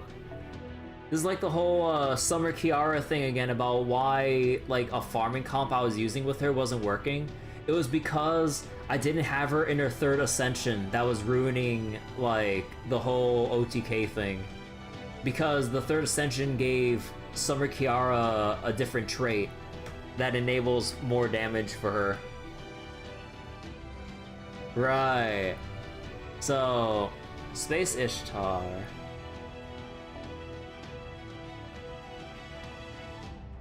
Although, is there any... do we have any, like, floating supports, though?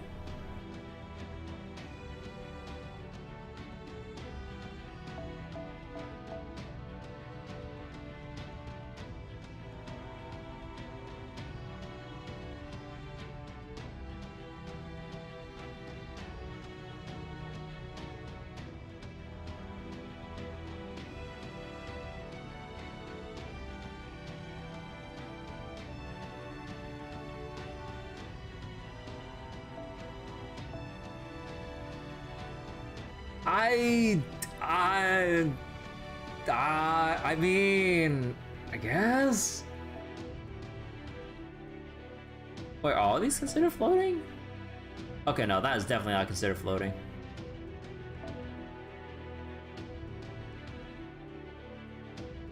Well, we just have like just put in Van Gogh backline.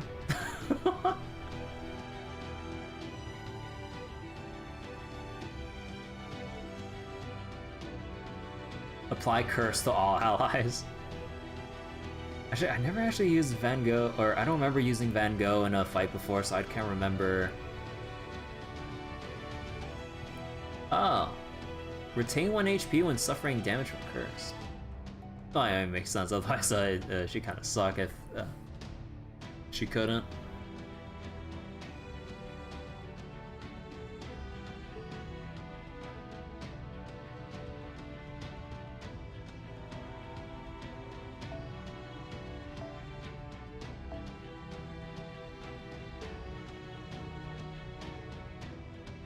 I forgot. The Scotty doesn't. Oh wait.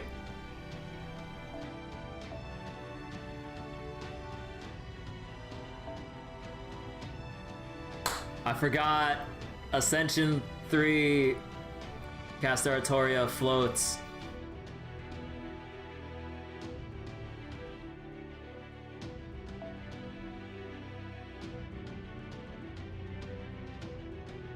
Okay, and that's just command card icon, but just for consistency's sake, I gotta go switch shit. I mean, it does say right here, it won't affect the status, but fuck it.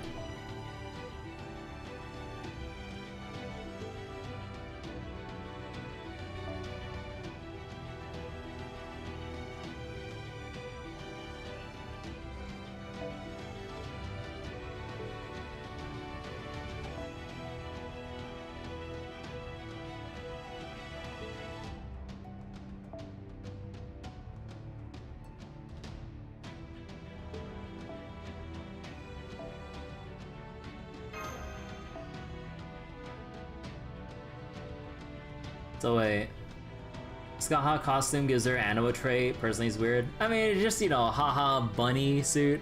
It's as simple as that. But yeah, I find it funny.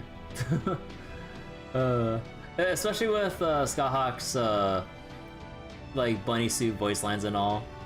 She just makes like rabbit sounds. Yum, yum, yum. Just so like bluntly and like simple with the, like the delivery. Just young.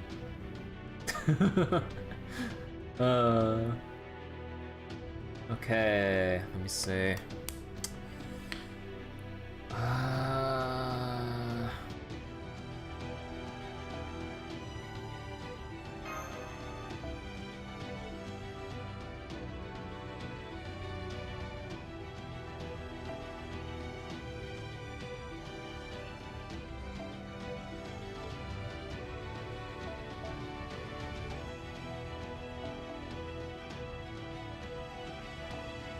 I know there's Prisma Cosmos, but I don't want Prisma Cosmos.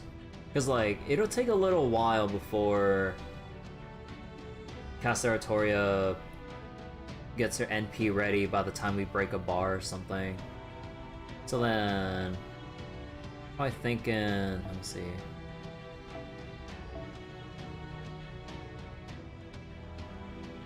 $5% NP, no, that's NP strength.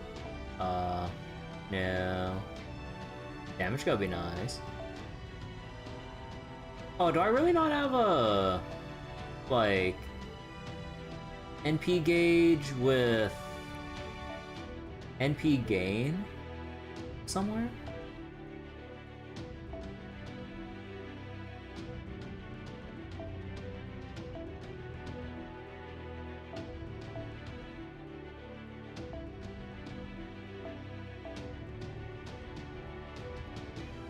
Oh, I guess, I mean, maybe it'd be a little bit too overpowered in their eyes, but...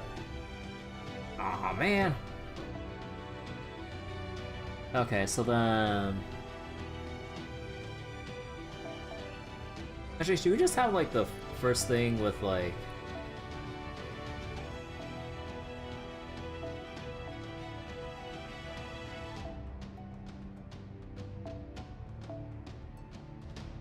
Oh, no, isn't the... Oh, yeah, Kiara. See, I was like, wait.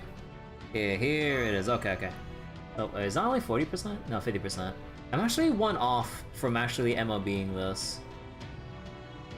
Because, like, I don't think I would actually use this on too many servers at the same time. And then...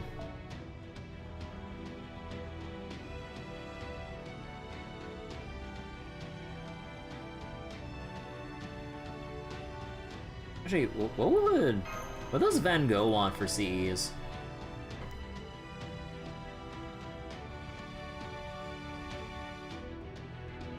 Guts, tons of curses, NP charge, quick attack, resist down, and she has like, what again?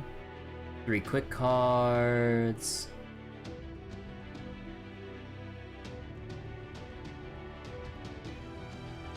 Increase crit, so she wants crit stars.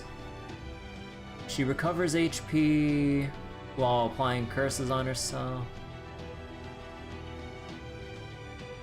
Apply a state that removes 1 curse when attacking with a quick card. So you want... Actually, do we have any stuff like... HP recover up? NP gain, recovery... So there's like a lady... for the recovery. Nothing on the quick or crit. Recovery... Quick card and... health recovery amount. Well, technically there's this. Doesn't feed into like the crit or anything like that, but I mean, I think that's all I got. Ah, sure. And then I don't think we'll be actively swapping team members, so we'll have to go with... So we're doing arts initially. Although we could probably just do Atlas Institute as kind of like the old reliable, actual hard difficulty fights because of the Eyes of Medjed. How much better I got? 16%! Oh fuck no, we gotta go! Oh, I have to add mesh, right? Oh. You know, I kinda, in my whole entire setup, I completely forgot about that. Oh. Okay, now that just fucks everything. Man! And I spent all this time thinking hard about the comp, and then I forgot about the usual restrictions. Man, fuck off. I gotta go back to the plug suit. I want to have my fun, goddammit.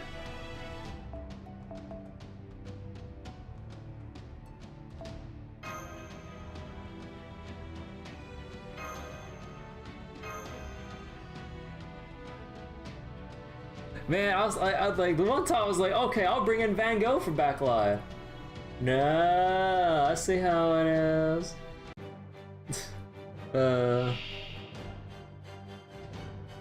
復讐だもの。よし、同じ自分から相手をしてあげる。Oh. Oh yeah, Mash gets the... Oh wait, was it? Oh, nullify while you are on the field. Oh. I didn't think it was a... I didn't think it'd be a party-wide nullification, or as long as he's present. Oh, silly me.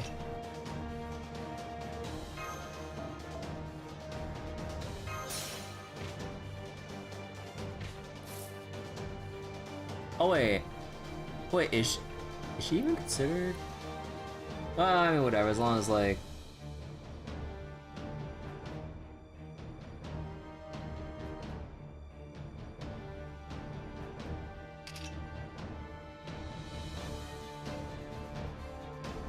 when near water or void spaces, apply guts. Increase NP gauge. Increase NP gauge when guts is activated.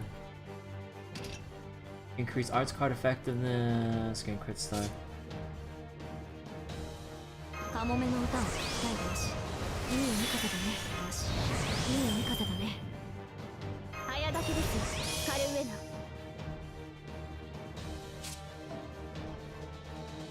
To a single super giant enemy.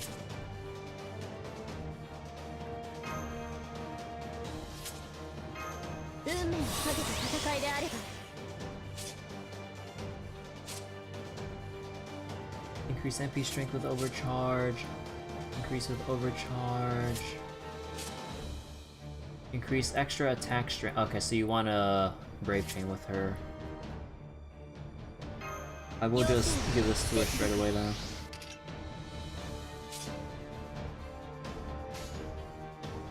いいよ、見えてる。聞こえてる。分かってる。 But yeah, well, I kind of fucked around too long. 14% battery left. Fuck. 発進。目標発見。本館直上。来年期間最大。生命保護最大。卵焼き OK。よし、急速浮上。我ら卵焼き OK。真夏の矛。グレートラム。ローンチアップ。はい、ほい、それ。通りと。マリーンズ出撃。こっちこっち。観覧する。こっち。我が名。トラロカン。観覧する。我が名。 Wow, you really hate Nemo. トラロク。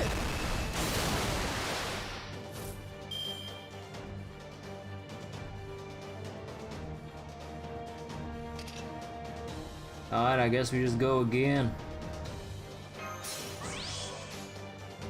いいよ、分かってる。聞こえてる。 We'll wait for Ishtar next turn.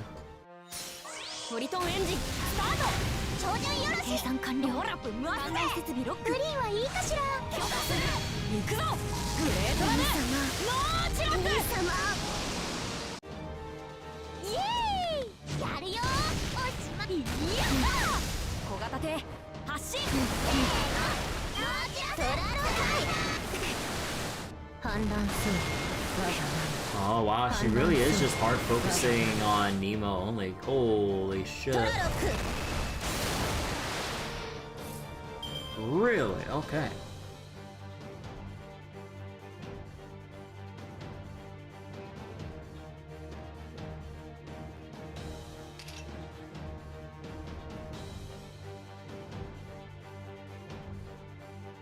Actually, I think we just have the kitchen sink at home.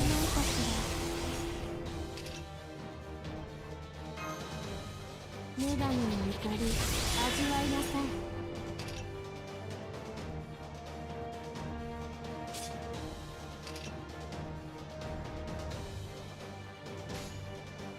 黄昏の時よ、再び僕の本気を見せる時だ。参拝の時よ。あ、よーそろ持っていたよ。あ、いや別に。 Oh, right, this is the first time I've seen on my account the third ascension NP of this. Because I have a setting for normal speed NP on first showing. I've only seen it on friend support, so it doesn't count as being viewed on my end, on my account. I was like, wait, why is this so slow? 照準よろし。計算完了。ほら、分回せ。設備ロック。グリーンはいいかしら。許可する。行くぞ。グレートラメ。もちろん。王様。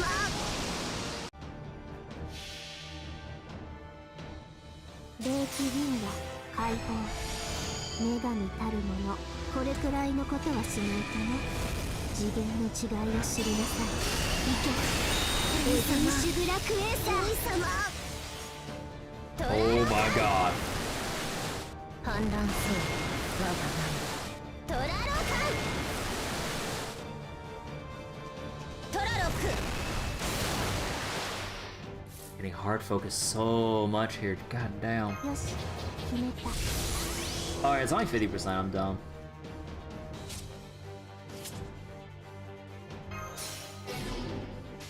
Okay, I need this time to actually do this. 捕まえた。これはどう？上よ。Oh, that's not gonna be enough.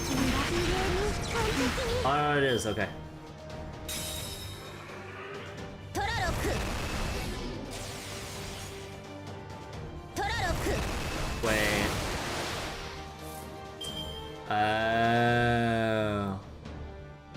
Oh, I am in danger. Oh, I just noticed the, Oh, it's only one thing left on the gut. It's only one turn left on the... Oh,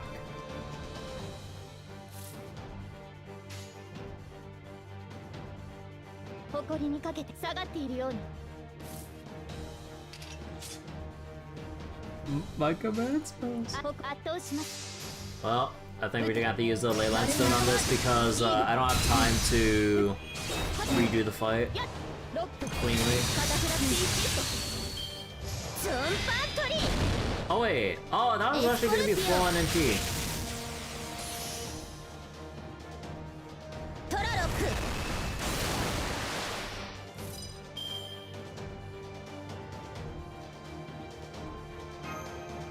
早炊きですカルウェナ。よーそろ持っていたよ。あ、いや別に。分かってる。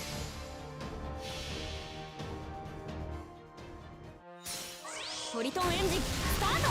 照準よろし。計算完了。ほら、分回せ。設備ロック。グリーンはいいかしら。許可する。行くぞ。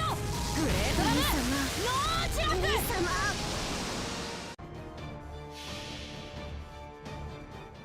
霊気銀河解放。女神たるもの。これくらいのことはしないとね。次元の違いを知りなさい。行け。シュグラクエーサー。王様。 So is it? I'm actually supposed to actually beat her like this, huh? Yeah, now we're kind of screwed a tiny bit.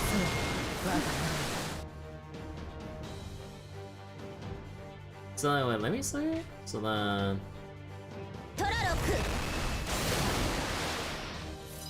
Oh, so Castle Artoria isn't considered floating. Wait. It so looked like she was floating in her third ascension. That's so fucking stupid.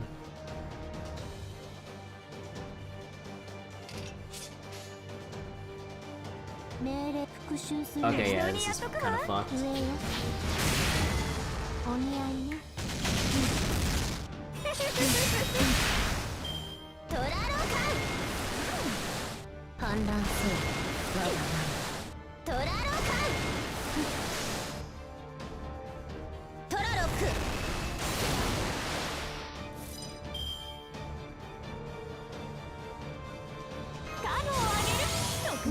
ことをするのね。いいお酒。応援へえ、そうなの？適当にやっとくわ。夏の女神が主情に告げる。踊りなさいな、騒ぎなさいな。お様尻尾バーン。あらあらあら、おいでませ。反乱する。 I wish that one of those actually crit. トラロカントラロカントラロク。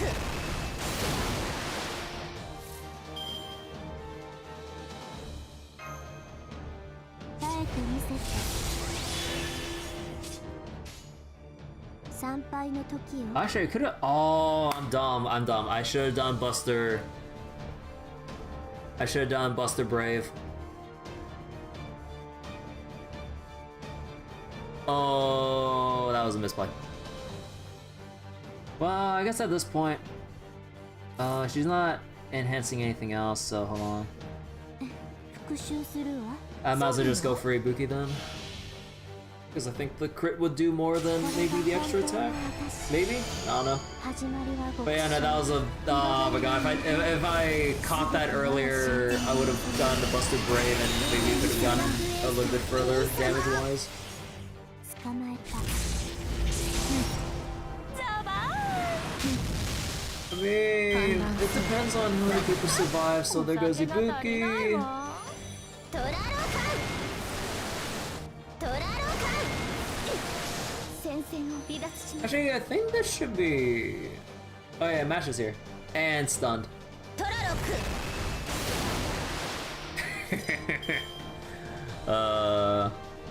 目が逃げないかしら。復讐する命令する気言われなくても。 Imagine if I got all of Mash's cards in that turn, dude. I would be mauling out of my mind more than me playing Marvel Rivals.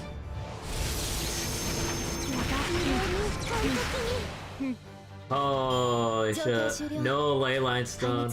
Thank you, Space Ishtar.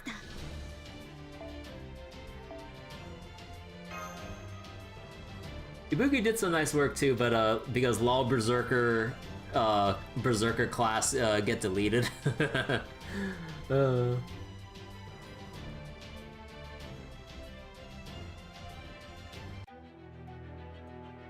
Another one? No, I gotta go call the session here for tonight. I gotta go call it.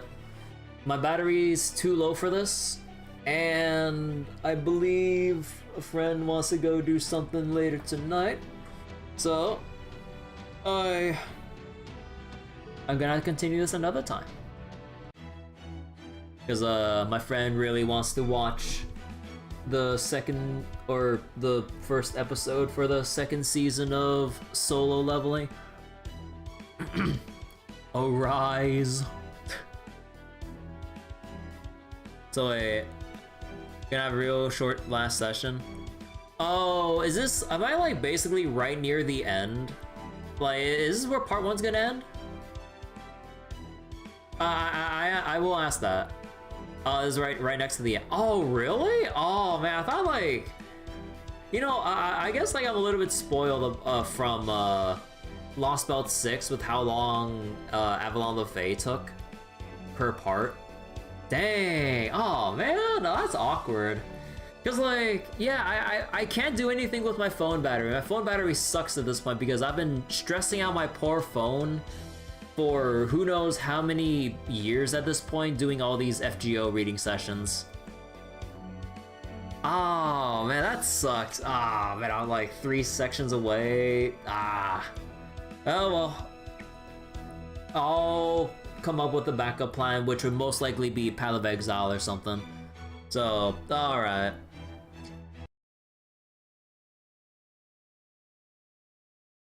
Battery life went to shit? That's how you totaled your Motorola phone?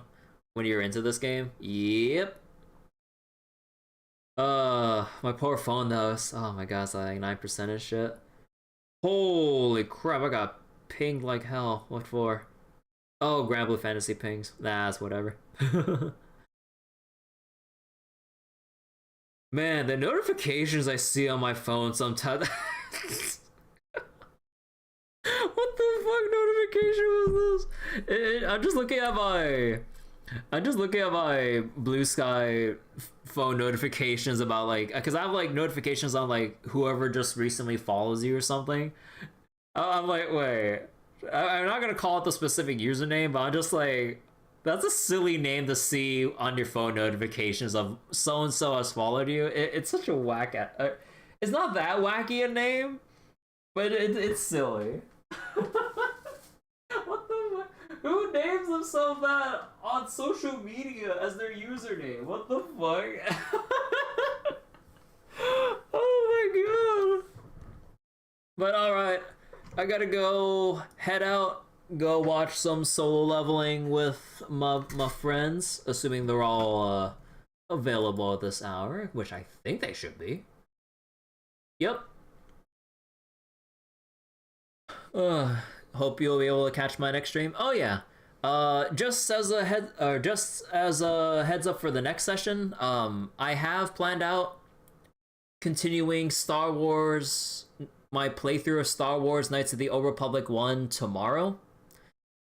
Because it's been I think about a week since I left off on it because of Fate Grand Order.